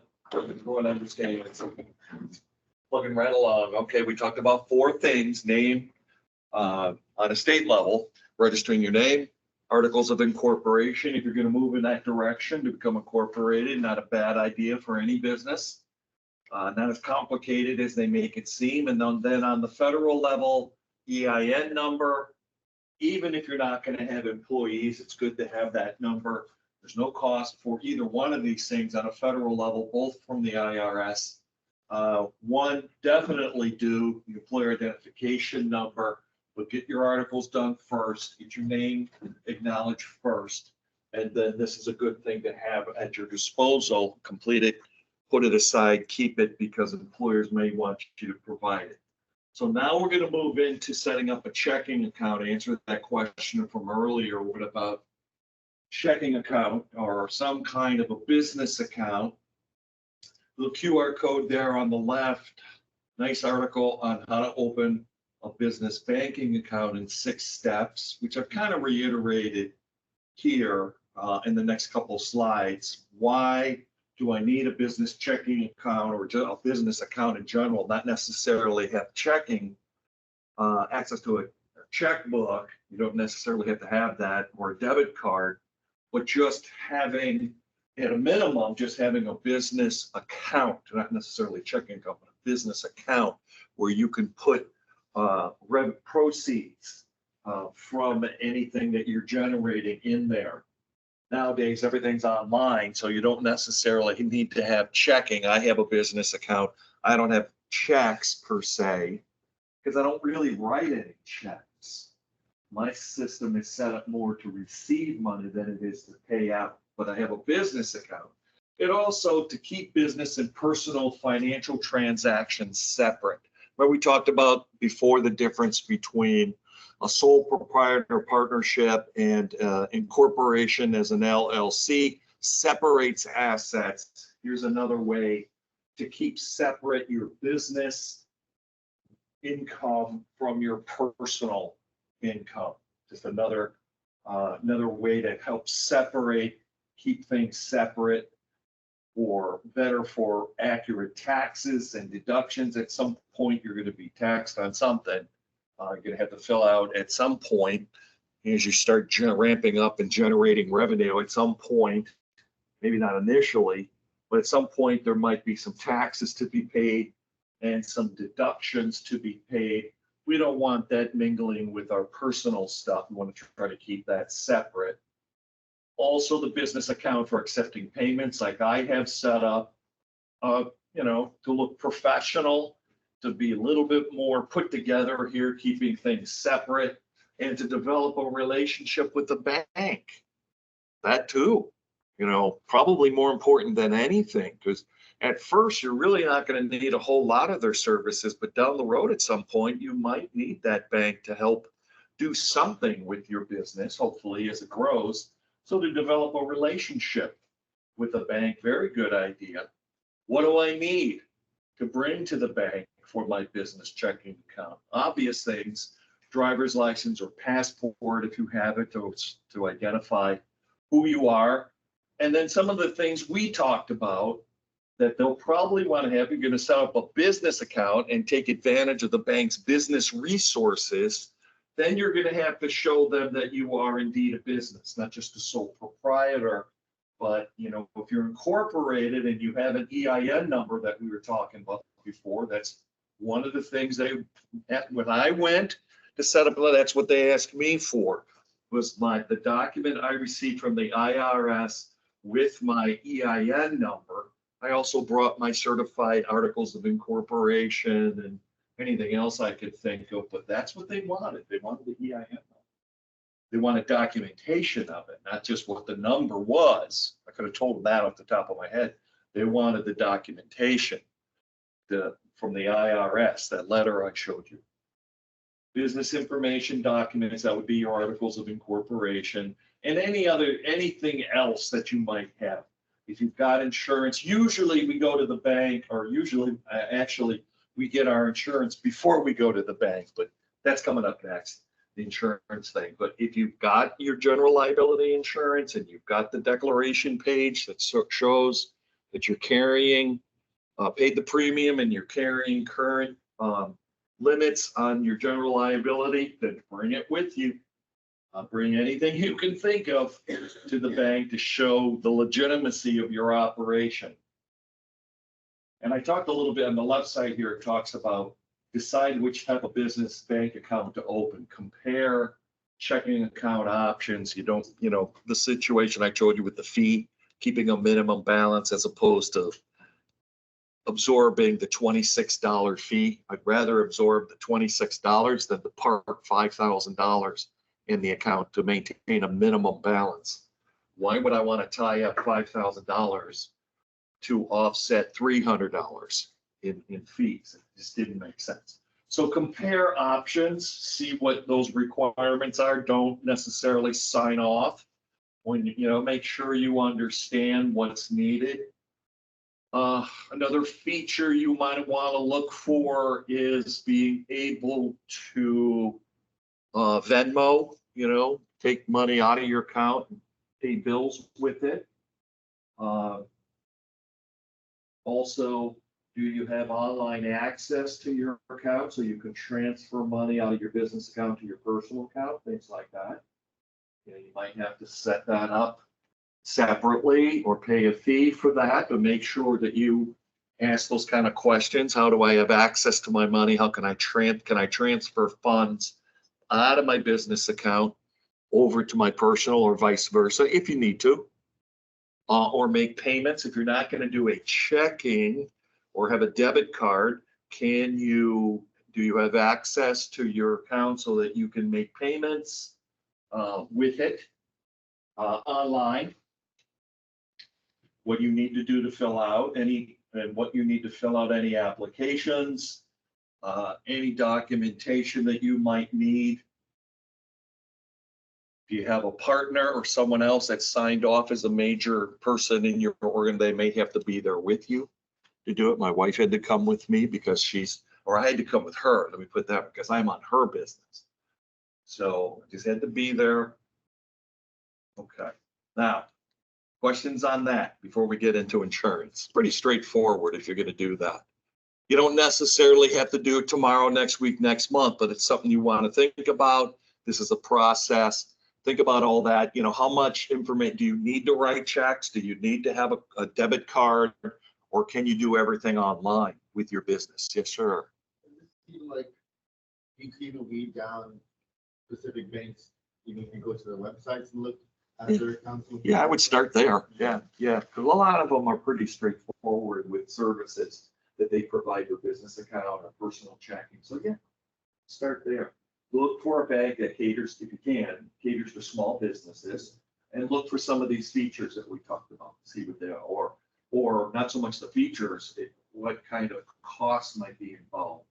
Is there a cost for setting up a checking account? Those hidden fees that you got to read down very, very, the small print at the bottom. Question? Yes, sir. I have two questions. First one, It's okay. I don't know if you're gonna cover this tomorrow, but is there federal loans for native owned businesses that the government gives to tribal, just Native Americans, like Yes. country? Yes. Short answer is yes, there are. Yeah, even for private and for-profit. Now, for-profits are not at the top of their list. Usually you have to be a nonprofit, specifically a 501c3 or a tribal entity. But there are, and we can talk about that tomorrow. I can show you how to navigate and look for those kind of things. So yeah, short answer is yes. And the second question was, going back to earlier on, you're talking about the different business structures, partnerships, sole proprietor, LLC. What would be the benefit of someone, let's just say, they have sole proprietorship versus an LLC? Because it looks like LLC is the best way to go in any scenario. So why would anybody put their assets in jeopardy being a sole proprietor or a partnership? I guess because it's easy. You don't, and I don't mean this facetiously, but it's the lazy man. It's the lazy way out. It's easy. Sole proprietor partnerships are easy because you don't have to go through the motions. You don't have to develop articles. It's just an easy, I want to throw the shovel in the back of the pickup and you go about doing it. So it's an easy no-brainer. And I don't mean it facetiously. I don't mean that in any way. I'm just saying a lot of people go that route because it's easy to do. And there's very little cost involved with it. But there aren't any protections built into it either. Did I answer your questions? Yeah. All right. And we'll get more on the grant stuff. I'm glad you mentioned that because I'll segue, I'll talk about that. And normally that kind of discussion is not included in for-profit, but we'll talk about that because it's a good question. And what you need to know where to go and look for those kind of things. So I'll show you that. I might have to come out of the, I'll save that for tomorrow if it's okay. But I'll have to come out of this presentation and go to another one, and I'll show you some ways to find and navigate your way through some online portals out there to look for opportunities and how to do it. Sure. Sure. If you're not going to be here tomorrow, if you wish, I'll try to do it. We can try to do it today. All right. Okay. Either way, right? I'll get it to you. Okay, good point. I also have a full presentation on it. I can send you that too. So you can look at the whole PowerPoint presentation on it. It's a presentation on how to write grants. So I can send it to both of you. If you send me an email, I'll do that. We'll talk about it and I can follow up with information. All right, so let's change gears a little bit kind of and talk about insurance. Let's talk about general liability insurance, which is the usual go-to for most business operations, sometimes called small business liability insurance. If you're going to be a vendor, for the tribe, this tribe, you're going to have to show the tribe that you carry the minimum limits that they want for your general liability insurance, which is referred to 1 million, 2 million. 1 million per occurrence, 2 million aggregate. I'll show you that in a minute, what that looks like. But again, if you're going to pursue general liability insurance to protect the assets and to protect your company, protect yourself, in any kind of a company, let alone an LLC, you want to make sure, I would recommend it, just like banking, you find an insurance company that has expertise in small businesses, that deals with small business. A lot of them do, or they understand, but general liability insurance is probably going to be your largest startup cost, anywhere from about $500 to about $800 ballpark for those limits. 1 million, I'll show you what that means by 1 million, 2 million in a second. Provides insurance coverage for your business against claims made by others for bodily injury, damage to property, personal injury, which normally could occur if you had a bricks and mortar type facility. If you're doing everything online, it's not as much of a risk, but because you don't have a physical facility, but still a lot of employers, a lot of people who do business with you are going to want to see your insurance to make sure that you have, it's like a construction contractor without having bonds, construction bonds, they need to have it. Typical limits, $1 million. It should be an extra zero there, I apologize. $1 million per occurrence, 2 million aggregate. That's kind of the go-to, the benchmark for the dollar amount. Costs may vary with an average of 350, probably a little bit more than that. It depends on what riders you put on it. Now,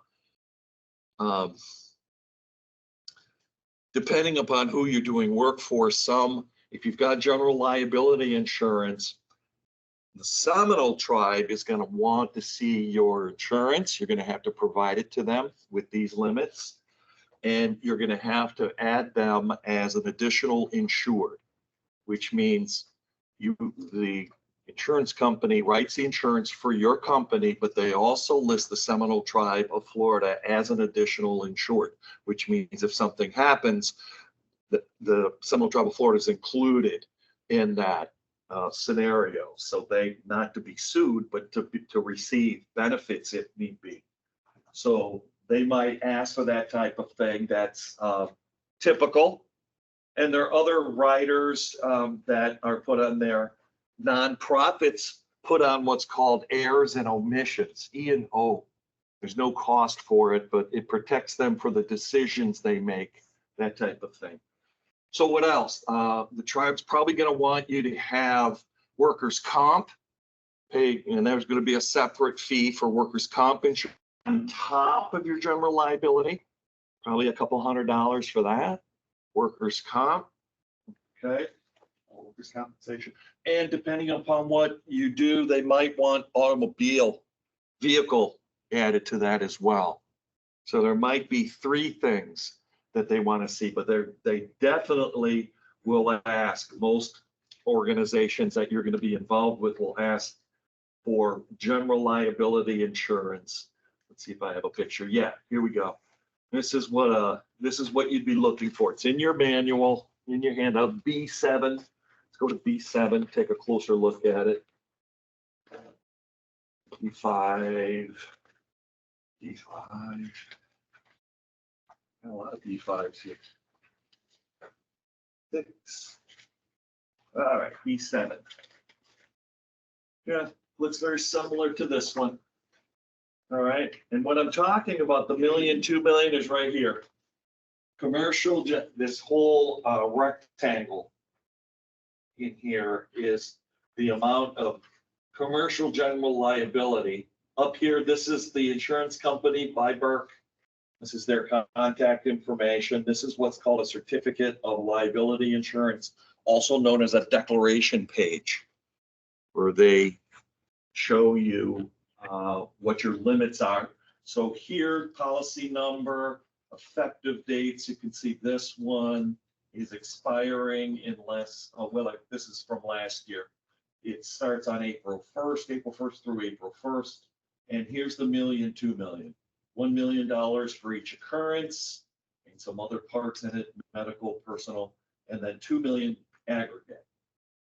Now, down here, you'll see there'd be a separate declaration page, but workers' compensation and employer liability, sometimes the tribe want you to have carry coverage there. And down here, for my company, I had to do this. You don't necessarily. This is the errors and omissions. And there's a separate declaration page for that. But it depends on what the employer wants you to cover, wants you to have. At a minimum, you're going to have this.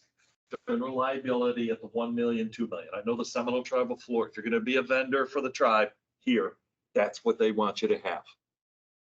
And if you were to contact them and get a vendor application from them, one of the statements in there, I don't know if I have it in there or not, is all the things that need to be included in the packet, including insurance with these parameters, the 1 million, 2 million. So What department? purchasing, I think. Purchasing, yeah. Some of my permittees have 500,000, some have 100,000, and we were like, what determines Yeah. that number, and no one knew. Well, yeah, you can go lower than these numbers. You can go to that low amount. That's lowballing it. But if you were to call any insurance broker and ask them what the default amount is, they would quote these numbers to you. So, yeah, if they're going to be a vendor for this tribe, this. Well, not necessarily for each tribe, but on the reservation. Good question. I don't know what, on reservation, that's a good question. I don't know if but they would still be a vendor, wouldn't they? The tribe? Well, technically, the permitter is the tribe. Okay. Permittee is the individual tribe. Okay, well, if this tribe is the grantor, so to speak, then those are the requirements. That would be, to be a vendor for the Seminole Tribe of Florida, these are the minimum amounts. So if they're coming in at 500,000 or less. Now, for instance, sorry to take away. That's So okay. this is the good, so Yeah. for instance, I had, say if they had, property adjacent to their home and they're using it as storage. They're coming in at 500,000. Who, it's their property? It's their property or it's permitted to them. Okay, It's not doing business per se. they're not a vendor. They're not providing a service to. They're on their own. Okay. When I say vendor, they would have it's a 5-digit vendor number that's issued by the purchasing department. I have one, I Okay. think 5 or 6 digits, I can Then find most it. of these don't, none of these. Okay, then that sounds like it's a private enterprise, Okay, and that means different. different requirements. They can do, it wouldn't be under this tribe's jurisdiction, because they're not a vendor. Then I'm talking about vendors who have a 5-digit vendor number. They've been vetted through the purchasing department. They filled out the vendor application and they received a vendor number from the tribe. I think it's a 5-digit number. I'll have to look. And it says STOF vendor number 30550. I think that's mine. And I think it's a 5-digit number. I'm a vendor. I've gone through the process. I have to carry a minimum of this level of insurance. Now, if I were just a tribal member or someone doing, with my home and property that I have on my property or adjacent to my property, that's a private venture. That is not tribal issue per se. They're going to sell something to the tribe and the tribe wants to buy their product, purchasing's gonna say, hold on, there's a process for that. Vendor application, vendor review, and then assigning of a number. And then we get into POs. We get into everything by the tribe is done by purchase orders. All right. I have to, for example, for this training program, I have to wait for the Native Learning Center to go to the tribe and get what's called a contract agreement signed off by officials of the tribe. It's a legal document. It's a contract that pays me, that tells me, doesn't pay me, it's just a document, but it tells me how much I will earn by doing this. And the Native Learning Center has a standard payment structure. So from there, once that document is signed, they generate what's called a purchase order. Flows through the purchasing department. There's a purchase order that they receive. They tell me what that purchase order number is. And for the Native Learning Center, this department that they live in, it's 11, you might be familiar with the chart of accounts. It's 11 dash and then a 4-digit number, 11-9642, for example, would be the purchase order for the invoice I'm going to give to them tomorrow afternoon for teaching this program. From there, Lisa will take that invoice from me, put it together with the purchase order, and send it off back to accounting for payment processing.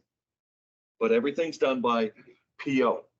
But before we even get to that, we've got to go through an application process, through the tribe's purchasing department. That's all they do here with this tribe. It flows through the purchasing department, who provides an application after you request it from them. And they're going to be looking for everything we're talking about.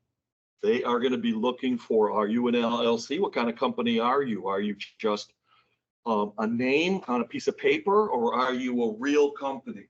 So that's what they wanted me to tell tribal members here when they called about becoming a vendor for the tribe, to explain this process to them. I wish I would have had something this sophisticated to share with them when I was with the Native Learning Center back in the day, but I created this after the fact. But these are the things that they're looking for: registered name, articles of incorporation, insurance. Yeah, yes, ma'am. Oh, so when do you issue a 1099? After you've done the work at the end of the year, they issue. Do you issue one to every person you've done? You issue a W-9. They issue a 1099. Did you say 1099? Yeah. That's a year-end state. That's like getting a year-end tax form. You look for that to come in the mail. So at do the they end of the send you a 1099? Yes. Yes. And That is the what earnings. contractors you need to send them a 1099 at the end of the year? They send you the 1099 at the end of the year, right? Every year that you do work for them. If they pay you more than $600 within that year, they will issue a 1099 if you're in their system as a vendor.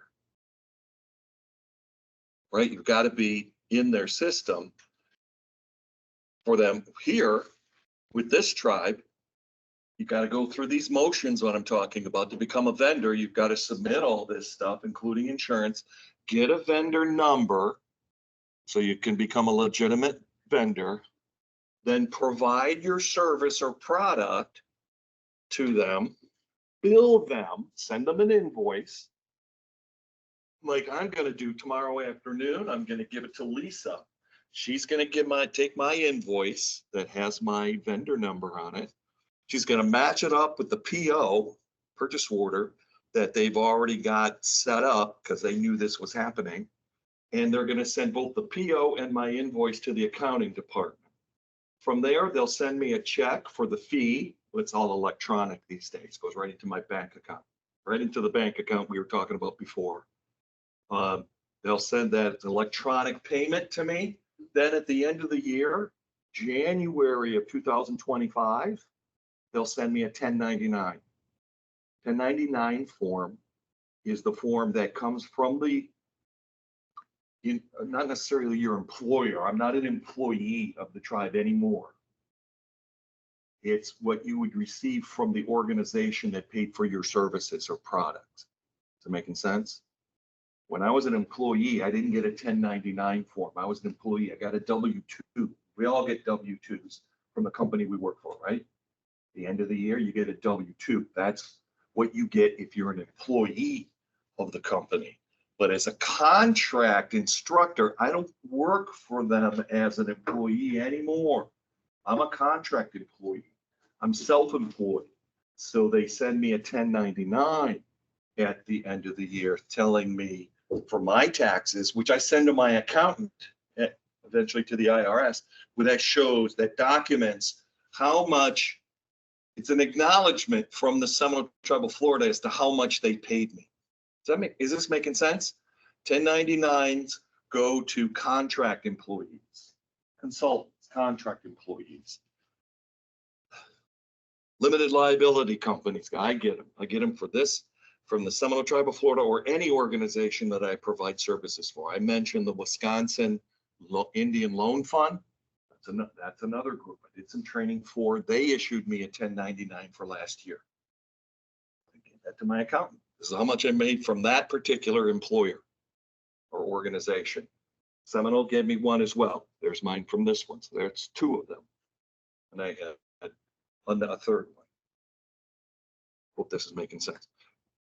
We're not gonna, I don't want to get into tax burdens and all that kind of stuff, but that was a really good question about end of year and who issues what. Employees get W-2s, but contract people with vendor numbers, self-employed people like myself, we get what's called a IRS form 1099. It's basically the equivalent of a W-2. It shows what I earned, but there's nothing taken out. When they make a payment to me, they're not taking out withholdings, are they? They just pay lump sum. I'm responsible for the withholdings. I have to go to my accountant and say, or he tells me actually, what tax bracket I'm in and how much I'm going to have to pay towards federal tax, et cetera. But if you receive as an employee of the tribe or anywhere, you get a W-2, which tells you how much your gross earnings were, right? How much was withheld for Social Security, how much was withheld for other federal taxes, state taxes, if any, health insurance, 401k, all of those things are withheld from your paycheck and shown on your W-2 form that you probably got in January for 2023. Okay, good question. That opened up a lot of good dialogue there.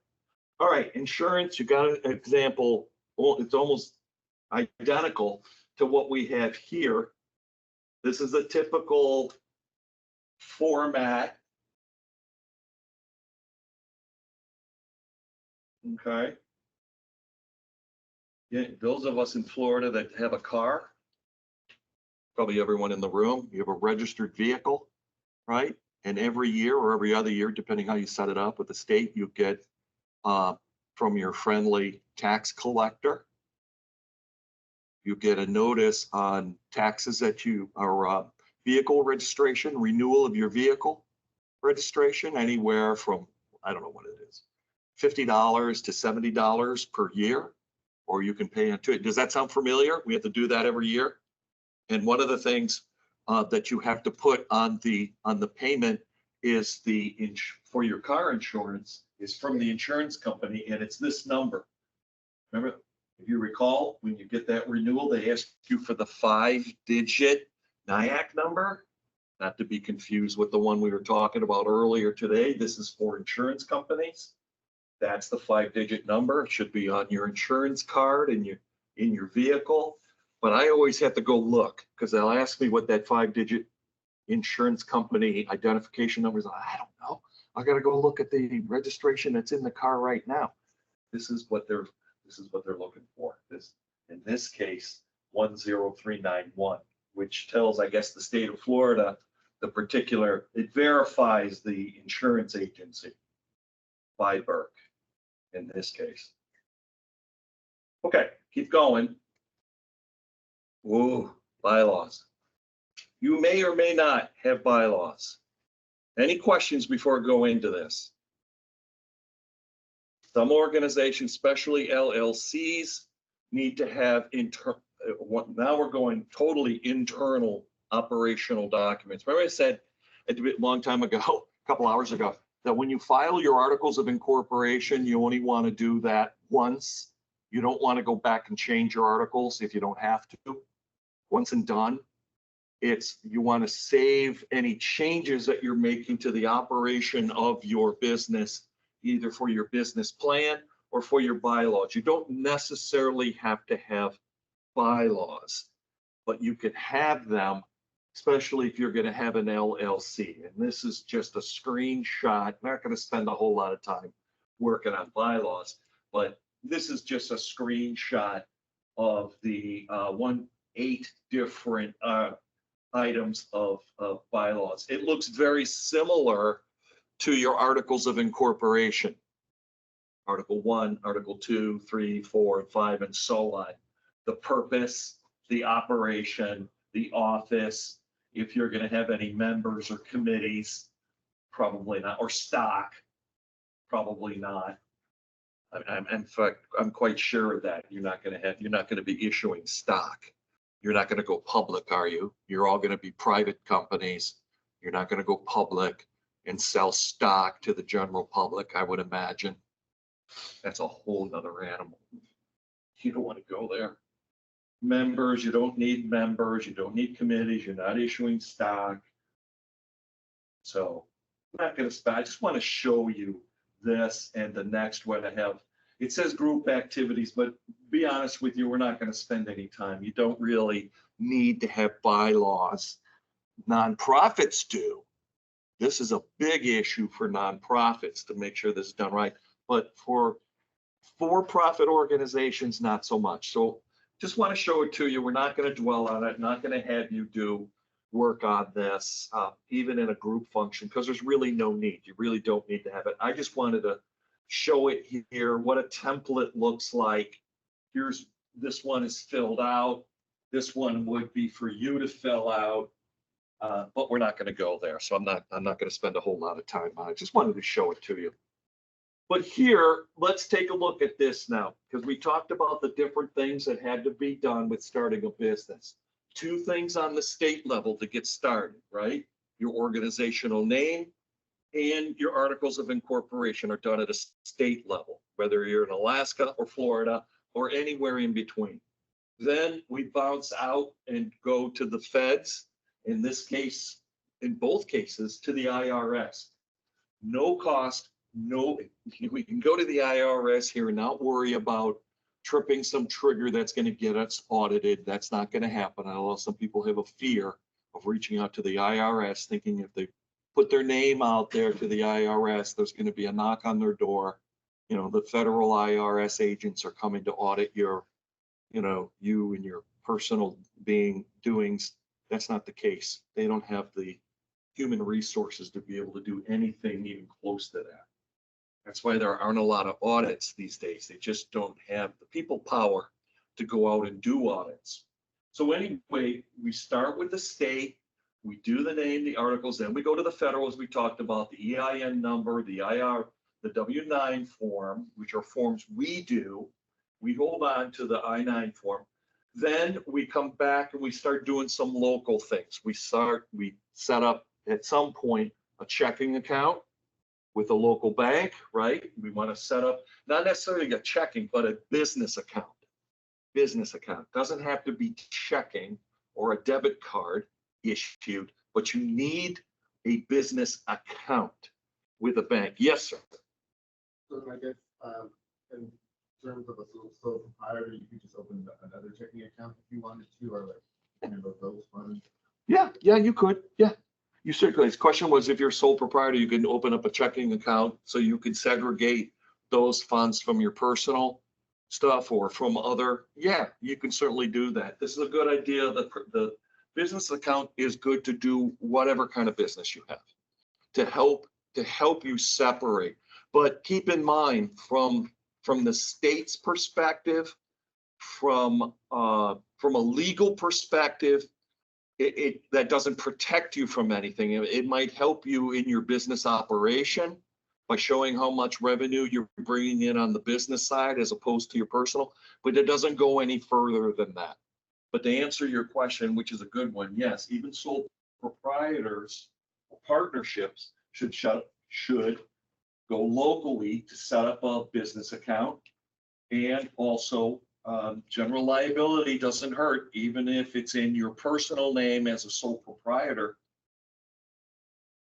General liability becomes even more critical as you move into these different structures from partnership to LLC. General liability will be a requirement rather than a suggestion. All right, LLCs require. All right, then on an organizational level, we touched on bylaws. You don't have to do that. But the very bottom one there, kind of the bread and butter of any good organization, whether you're a sole proprietor partnership, LLC of any size, is a business plan, right? A business plan is your roadmap. The bank, the bank even might want to see that. Why? Because they want to know if you're more than just a hobby. A hobby, whatever it is, does my wife dabble? Is her hobby writing recipes and having a food blog, or does she take it seriously? Well, all these things that we talked about here show the bank and anyone that's interested that in her case, it's more than a hobby. She's got a business plan. She's got all these other things, a structured name, articles, EIN number, a W-9 form, which she hasn't had a need to use. She doesn't have, I'll be honest, she doesn't have a checking account because she doesn't need one right now because of what she does. She doesn't sell a product. Her income is generated through what's called passive revenue. Her income for her food blog comes from advertisers that promote products on her website where people see the ad, click through the ad, and perhaps purchase the item. Then she gets revenue generated from the advertising. That makes sense? That's passive revenue. She's not selling a product. She's using her website to attract other vendors, or I don't want to use the word vendor, other advertisers out there to promote their products and services. And the people across the, she's got 10,000 followers, I think, right now. That's healthy. It's a healthy number of followers. So once you get to that level, Google comes to you and says, we're going to help you prioritize your promotion, your website by what's called SEO, search engine optimization. Anyone ever heard of that? What that is once you reach a level that you have enough people following you on, in her case, her blog or her website, which promotes her blog, she's got a dedicated website, they will put her link to whatever at the top of the list. So if you were, for example, to Google lasagna recipes, her recipe, if she has one, her recipe for lasagna would be at the top of the list. Does that make sense? So, and then maybe the one we had here from Exquisite Catering, I should know that by heart, we've been using them for years, would be maybe number 2 or number 3. So search engine optimization, SEO, is very important. It helps put her at the top of the list. And from that, advertisers recognize that and they're like, wow, you really do have a good following. Put you at the top of the list. And because of that, we're going to put more advertisement links onto your website. And that's how she generates revenue, passive revenue. So very interesting. But what we're going to do is we're going to start looking now at business plan, because that's really what you want to try to develop. And what the banks are interested in and what everyone's interested in is your business plan. So I'm going to show you, we're going to move into that unless you have questions for me. Why do I need a business checking account? To keep business and personal financial transactions separate, that's A. B, to keep business records organized. C, for accurate taxes and deductions. D, to accept payments. E, to look professional. D, to develop a relationship with a bank. Or G, all of the above. G, who said that? G it is, all of those things. And you, my friend, are winner number 2.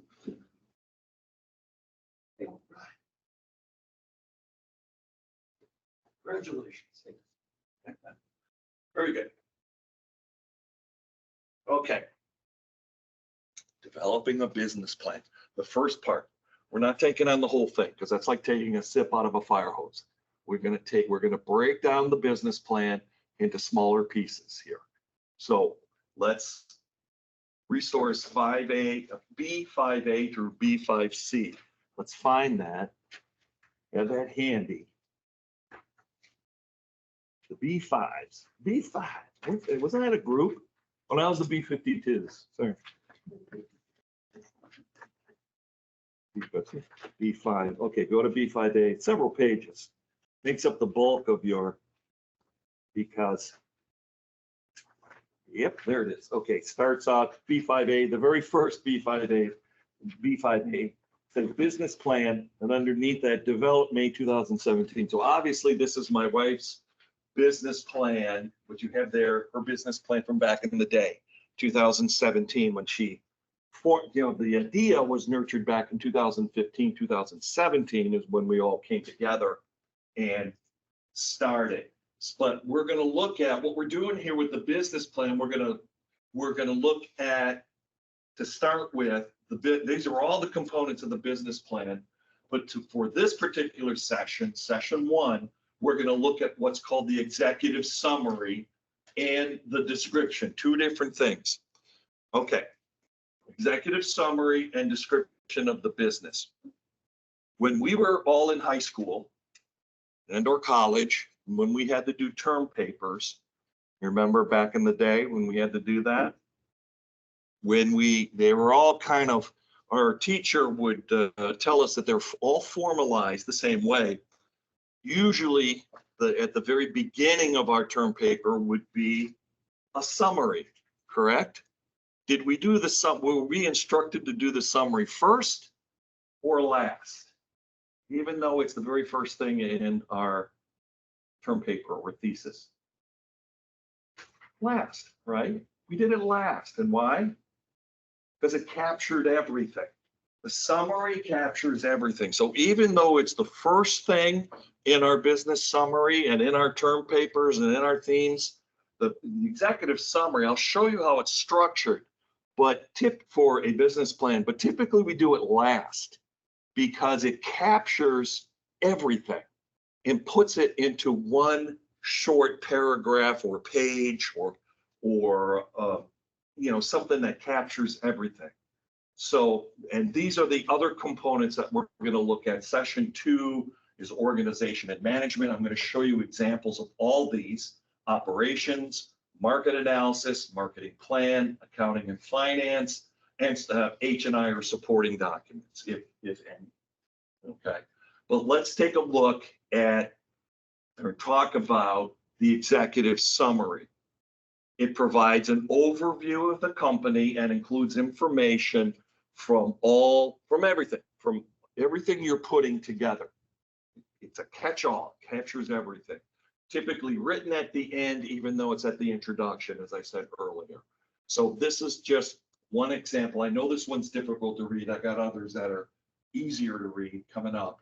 Sample executive summary. It's got, just to show you what it has here, this particular example, which just happens to be on office furniture, is they got the mission statement. They start with the mission statement, and then they go into an objective, and then they start going into company information, and then growth highlight.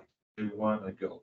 But let's look at I have some examples coming up here that are a little easier to follow. Business description would be the second part. After the summary comes a description of the business.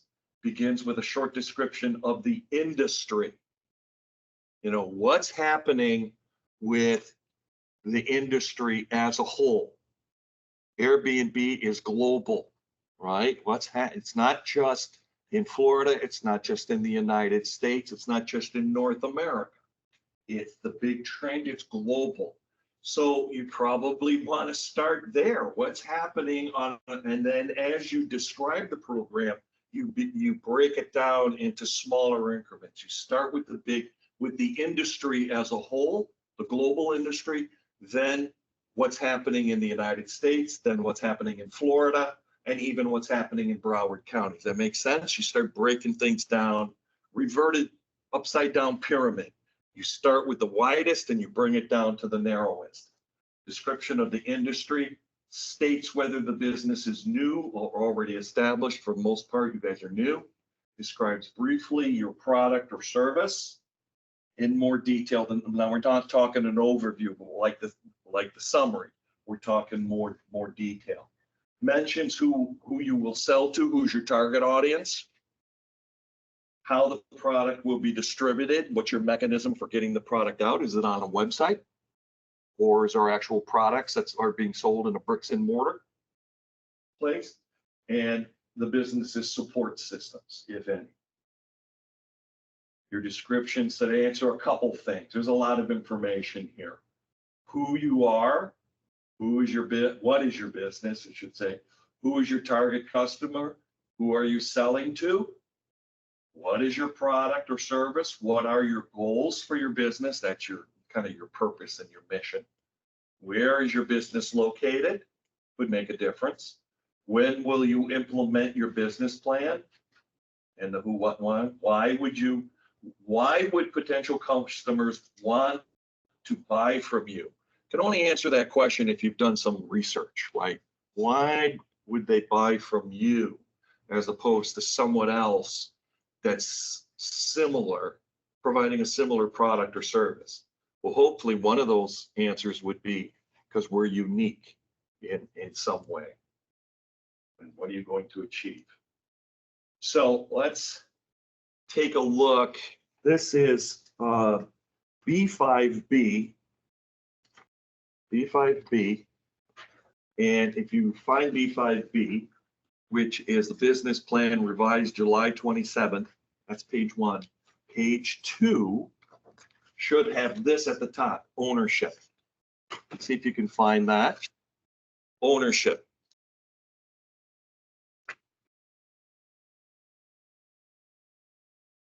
It says ownership.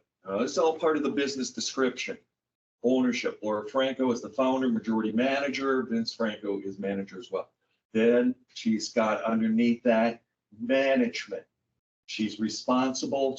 What it says here is that Laura is responsible for operational oversight and day-to-day activities, including but not limited to concepts, recipe selection, development, food preparation, taste testing, food styling, photography, marketing outreach, brand ambassador promotion, storyline progression, writing, design, and layout, and all aspects of scheduling, website enhancements, social media platform maintenance and promotion, and search engine optimization. She's also responsible for income development, expense approval, as well as ownership and succession planning. That's about everything, isn't it? So she is, as it says in this description of the business, if you read into it, who's responsible, who's doing what. Then she's got services overview, the type of services you provide, and then a little blurb on market market overview. Oops. Okay, description of business, a little bit more on that. We talked about the vision statement, not going to go over that too much. We talked about the vision, talked about the mission.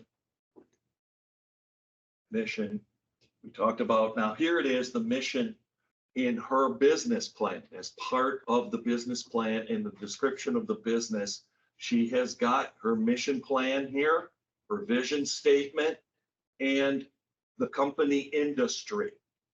This is where you need to do a little research. If you're going to have a business, you need to understand what's happening in your industry, globally, regionally, locally. So that's what she has here, company industry. And what it says here is, according to numerous sources, the blogging industry in the United States, as of 2017, when she first started this, had 28 million internet users that updated a blog at least once per month, and it's estimated that the total number of bloggers is set to reach 31 million by 2021. Well, it exceeded that. Regarding websites, 3 out of 4 are blogs or have blogs. Did you know that? 3 out of 4 websites are actually blogs from different industries. Over 23% of social media posts include a link to a blog post. And she goes to talk about what is a blog as one of several subcategories of blogging. A food blog is generally described as a complex intertwining of gourmet food and cooking combined with recipe development, in her case, styling, photography, descriptive writing, along with active social media outreach. There are approximately 25,000 food-centric blogs in just the United States. 25,000, and probably 70% are in the state of Utah. I don't know what it is with Utah. That's where they're all located. I don't know. According to ZipRecruiter, in 2021, 25 percentile of annual net revenue, annual net income is $25,000 for food bloggers in the United States, with a 75 percentile at 50,000, top earners at 72, with a national average of 41,000. She did the research. She knows how much money she can make by doing this if she does it right. Have you done that? You should. You should be looking at what's going on in the industry and the potential that you can make, and get an idea what's happening out there. You got, and incorporate that into your business plan like she has. Quiz, another quiz. I forgot I dropped these in so often. What should a business plan include? A description of the industry, whether the business is new or already established. C, description of the product or services. D, who you will sell to. E, how the product will be distributed. F, the business's support system. G, all of the above. G, I would think. All of the above. You got that one that time, right? Okay, got a mug coming your way. Is that what this is? Yes. Catch. Okay. Awesome. Well done. Well done, my friend. Okay. Let's see what we got here. Okay, cool. We'll go over this more, but we're going to get to a point where you're going to work on a business plan, at least some of the fundamentals. Here, before we get into that, a quick review. We talked about resources here in session 1. We talked about the purpose, vision, and mission. Spent a lot of time on starting the business, what to do from the very beginning, the purpose, and then what we do on a state level, the 2 things we do on a state level, and the 2 things we do on a federal level to get our business up and running and recognized both on a state and federal level. Then what we can do on a local level, the 2 things we do on a local level, the bank and the insurance are done. So, right, we got state, federal, local. Also, the 3rd thing for local, not so much local, but for the business itself. Sorry, random call from a random area code. Okay, so 2 things we do on a federal level, 2 things we do on the state level, 2 things we do on the local level, right? So 6 things, right? And then the 7th thing was what we do on a personal level, and that is the last thing we talked about, developing the business plan. So 7 things all together, right? Federal, state, local, personal. Now we've got all of those mechanisms coming into place for starting a business, starting a legitimate business in the state of Florida. And we talked about just the first 2 components of the business plan, parts A and part B, the summary and the basic description of what you are. There's so much more. Okay, here's an example of a summary. This is Laura's summary, 1 page of her business plan. Let's break it down. What is your executive summary? But this is hers. And you can see on the left, it talks about the different components and where to find them. She's got company information, mission statement, product and service, market analysis, and then finally, a quick review of financial projections. You can follow in your manual if you wish. So let's just kind of walk through it. Company information, Crazy Kitchen Mom, also known as KKM, not to be confused with KKK, but KKM is a food blog that was organized as an LLC in the state of Florida, May 15, 2017. May 15 matches up with her state recognition. So that's a bona fide actual date. As the founder and manager of KKM, Laura Franco wanted to create and maintain a business operation that showcases her love for the cooking quality food with existing and potential target markets in a well-written and visually appealing manner using a variety of methods on numerous social media platforms and a dedicated website, crazykitchenmom.com. That's where she's trying to drive all of her views to her website so she can take advantage of that search engine optimization that Google offered her. Mission statement and product and service. The business plan is designed to explain the aspects, processes, and reasoning of activities and strategies. Specifically, KKM strives to expand its audience and monetize the content of its food blog by driving traffic to its website, just what I said, as well as develop and provide a user-friendly library of quality recipes. You cannot trademark a recipe. You cannot do that. So you have to find other ways, in her case, to promote that. KKM is carefully implementing a coordinated combination of effective social media campaigns with effective marketing, passive advertising, storytelling, product reviews and endorsements, promotions, networking, outreach, and so on. Market analysis. Remember, this is just an overview. This is not the details. This is just an overview. Market analysis, I think, is fascinating. KKM's primary market is mostly female, 25 to 55 age group of food blog readers, not food blog writers, but food blog readers with an average age of 41, which represents 47% of individuals in the United States who are interested in information about food cooking and nutrition. That sentence, that blurb right there is just fascinating to me. That is really the bread and butter of who she's targeting. She knows exactly who her audience is. 25 to 55, mostly female. And we're going to break that down a little bit when we get into the section on market analysis. She has much more demographical information. Last one there, last paragraph, KK's financial projections indicate a loss in 17 and 18. When she first started, she knew she wasn't going to make any money those first 2 years. It was all ramping up, startup, absorbing the fees of everything we talked about so far. And then a break even in 19 and 20. So basically 4 years without really going. She saw that coming. It's projected to achieve process with gross revenues calculated at $11,000, which is pretty accurate. The years 2023 is projected to achieve gross revenues of $20,000, and 2024, this current year, projected to receive $25,000.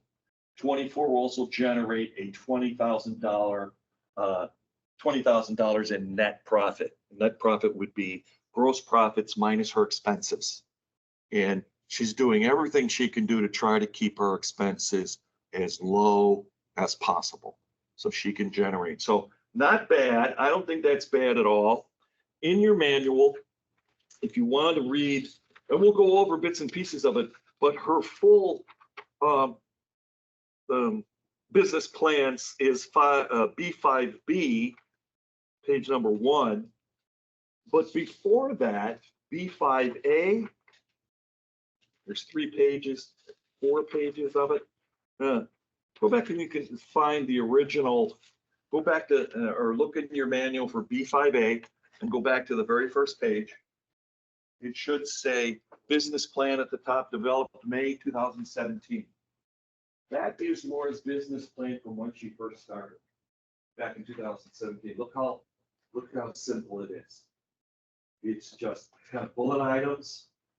We're thinking about doing this, doing that, got operational, got product. If you read through it, there's not a whole lot here. You know, she even lists a few recipes. There's not much here, kind of just what she was thinking. And then that's 3 or 4 pages. And then eventually, after what, the 4th page, you'll come to the business plan revised July 27th, 2021. You can find that and look at the difference between the 2 business plans. The one when she started, and then this revised several pages of her one that she revised, what, 2 years ago, 2.5 years ago. And she's probably due for another revision because we're pushing 3 years now. And like I said earlier, your business plan needs to grow with you. It needs to morph as you are growing, right? You start simple, you have something like she did, and then as you become more successful and get a better lay of the land, so to speak, your business plan becomes more sophisticated, and you can see it right here in hers. All right. So we finished that particular. We're going to go into session 2. A lot of this is going to be familiar to you because it's a deeper dive on sole proprietorship, partnerships, limited liabilities. I want to go into a little more detail or look at it, those 3 categories from different perspectives.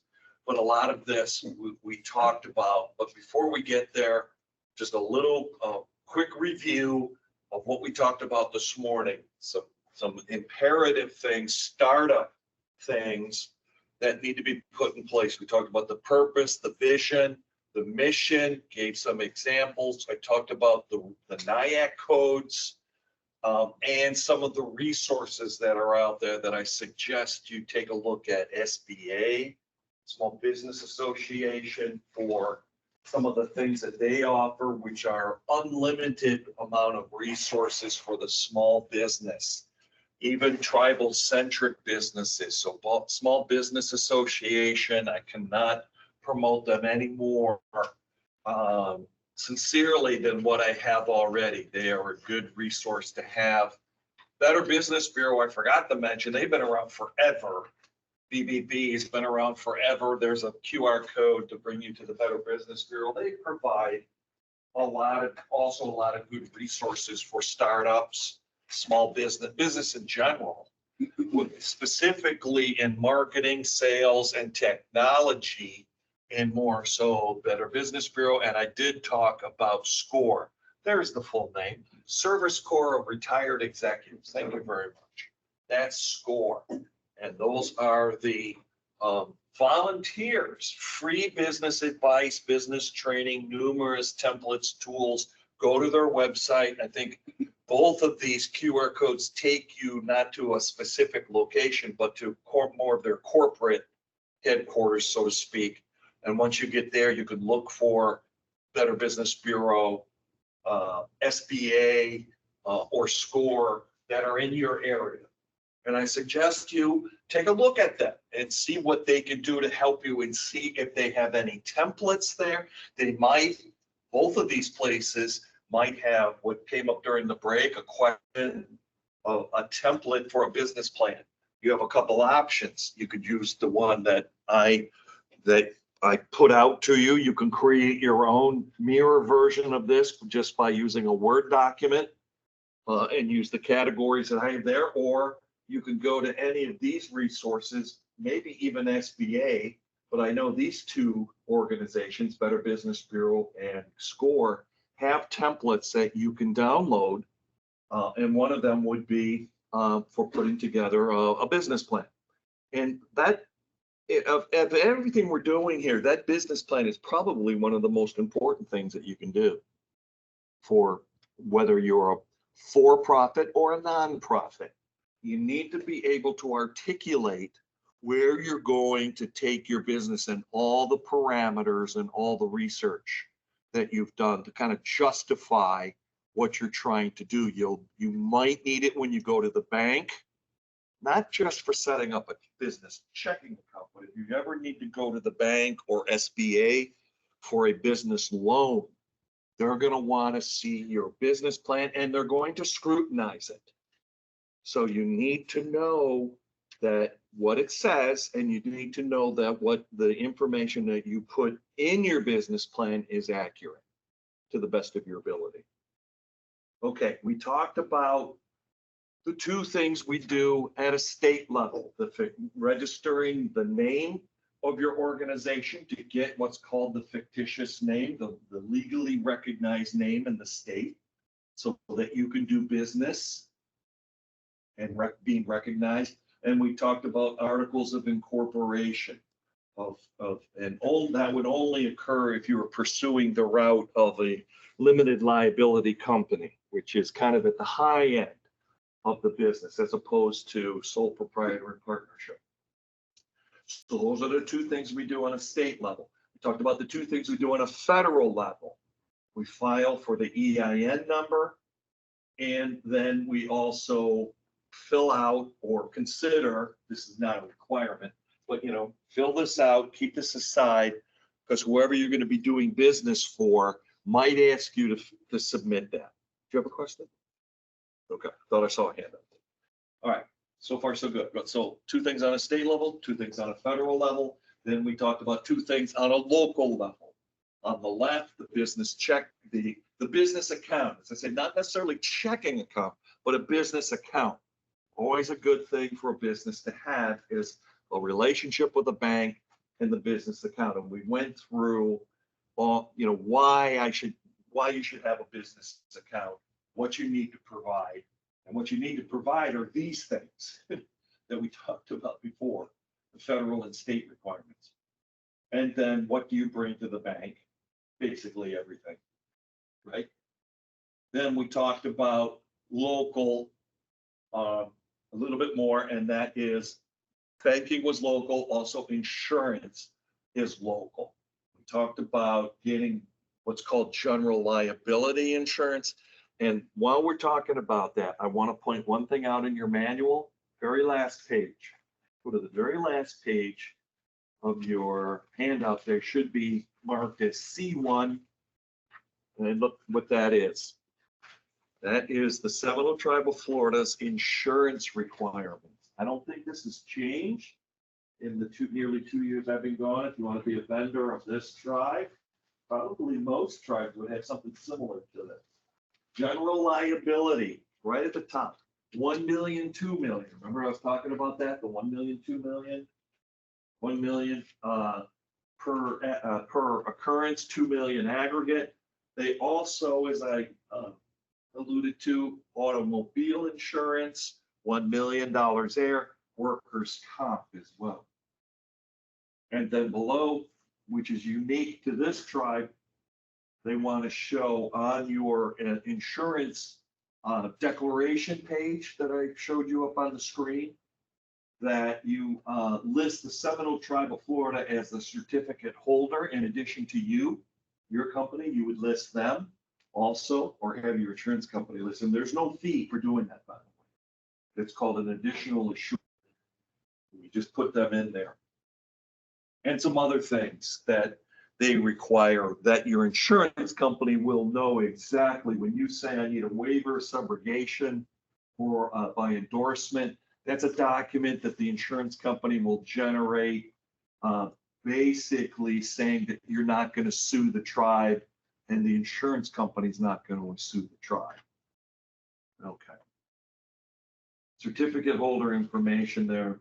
Seminole Tribe of Florida Risk Management Department, very specific. So that's part of being, one of the requirements of being a vendor for this particular tribe. And I would imagine tribes across the country and a lot of other people that might hire you to be a vendor, short-term or long-term, would have similar requirements. All right, so we talked about the locally, the business general liability insurance with the $1 million, $2 million threshold, as I showed you here. This is actually my insurance for my vendor, my vendorship, if that's a word, for the tribe. We've got that all there. If we were to scroll down, you would see that I have the tribe listed as an additional insured. So I obviously meet all the requirements. They issued me a vendor number. So 2 things on a state level, 2 things on a federal level, 2 things on a local level, the checking account, general liability, and then on an organizational level, we talked about a little bit. We kind of did a pass through on bylaws, not really a big deal, but more the bottom one, the very bottom one, business plan, the most important of all, the business plan. Okay, developing a business plan, we talked about this. We talked about the 2 beginning aspects of any business plan, the executive summary, and the components, the other components. Let me walk through it because the coloring thing kind of throws things off. There's really 1, 2, 3, 4, 5, 6, 7, 8, 9 things listed here. We talked about the executive summary, and you did a little bit of group activity on it, putting together the components of the summary based on the template I gave you. I would strongly suggest you hold on to that template. You go back home and create your own version of it that's a little more comprehensive than what we're doing here. This is just kind of a starting baby step on it. But we talked about the executive summary. I showed you, I think, a pretty good example of a comprehensive executive summary. The other ones are the description of the business. We talked a little bit about that. Then the next part of the business plan is your organizational structure. Then the 4th part is your operation, how you're going to operate your business, the mechanics of that. E is industry and market analysis. F is the marketing plan. G, financial analysis. H, supporting documents. Now, let me tell you something here. You do not necessarily have to follow this sequential order. This is the order that we took with Laura's company. We followed this format. You can mix things up. You do not necessarily have to have a financial analysis over here towards the end of your business plan. You can have it wherever you want to put it. And you can move things around. Executive summary is usually at the beginning. It typically begins with a short description, as you can see over here on the left, what's included in the executive summary. Basically, like any term paper or thesis, it kind of captures everything. You know what? This is not a whole lot different than what we talk about when we do training for grant writing. Believe it or not, when we do grant writing training, we talk about some of these very same things here. And it's summary at the beginning, which captures everything. Then the other components of the narrative describe the need, what's happening. The need is basically why there's a problem, what's out there, you know. And so there's a lot of similarities here between grant writing narrative and the components of it and what we're doing here. But very, very important that you do it correctly and keep practicing with it, knowing that you do not have to write the perfect business plan out of the gate. Yes, sir. You're so quiet. I didn't even know you have your hand written. You're so stealth. You're stealth. Grant writing is just that, how to write a grant for, and mostly when we're talking about tribes, it's how to write the narrative for a federal grant application and how to put all the components together. grants for that stuff for the schools and stuff. Oh, for a variety of different things. You might even be eligible for some grants. We'll look at that probably tomorrow to see if for-profit, I'll show you where you can go to look for grant opportunities. And we'll see if there are any opportunities there for for-profit organizations. It's more than just for schools. It's variety. Every time I heard the word grant, I was like, during college thing. Oh, gosh, much more comprehensive than that. I mean, even the Native Learning Center has a federal grant called the Indian Housing Block Grant. It's administered through HUD and it provides funding. There's, well, I'll show you. There are, this will blow you away. There are over 9,000 of them out there, federal grant agencies and opportunities. So knowing how to navigate your way through some of those online portals is worth its weight in gold. And I'll show, we'll take a little deeper dive with that tomorrow. If we have the time, we'll bring in some grant writing. We'll take a look at it, at least how to navigate through some of those sites. Good question. Dragon Ball joke. Hmm? Was that a Dragon Ball joke? No. Sound like one. Dragon Ball 2. They said over 9,000. He said, well, you wait, so I'll put two and two together. Okay. We looked at a business plan yesterday. I don't want to confuse you with all that. Okay. We're working and then it stopped. I wonder if my battery is starting to. Okay. Excuse me for a minute. I did this once before. I had to kind of reboot the system. There we go. Okay, and this is what we looked at. There we go.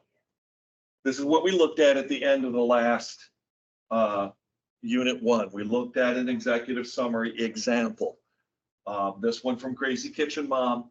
This is her example of an executive summary. It kind of captures a little bit of everything of her business plan because it's an executive summary. So she's got information on the industry, her mission statement, her product, her analysis, a brief, and they're all brief, captures of a bigger picture. So that's what the summary does. So let's go into a little bit more information. Yes. Oh, I got an email from our partners back there. Yes. You sent me an email? Yeah. Oh, you can't send me an email when I'm doing this. I'm going to respond. It's okay. I'm kidding. You got me an email. My watch went off. Okay. Refresher. We talked about the organizational types, but let's go over them again quickly with maybe from a different perspective. Why choosing a business structure is important. Affects how much you pay in taxes. Important. So sole proprietor partnership, limited liability, your tax burden plays a part of it. How much you pay in taxes, it affects your ability to raise money. Good question about the grants. Can for-profit organizations apply for grant funding? I'm going to say a qualified yes. It depends. There are not a lot of grants out there for profits, but there are out there. So how to look for them, how to find them. But also it affects the amount and complexity of paperwork. It affects how to, you do need to have as part of your business plan, how you're going to fund how you're going to make what kind of revenue are you going to generate from what source? Okay, so that's important to know too, how you're going to raise money, especially as you start up, how you're going to create startup money to pay your bills to start up. Remember, there's going to be, you can have some accounts payable to start with. The state, not the feds, but the state are going to charge you to register your name, your articles, your insurance. Those are all startup costs. So you're talking close to $1,000 between all of them to start up. How are you going to pay for that? It affects the amount and complexity of paperwork you need to file.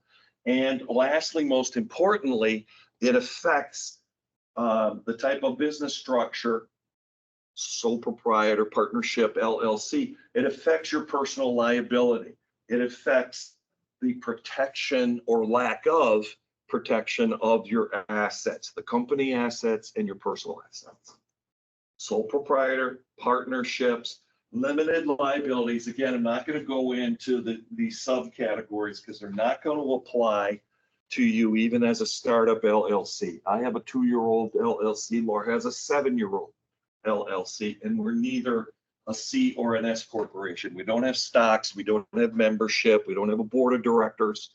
So we don't get into some of these subcategories. And then organizational type. There isn't a tribal organizational type, but the tribe might have a say in the type of businesses that, you know, are associated with it. So it's not a category, even though it's listed there. But let's take a deeper dive at each one of these and maybe answer some questions from a different perspective. Sole proprietor, let's start there. Kind of the bottom rung of business types, features, benefits, pros and cons. It's the easiest to form and gives you complete control of your business. That's true. Sole proprietor, you can do just about anything that's not illegal, right? You can do anything.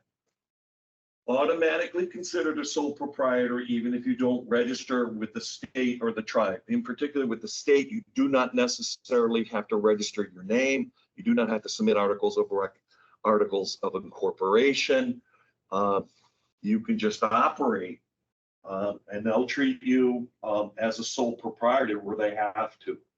Third bullet, you are personally liable for all of the debts and all of the obligations of a business. Sole proprietor has no other resources to call upon.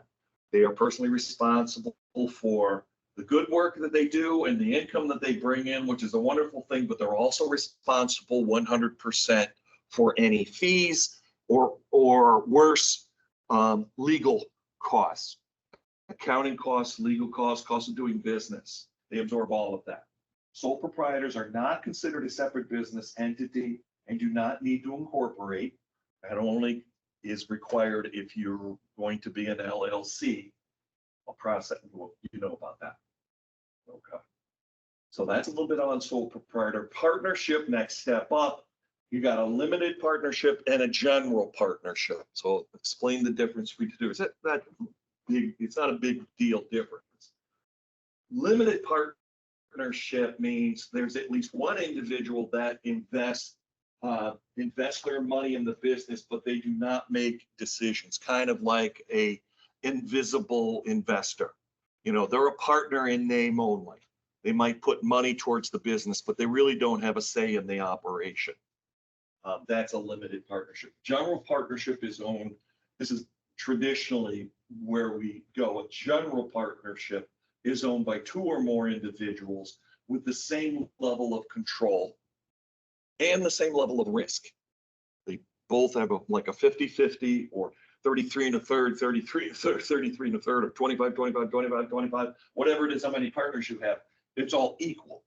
And they have an equal share of the decisions, the control, and they also have an equal share of the costs and the risks that come with operating a partnership. So, third bullet, partnerships do not need to incorporate. We know that's only required of one classification, and are considered an unincorporated joint venture by the state. What a term. Unincorporated. Well, yeah, to be incorporated, you got to file articles of incorporation. So they are unincorporated joint venture. They use the word venture when you're not recognized as a legitimate business in the state. So a partnership is considered a venture, and a sole proprietor really isn't even recognized at all by the state.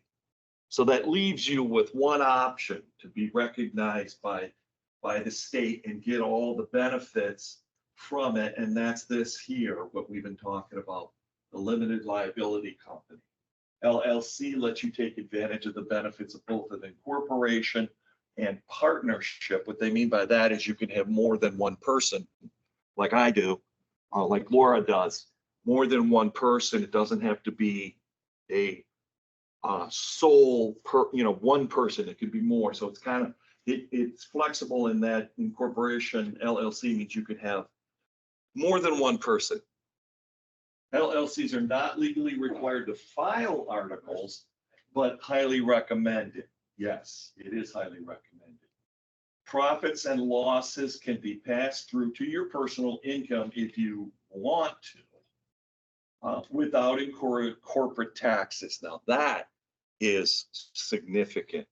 You want to avoid corporate taxes being assigned to your personal tax return, right? So incorporating the LLC is a way to do that. You can greatly, and you can, if you wish, you can flow your income through your personal taxes, if you wish, with an LLC.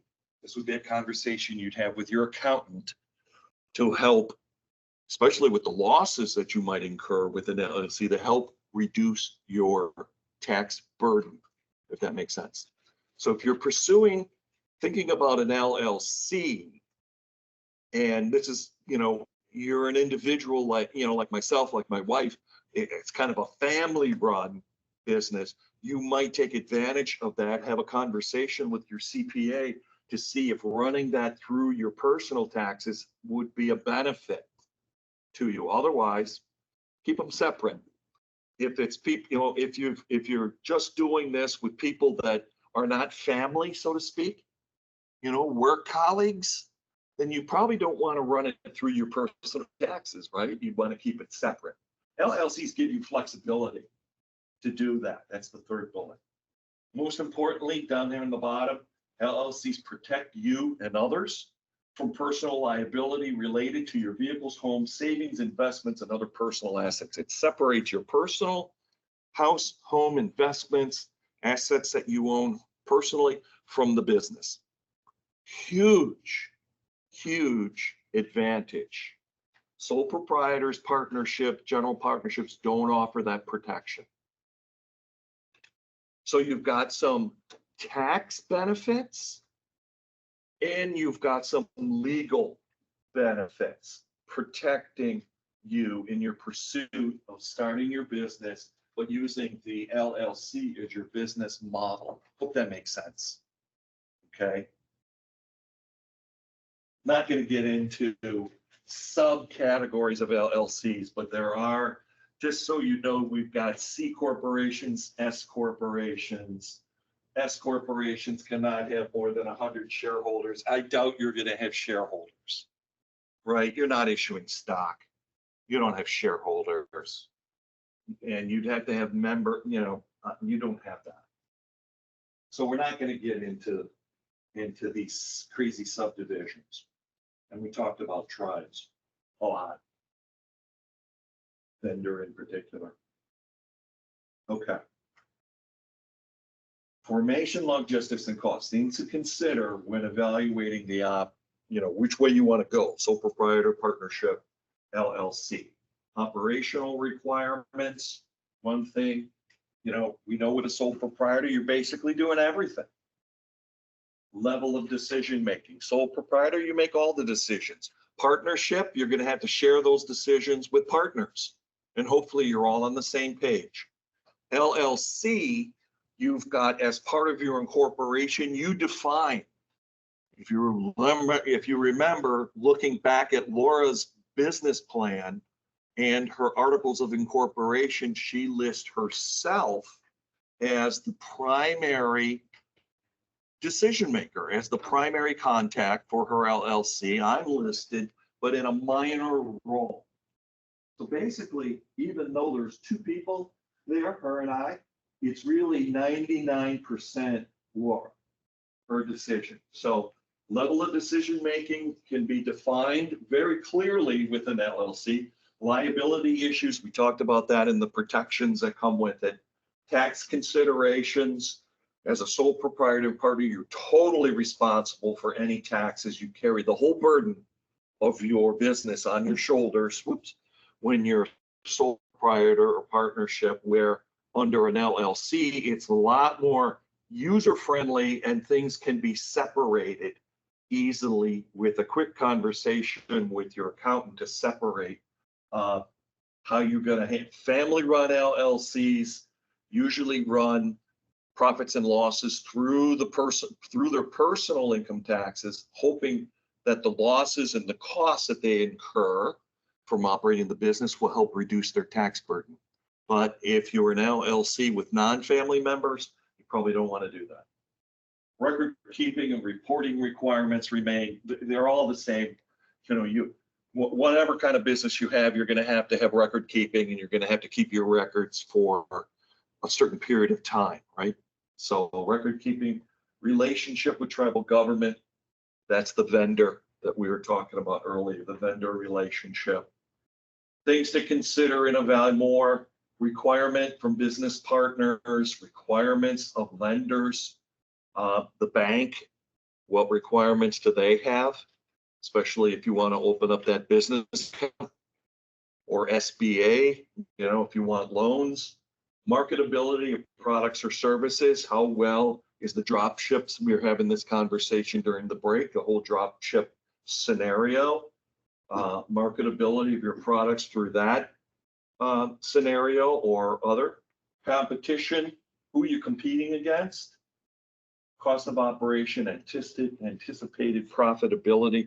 At some point in your business plan, you're going to have to try to define what your costs are and what your profitability will be. Now, when you first write that business plan, you're probably not going to know. To start with, Laura didn't. She didn't know where all of her competition was, what kind of costs you would incur, what kind of revenue she could generate. She had no clue. That only came after being realistic, after about 3 years of operation. Remember, the first 2 years, no profit was estimated. Then year 3, year 4, she started ramping up very slowly. So you're not going to know this kind of stuff at the very beginning, but at some point, you're going to have to try to anticipate and incorporate in your business plan where your expenses are, the bulk of your expenses are going to be incurred, and where your revenue is coming from, and how much, and what kind of profit can you generate from your revenue. All of those things need to be fleshed out at some point. And this might be more sophisticated than you need as a startup, but an organizational format, organizational chart, where you're the owner, you and maybe a partner or your LLC.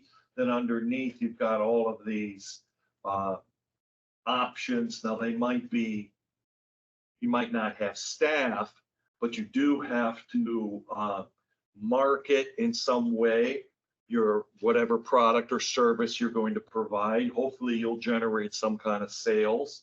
You've certainly got operational administration, which goes hand in hand with these two. HR is probably not an issue for you. It's not for me because it's only one person in my LLC. I don't have a staff. Even though I went to the IRS and got an EIN number, I have no plans of hiring anybody, so I don't have HR issues to be concerned with. More, and not so much administration. I don't have several people. I don't have a hierarchy of people with leadership and then workers. I don't have that. Mine's more operation, and I don't have a product that I sell. It's a service. And so marketing is a question for me. Operations is a question for me, but I report to myself. So I don't really have a structure, but at some point you might, depending upon what you do, you might have employees. So you're going to need to show in your business plan at some point, you're going to have to be able to describe the chain of command, if there is one, and be able to show it graphically, perhaps in an organizational chart. But that's down the road. That's down the road. All right, a lot of stuff here. If we were doing more grant writing, we'll talk about this a little bit more tomorrow. We talk a lot about strengths, weaknesses, opportunities, and threats. Anyone heard of a SWOT analysis? strengths, opportunities, strength, weaknesses, opportunities, and threats. All right, it is a process where we look at our, probably not so much as a startup business, but as you grow, you're looking, and to help you develop your business plan, you've got to look at where your strengths are, where your weaknesses are internally, and where the opportunities are and threats are externally, outside your organization. So that's what a SWOT analysis does. It takes a look at internal strengths and weaknesses, external threats and opportunities. So if we were doing a grant writing, I don't think I have this in the handout.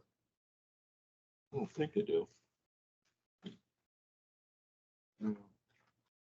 Doesn't really matter. We're not gonna do it. We'll just kind of walk through it. At some point, you're gonna have to figure out where your strengths are, where your business. What are you good at, or your team? If you have a team, look, here's a team right here. Everyone else is kind of individualized. You know, where are your strengths? That's what this first column is, kind of measuring where your strengths are internally within the organization, and where are you weak? You know, where are your challenges? Those are two separate things. Green light, red light. Where the strengths are your green light, where you can internally, where you have advantages, and then the weaknesses are the challenges. You have control over those two things, right? I would say if I'm looking at the Native Learning Center, I'd say some of their internal weaknesses, or internal strengths are, they're very supportive and knowledgeable staff members. They are super intelligent. They like to sit in the back of the room. They're gonna like, what? No, I'm kidding. But those are internal strengths. All right, where are yours? Where are your strengths? Where are your internal weaknesses? Then flip the coin and take a look at, as part of developing your business plan and your business, where are the influences on your organization that you don't have control over, but you can either take advantage of, that's an external opportunity, or stay away from, that's an external threat. So what would be an example of an external opportunity? I mean, I got a whole bunch in my head. I want to know if you guys know of any.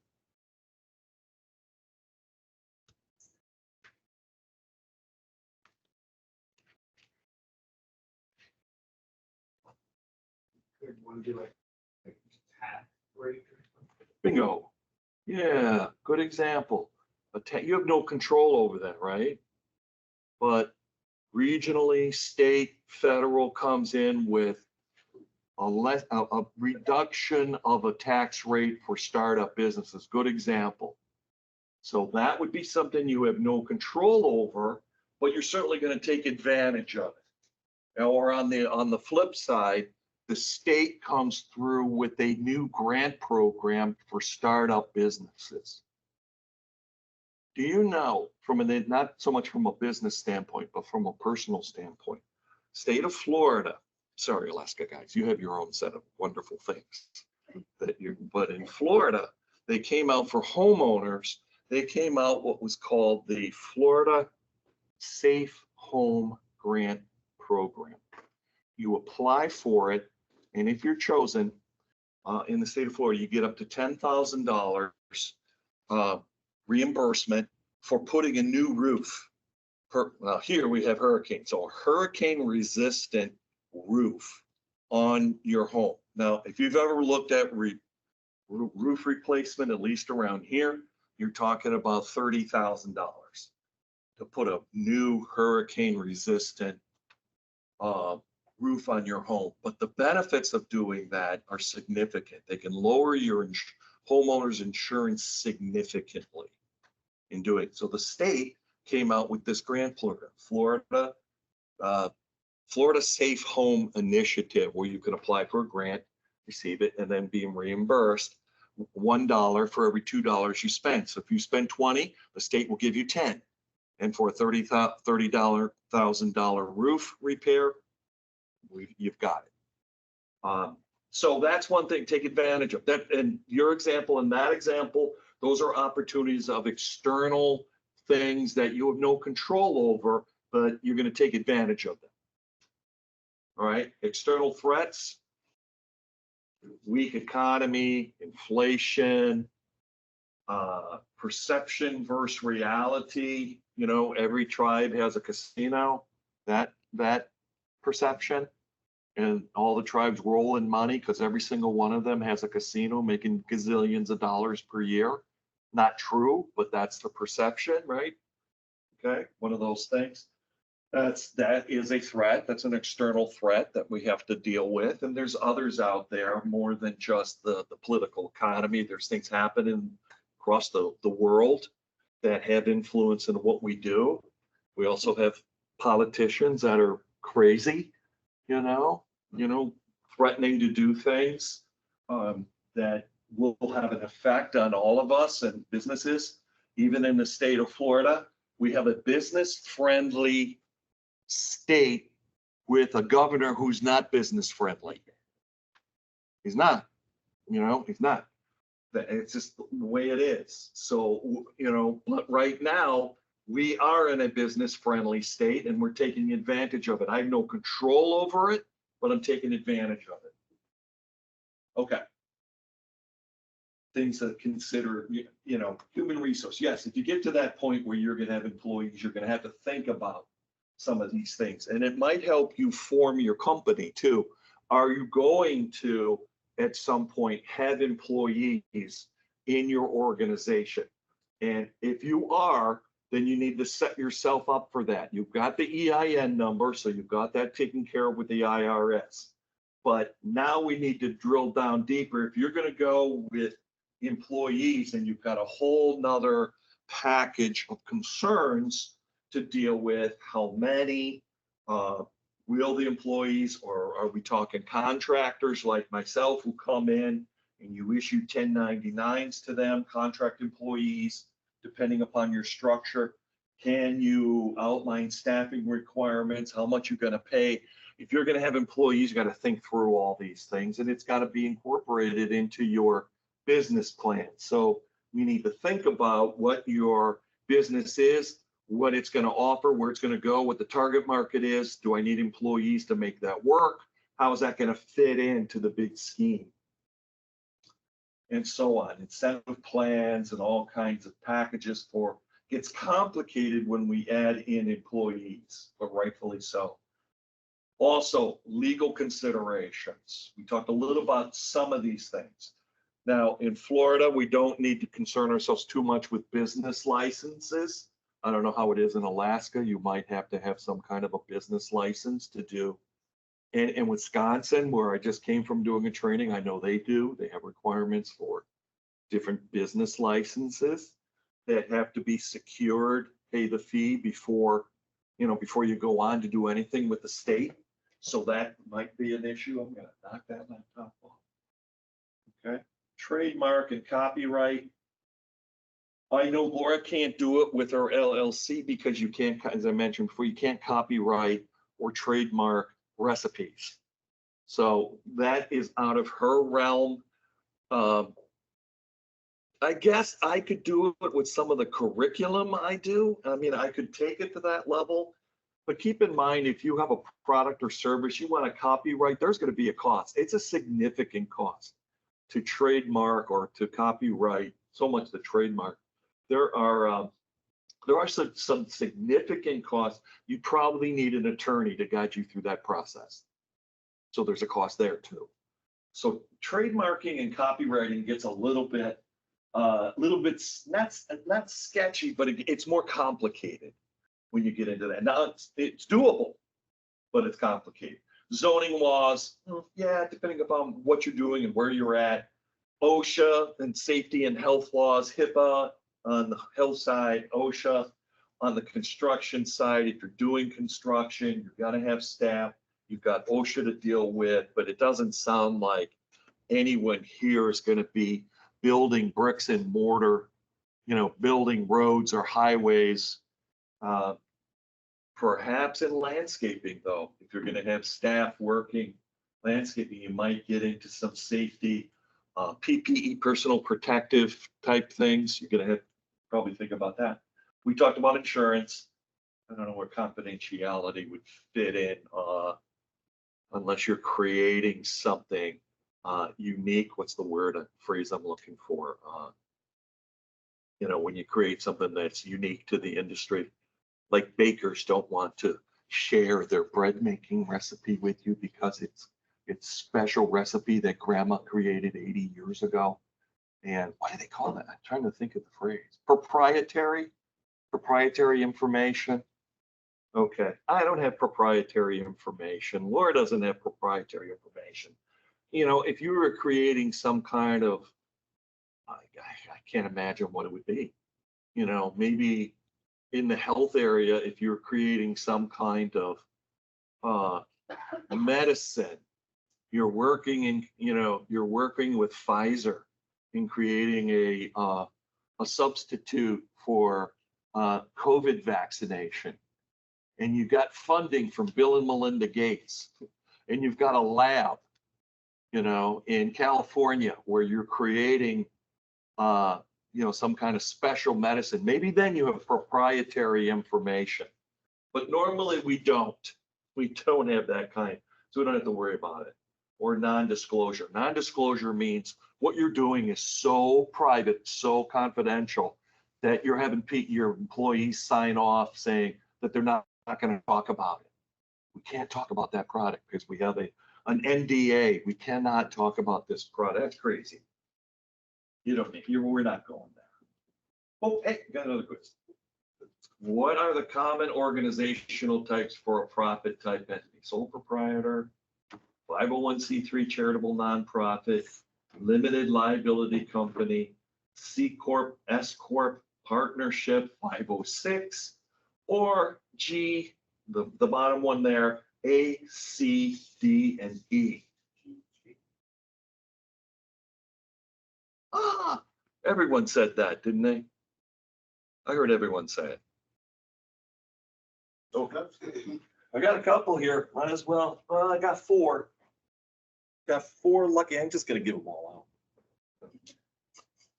Got a couple more quizzes, but the answers to those you'll get a rock instead of a mug. Here's your piece of coal. Did we give you one already? No? You want to share between the three of you?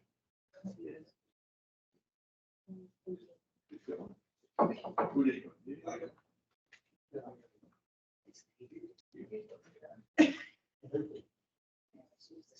And who got one?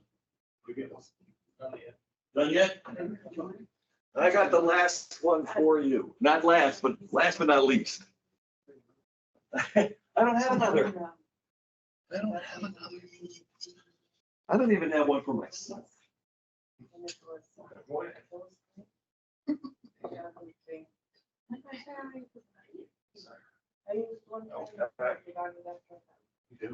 We're doing good. All right.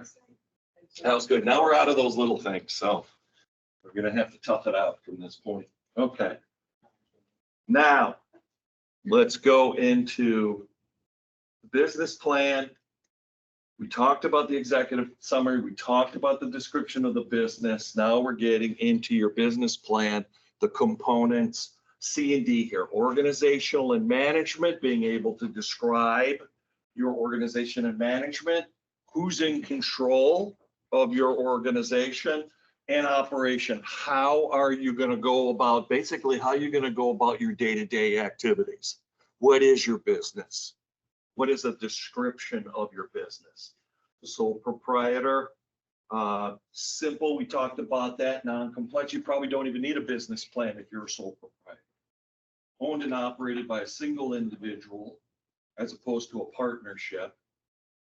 But the sole proprietor has total say on everything. strategy, financial, marketing, and they also share the burden and the risk of everything as well. They have complete control, but they also have complete risk at the same time with no protections at a state level, probably no protections from your insurance company there, unless you do it personally. They're not, as a sole proprietor, they're probably not going to give you a business account as a sole proprietor because they're going to want to see a level of protection. They're concerned, banks are concerned that if you come in and say, no, I'm not registered with the state, I don't have a name, I don't have articles, but I want a business checking account, they're going to say you're going to have to prove it to us because we look at you as a hobby. So sole proprietor comes with it a little bit of a stigma from, and I don't mean that negatively, but it's hard to get any kind of protection from the bank, from insurance companies, from the state, from the feds, all those things we've been talking about from the sole proprietor. They're basically looking at you saying, you're probably a hobby. Next week, you won't be doing this. You will have moved on to something else. You're not showing us or giving us any comfort that you're going to be here next week, next month, next year, because you haven't shown us any documentation. See you tomorrow? Okay, all right. Early goodbye. Partnership, next step up, but not a whole lot. Business with more than one owner, hasn't filed papers with the state. So again, same scenario, limited opportunities at a banking level, limited opportunities at an insurance level, limited opportunities across the board, but full responsibility for the risk that comes with you and your partners, depending upon your split, 50-50, whatever. Then our limited liability, regardless of the S or C corp, formed by one or more individuals or entities through a written agreement, which details the organization, including management and the distribution of profit and losses. You cannot define that as a sole proprietor or a partnership. I mean, I guess you could do it internally, but you don't have a legal, or you really don't have a mechanism to do that as a sole proprietor or partnership. Here's just a screenshot of Crazy Kitchen Mom's ownership and management. And I read this before, is that she is the owner and me, but she is the majority, got cut off here. She is the majority manager and I'm just the manager. Sounds bad, but it's not. And then the management, as the majority manager, she has complete control over the decisions of the operation of the LLC. That's what you need to define. So what are operations? Activities that the business will perform, kind of like step 1, step 2, step 3. This is how we're going to perform our we're going to do drop ship, but remember the model you showed me, the business model, this is where that's your operation for the most part, unless you define something different. You would be describing what you showed me in that business model screenshot that you showed me. Operations, you shared with me during the break. Operations are use resources and raw materials, finance, and workforce to create a finished product or a finished service or an opportunity like an Airbnb, which isn't a product, it's more of a service. Well, maybe it's a little bit of both. The purpose of operation is to increase the value of business. Yes. Why develop operations? To create efficiency and effectiveness, to help with organization, to help establish priorities, to help with completing tasks, to help produce high quality, innovative products, and to enhance value. So part of your business plan is being able to articulate your operations to the best of your ability, keeping in mind that they're going to be more defined as you move along. Laura's was very primitive at first, and now you look at it and you know exactly what her operation is because she's been up and running for 7 years. When to develop operations as soon as possible. Being able to figure this out when a business first forms, the focus should be on operational development. How are you going to make your purpose work realistically?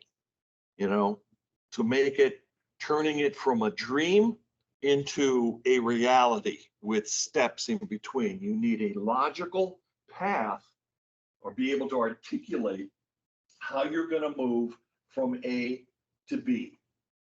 You know, how things going to operate. As the business grows, the focus should be on optimizing operational processes to reduce costs, increase sales. Yes, absolutely. That's the goal, right? Try to keep your expenses as low as possible, but increase your revenue potential, and thus your profit. Look into keep up with the latest trends where you can. You can only do this if you understand what the trends are. You can only do this if you understand what the industry is. You understand what you're getting yourself into. Then you could, once you get a baseline of knowing what those trends are, then you could start making comparisons.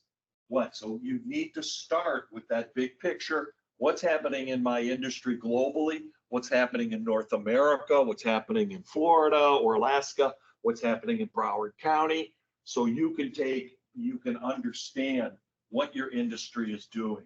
We looked at a summer scenario of this drop ship because I was having a hard time wrapping my head around the concept of drop ship.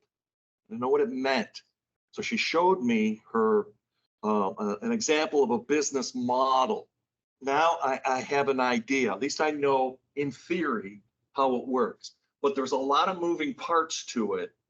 And there's a lot of things that are out of the business owner's control, because theoretically you're going to a third party to have them produce or manufacture a product and then ship it directly to your customer.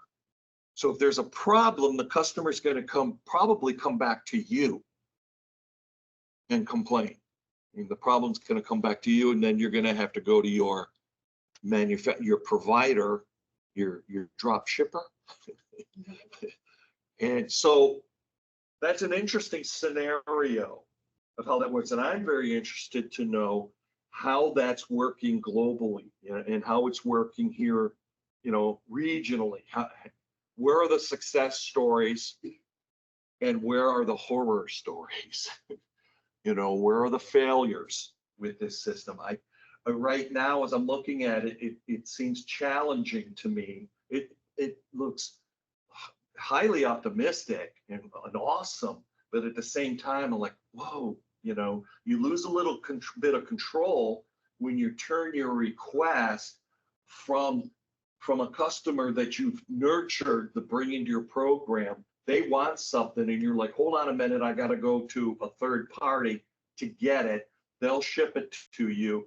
And I pray and hope that it does, it arrives safe, so those are some interesting dynamics, and all of us have that within our operation. I'm not trying to embarrass you, so I'm really not. Okay, cool. Okay. God, he's talking about me again. No. Okay, cool. Well, I'm not going to get in. This is a logic model. We talk about this quite a bit in grant writing, how to use the logic model system to help us develop our product.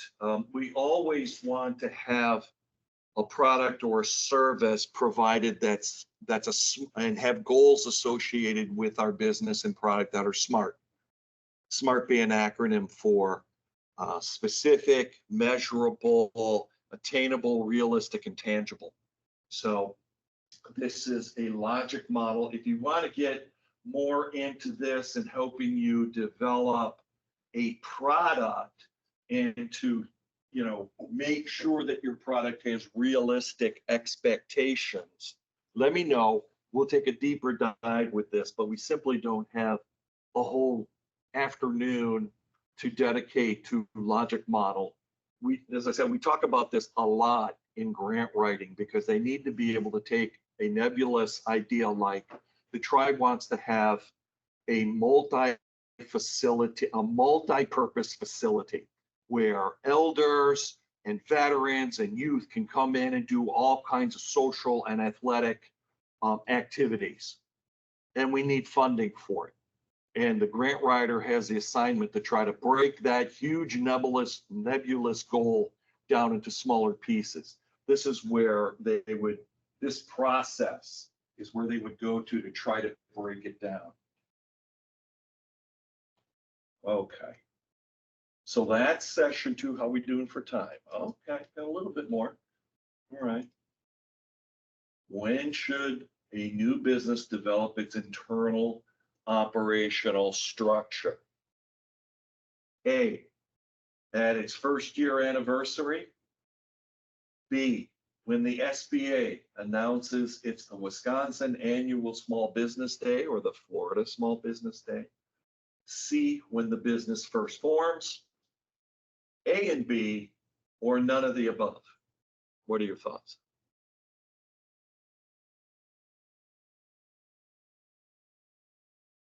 At its first, when should the new business develop its internal operational structure? At its first year after business? When SBA announces that it should do it? C, from the beginning. Right now is not too soon to start thinking about, as I've been kind of preaching all day, it's not too soon to start working on, even if you haven't formed the business and you're just exploring, it's not too soon to think through all of these different moving parts. Okay, example here, group activity 2, the what is or will be your management and operational structure. This is screenshot from Crazy Kitchen Mom, her management, her operational duties. As majority manager, Laura is responsible for basically everything if you read through that, everything, including revenue development. I'm listed there at the bottom as a minority manager as opposed to her majority manager. Now, this is an LLC, but we still have division of duties.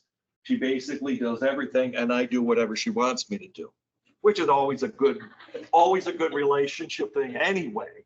So we even have it in writing in our business. You call the shots, I do them. Okay. Vince is responsible for accounting functions, record keeping, and other duties as assigned. That means whatever she wants me to do. Okay. So in all seriousness, this is her breakdown of management and operational structure. So back to we pretty much went through it. Back to your handout. Let's look at that template again for the business plan. Remember, you started it and you did the executive summary, the first and second page there. Well, one page front and back. Now, business history, description, and objectives is part 2. So take a look at that. And let's spend a little bit of time. So with that, we are close. Where are we here? All right. You continue working on that. We are based. Okay. Yeah, we're done with that section. We'll jump into session 3. We'll do a review of session 1 and 2, and then we'll get into the meat of session 3, which is marketing. And then after going back, then after that, we'll move through session 4, which is accounting, session 5, which is small business financing. Then they're different. And then we'll finish up very quickly with the end of the day with session 6, which is SBA, deeper dive into those resources, SBA score, and actually walk through the services they provide to see if you're eligible for anything. Because that's a possibility. Okay, so we're done.